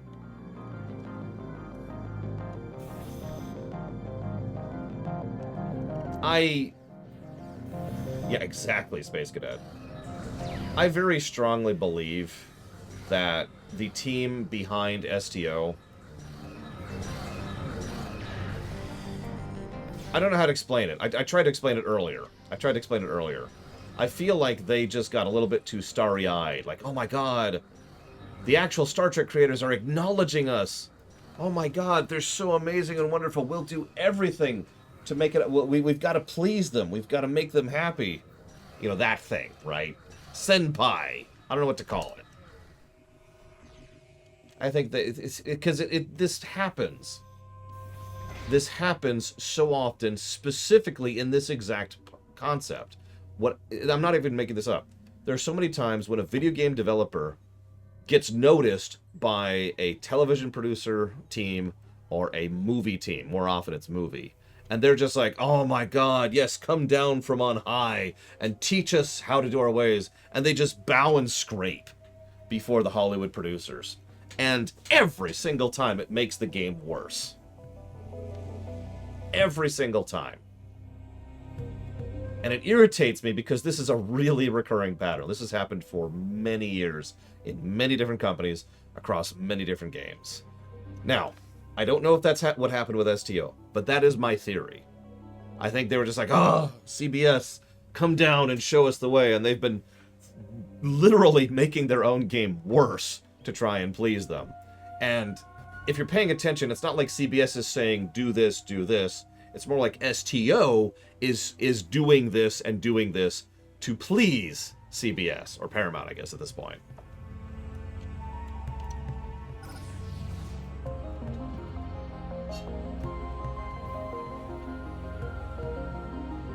And the whole thing irritates me. Now, who wants ice cream? I am from Serena Prime, one of the colonies still neutral in the conflict between the Republic and the Tal Shiar. Before all this, I was a vocal proponent of the Republic. All I can think of is I attracted the wrong kind of attention for my outspoken beliefs. One day I went out for a walk on the cliffs of my settlement. I remember seeing something strange, and I heard a metallic buzzing, and everything went black. I woke up in this cell, and no one will tell me where I am or why I'm here. They say I'm a test subject, and they're going to implant me with Borg tech. Beam her up to my ship. Frankly, I am too. CBS and... part of the problem too... Hang on. Rant. Really quick rant, because I want to get through this quest today. A lot of Hollywood, and I mean a lot of Hollywood. Actors, directors, writers, producers, special effects people, music, sound design, visual design, artists, set designs. A lot of them have had this attitude for decades of looking down at video games. This has had a really deleterious effect on the video game industry for literally decades. I've actually talked about this topic before. Why do you think voice acting sucked so badly back in the day in video games? It was because most voice actors looked down upon it, as if it was literally a lesser thing, like it was the actor equivalent of working at McDonald's. Which, by the way, isn't actually that bad of a job anyways, but let's not get into that particular, misconception. But you get the point, right? There was an elitism on display. And yeah, exactly. There are Star Trek stars who have scoffed at the idea of voicing for Star Trek Online because it's a video game. Now, we're drifting out of that bit by bit. We have been for years, but there is still that attitude and there's still that mentality. I am nothing short of shocked about the fact that CBS has actually acquiesced to even acknowledge Star Trek Online. Never mind any of the other crap. Rant off. Moving on.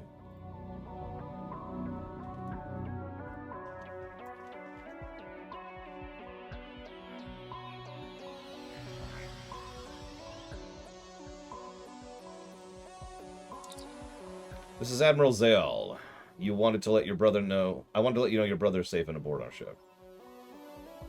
Here's the access codes. Thanks. Cool.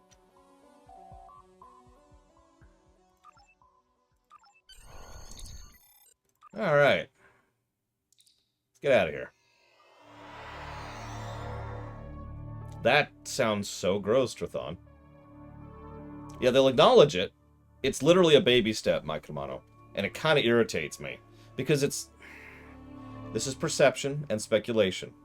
But I feel like it's done with the same mentality.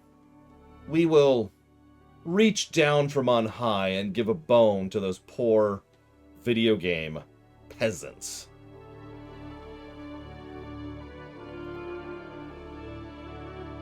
Look, we put your ships in our show. That's it, by the way. That is the full totality of what they've done to acknowledge Star Trek Online.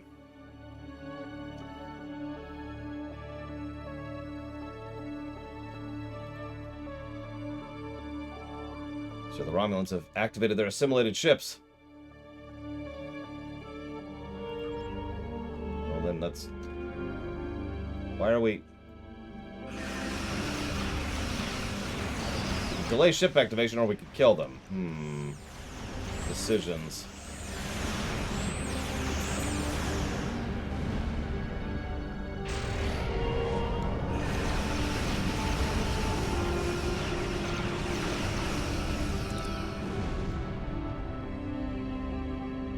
Yeah, sure, I'll deliver you to your colony. No problem.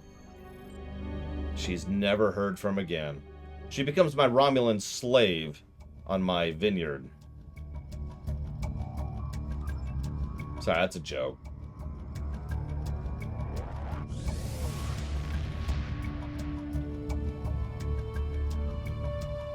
Yeah, exactly, Space Cadet.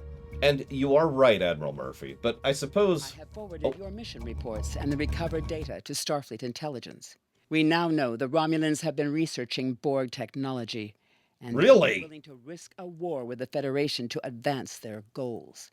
There is a 76.77% chance that Starfleet will have to take action against the Romulans to prevent them from upsetting the balance of power with this research. If that occurs, I predict that we will need you and your crew to assist in averting calamity. Hold up. You mean we need to take action against the Tal Shiar, right? Not the Romulans, you racist prick. I have new missions for you. Oh, no, we're still here. Oh god, where were we?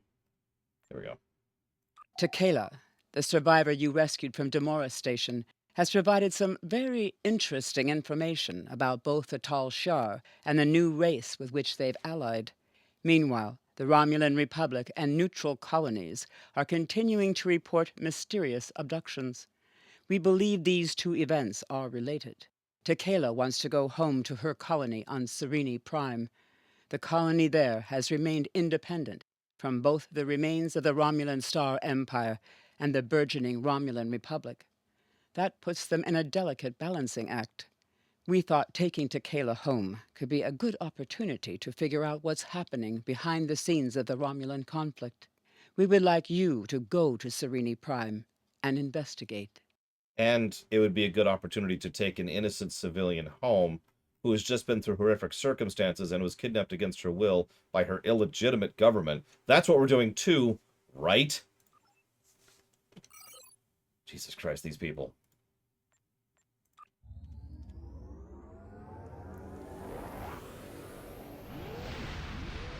And yeah, the Federation likes to not do the war thing. They're dumb. It's the nicest way I could put that. Yeah, we're gonna go with dumb.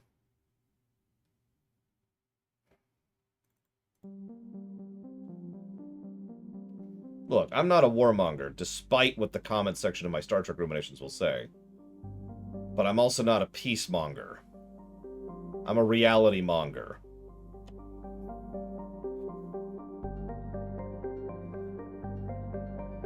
We are well post-Voyager. We're 32 years after Voyager at this point.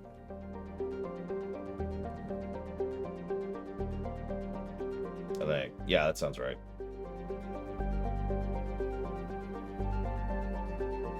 I know, right, Admiral Murphy? Jesus Christ.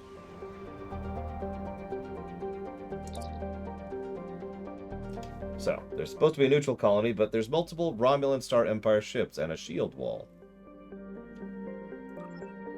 I can't thank you for enough for returning me. It looks like the Romulan Star Empire has been busy while I'm away.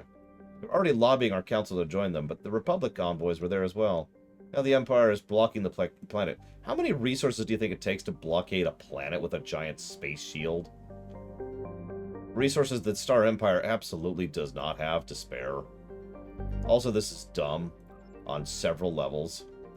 But whatever. Hail the Romulan vessel.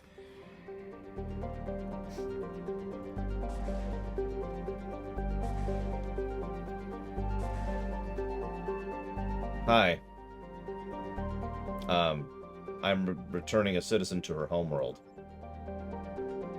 Identify the citizen. Lower your shields and prepare to be boarded. Wow, yeah, okay. You know, I have a weapon on my ship called an Agony Spinal Lance. It's that thing that just rips through your hull.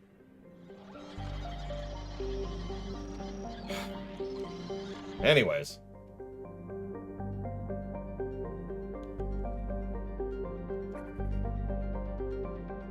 I was gonna say, this is a lot of protection for some random colony that is whatever. Also, I'm not going to point out the fact that the shield only covers one thing. I think that's a game limitation, but whatever. No, don't do it. Okay, there we go. Let's go ahead and beam down, see what's going on. Weapons at the ready.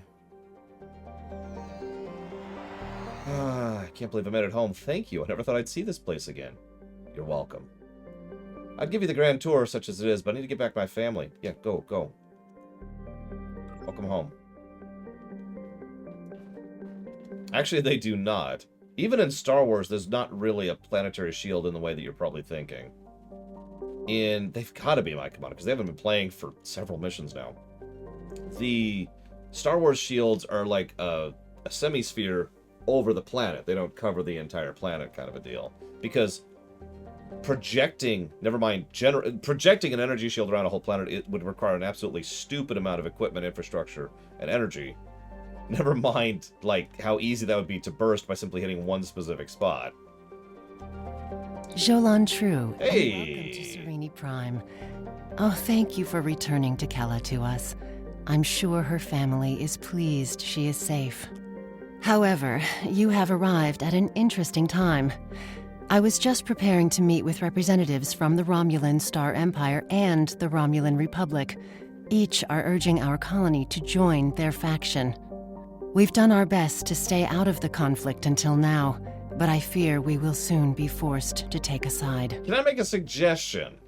Yes, the Empire has a way of offering assistance that feels more like a threat.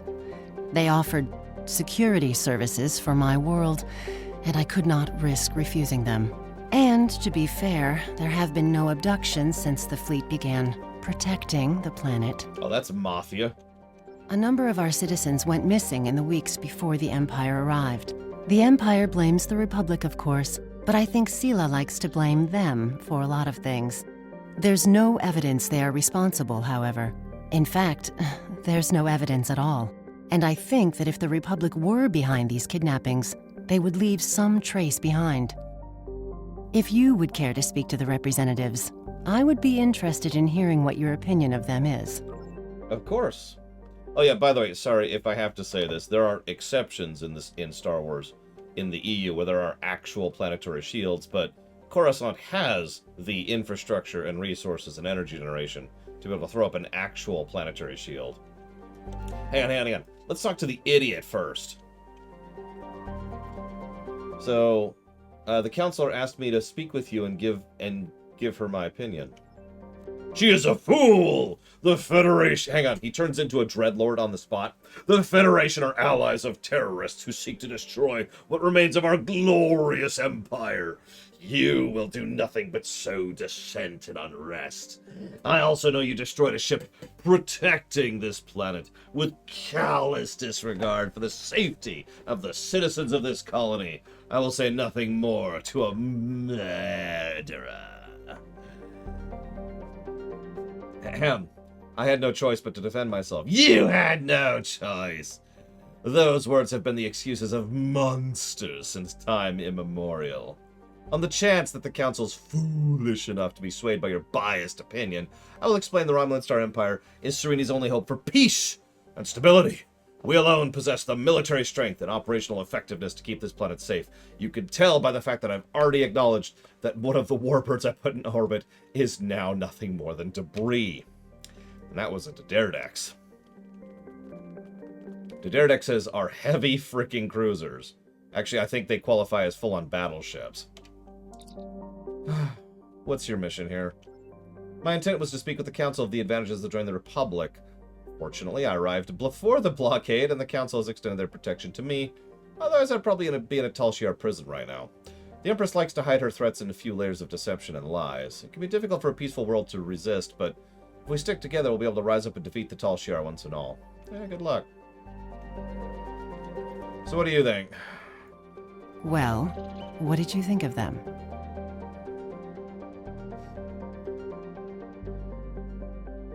So we can say, join the Republic. We can say, join the Star Empire because we're stupid.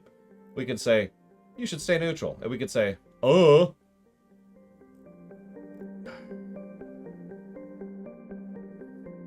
mean, I can't tell you what your colony can do. You need to follow your heart and your instincts. An interesting perspective. Thank you for your suggestion. Our most convincing evidence comes from a survivor of Virenat. And if his story can be believed, he says he knows who is behind these abductions. You should speak to him before you leave. He's behind that building. Sure thing. Now, it would be almost impossible to pull this off properly, but you know what I would love is if more MMOs did this in general, especially this one. Imagine we go over here and we talk to us, our Romulan character. During the... Because remember, these quests we're doing are Federation only. You cannot do these quests as a Romulan. So, imagine if you got that option. Like, there was just a thing where you talk to yourself. Yes, I was at Virenat. My family died there, and my friends. It was a terrorist who destroyed my home. It certainly wasn't the Republic. It was the Tal Shiar. You don't have to take my word for it. Go to Virenat and see for yourself. Well, okay. Sure.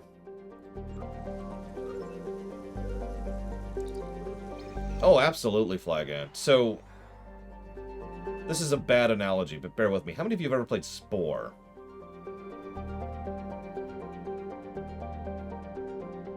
Wait, get out of here, Picard. Get out of here. Go back to your terrible show. Okay, Spore is probably not the best example, but hear me out for a second.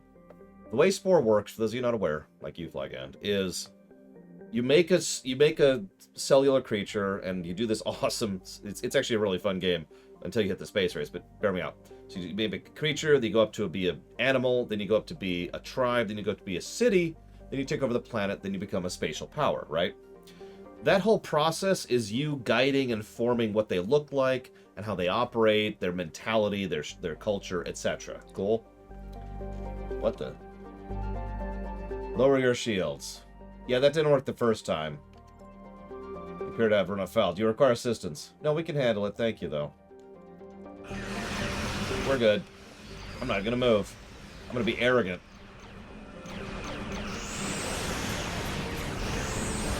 And they're dead.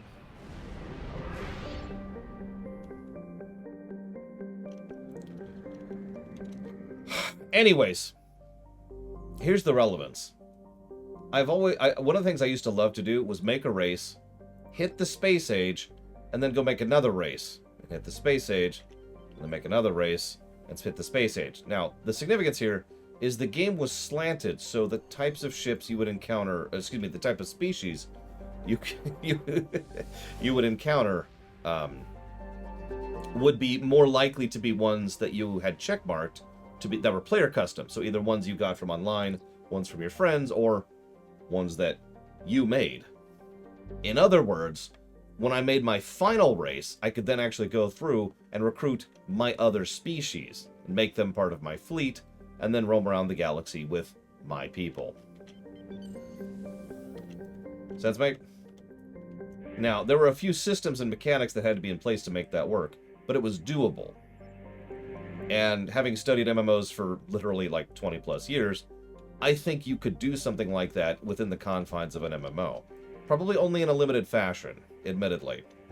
But I think we can make them story relevant, and I absolutely think we can make it so that we could group with ourselves, right?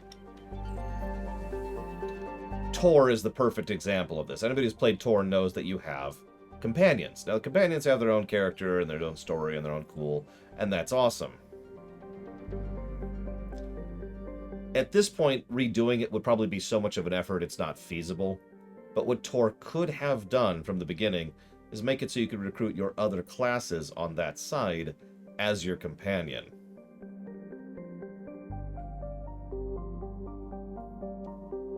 And I think that'd be awesome. Now, would that be more awesome than the companions and their various, voice actors and quests and stories? That's a little more debatable.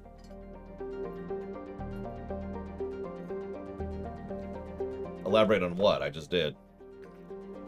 Ta-da! There you go. Now, hang on. What I just explained would be pretty easy to execute, really. Here's something that would be much harder to do. Hold up. The damage is only a few months old. No life signs. We should be cautious. Boy, this looks familiar. So, what would be much harder to accomplish, but would still be possible if they designed Tor like this from the beginning. Eject the companions. Instead, completely replace the companions with the other classes. Now, the reason this would take a substantially larger amount of work, because what they would effectively have to do is they would have to make it... So, let me use a direct example. Let's say as the Sith Inquisitor, you can have the Sith Warrior join you as you're running around questing and doing dungeons, right?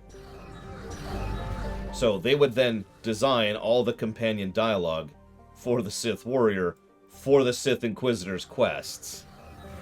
Just like the existing companion dialogue. Now, the catch here is this is still pretty easy to implement, but only if they did it that way to begin with. If they designed it that way from the get-go. Because all that time and effort and development and recording time and editing time and all the work that went into the companions could have just been readdressed to going into the classes for the other classes.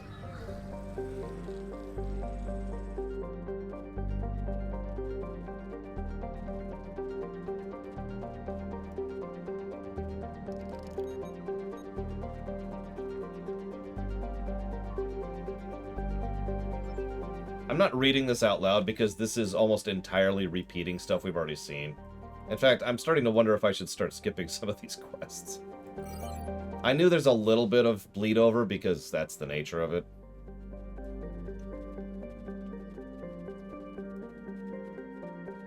They would have to share a story partially, but only partially. Only for things like the class, excuse me, not the class quests, the opposite of the class quests, the planetary quests, and stuff like that.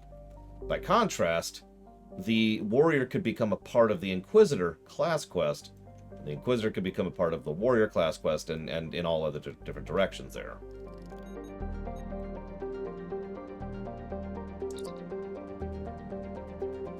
So yeah, this woman is severely infested with some kind of strange fungus. I wonder what that is.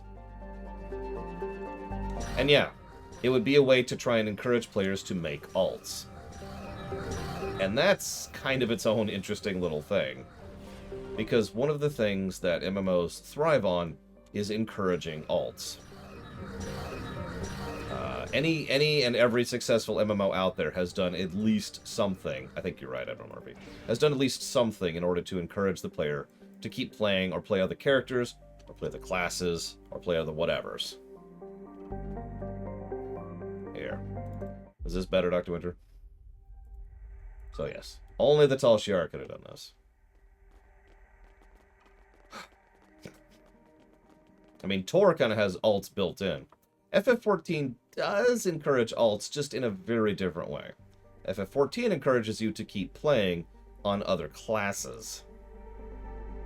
Citizens of the Empire, it is with great sorrow that I report the destruction of our colony in the Virinat system by the terrorist insurgents known as the Romulan Republic. I believe most of the residents of Virinat were loyal subjects of the Empire who were unaware of the terrorist cell hidden amongst their homes and families. Their deaths are a tragedy. When the Tal Shiar attempted to remove the insurrectionists and save Virinat and its people, the Romulan Republic destroyed the entire colony rather than submit to the lawful authority of my forces. I grieve for the loss of innocent life. Rest assured that those responsible will be found and punished for their crimes against the Romulan people. Virinat will not be forgotten. I should probably mention at least some of these lines of dialogue were actually re-recorded. I remember what Denise Crosby sounded like when she first came onto this game. She was not very good at her voice acting. She's gotten a lot better.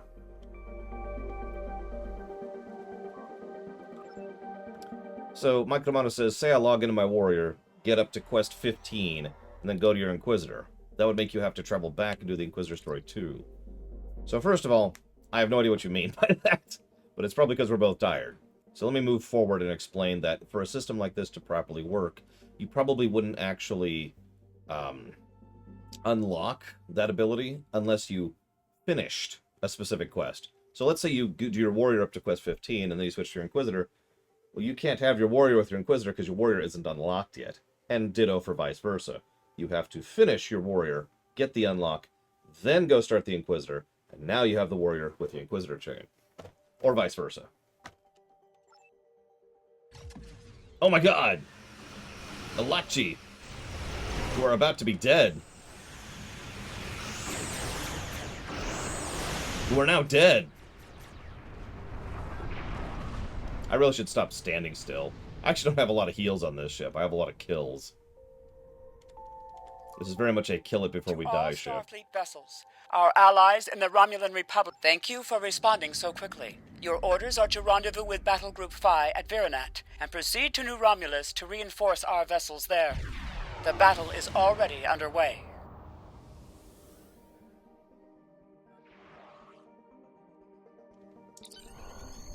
So, remember this battle that we just did in the jelly ship?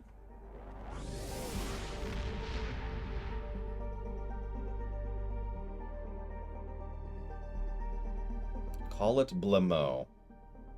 The last name actually sounds familiar, but I don't know the first name. It is. You really shouldn't, Mike Kamano. You only ever see me do that when I'm being completely arrogant.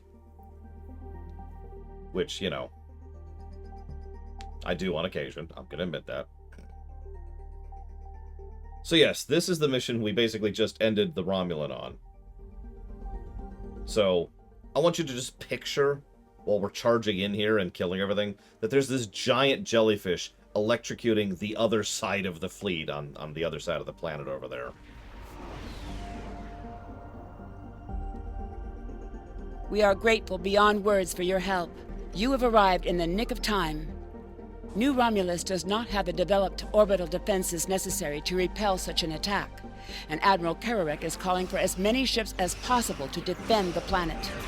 The flotilla protecting the planet has been pushed back by the enemy assault. They are at their final line now. They need your help. Yeah, obviously I have none of that. All of my stuff is benefiting me doing things like this. Yeah, they only have one giant jellyfish. It's just holding that one line by itself. We're needed over here. Start actually popping cooldowns because these things hurt apparently. Holy crap. Random thing here.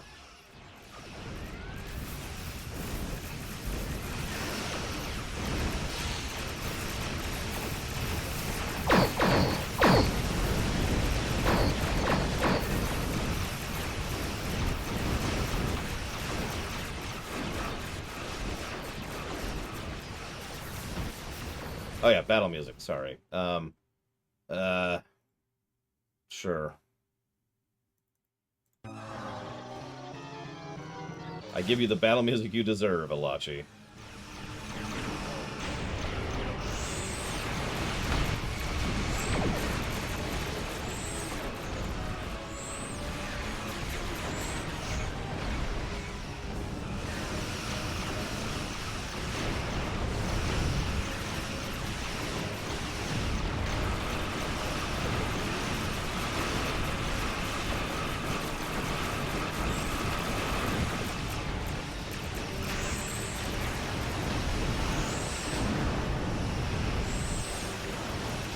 Ask again in about 6 weeks, Baron.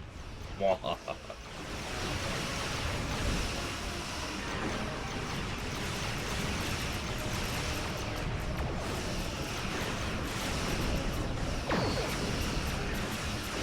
Starfleet into the military. Kill them all!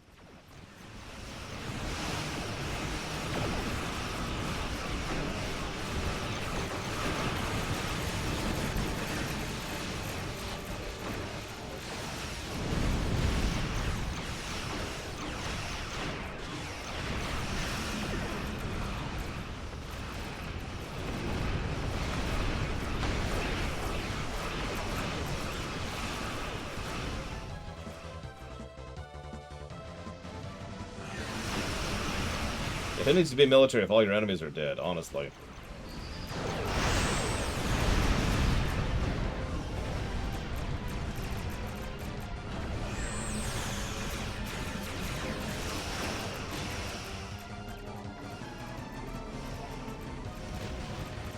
Oh, they really do, Trathon. It's pretty bad.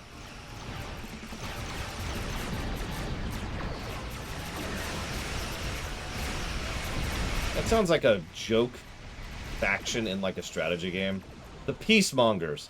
All of their weapons are literal paper cuts. They throw treaties at people until they either die or accept the treaties.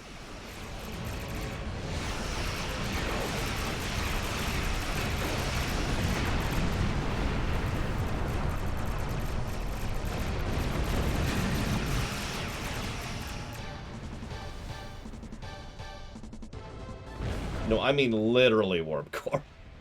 Like just... They have like a paper sheath gun. On behalf of the Romulan Republic, thank you for your assistance today. You have saved our new world from destruction. We cannot begin to repay these deeds you have performed today, but know that your names will go down in history. Thanks. So now we're caught up. Ish. The hippies. They attack you with flowers. They have tons of status effects. They can actually make it so you can't attack them. The Romulan Republic extends their sincere gratitude for your assistance in saving their homeworld. We now know the race you encountered there is called the Elachi, and they are the Tal Shar's new allies. From what you found on Virinat and what they tried to do at New Romulus, I'd say that whatever they're doing, it's not in our best interests. The Republic is continuing to search for clues to reveal what exactly is happening to the people being abducted by the Elachi. You, however, may be set to a different task. Yeah, I need to go after Terrace. I have new missions for you. But we will do that tomorrow. I did go a little bit over my cutoff date, but whatever. I hope you've enjoyed. I will be seeing you all tomorrow at 10 a.m.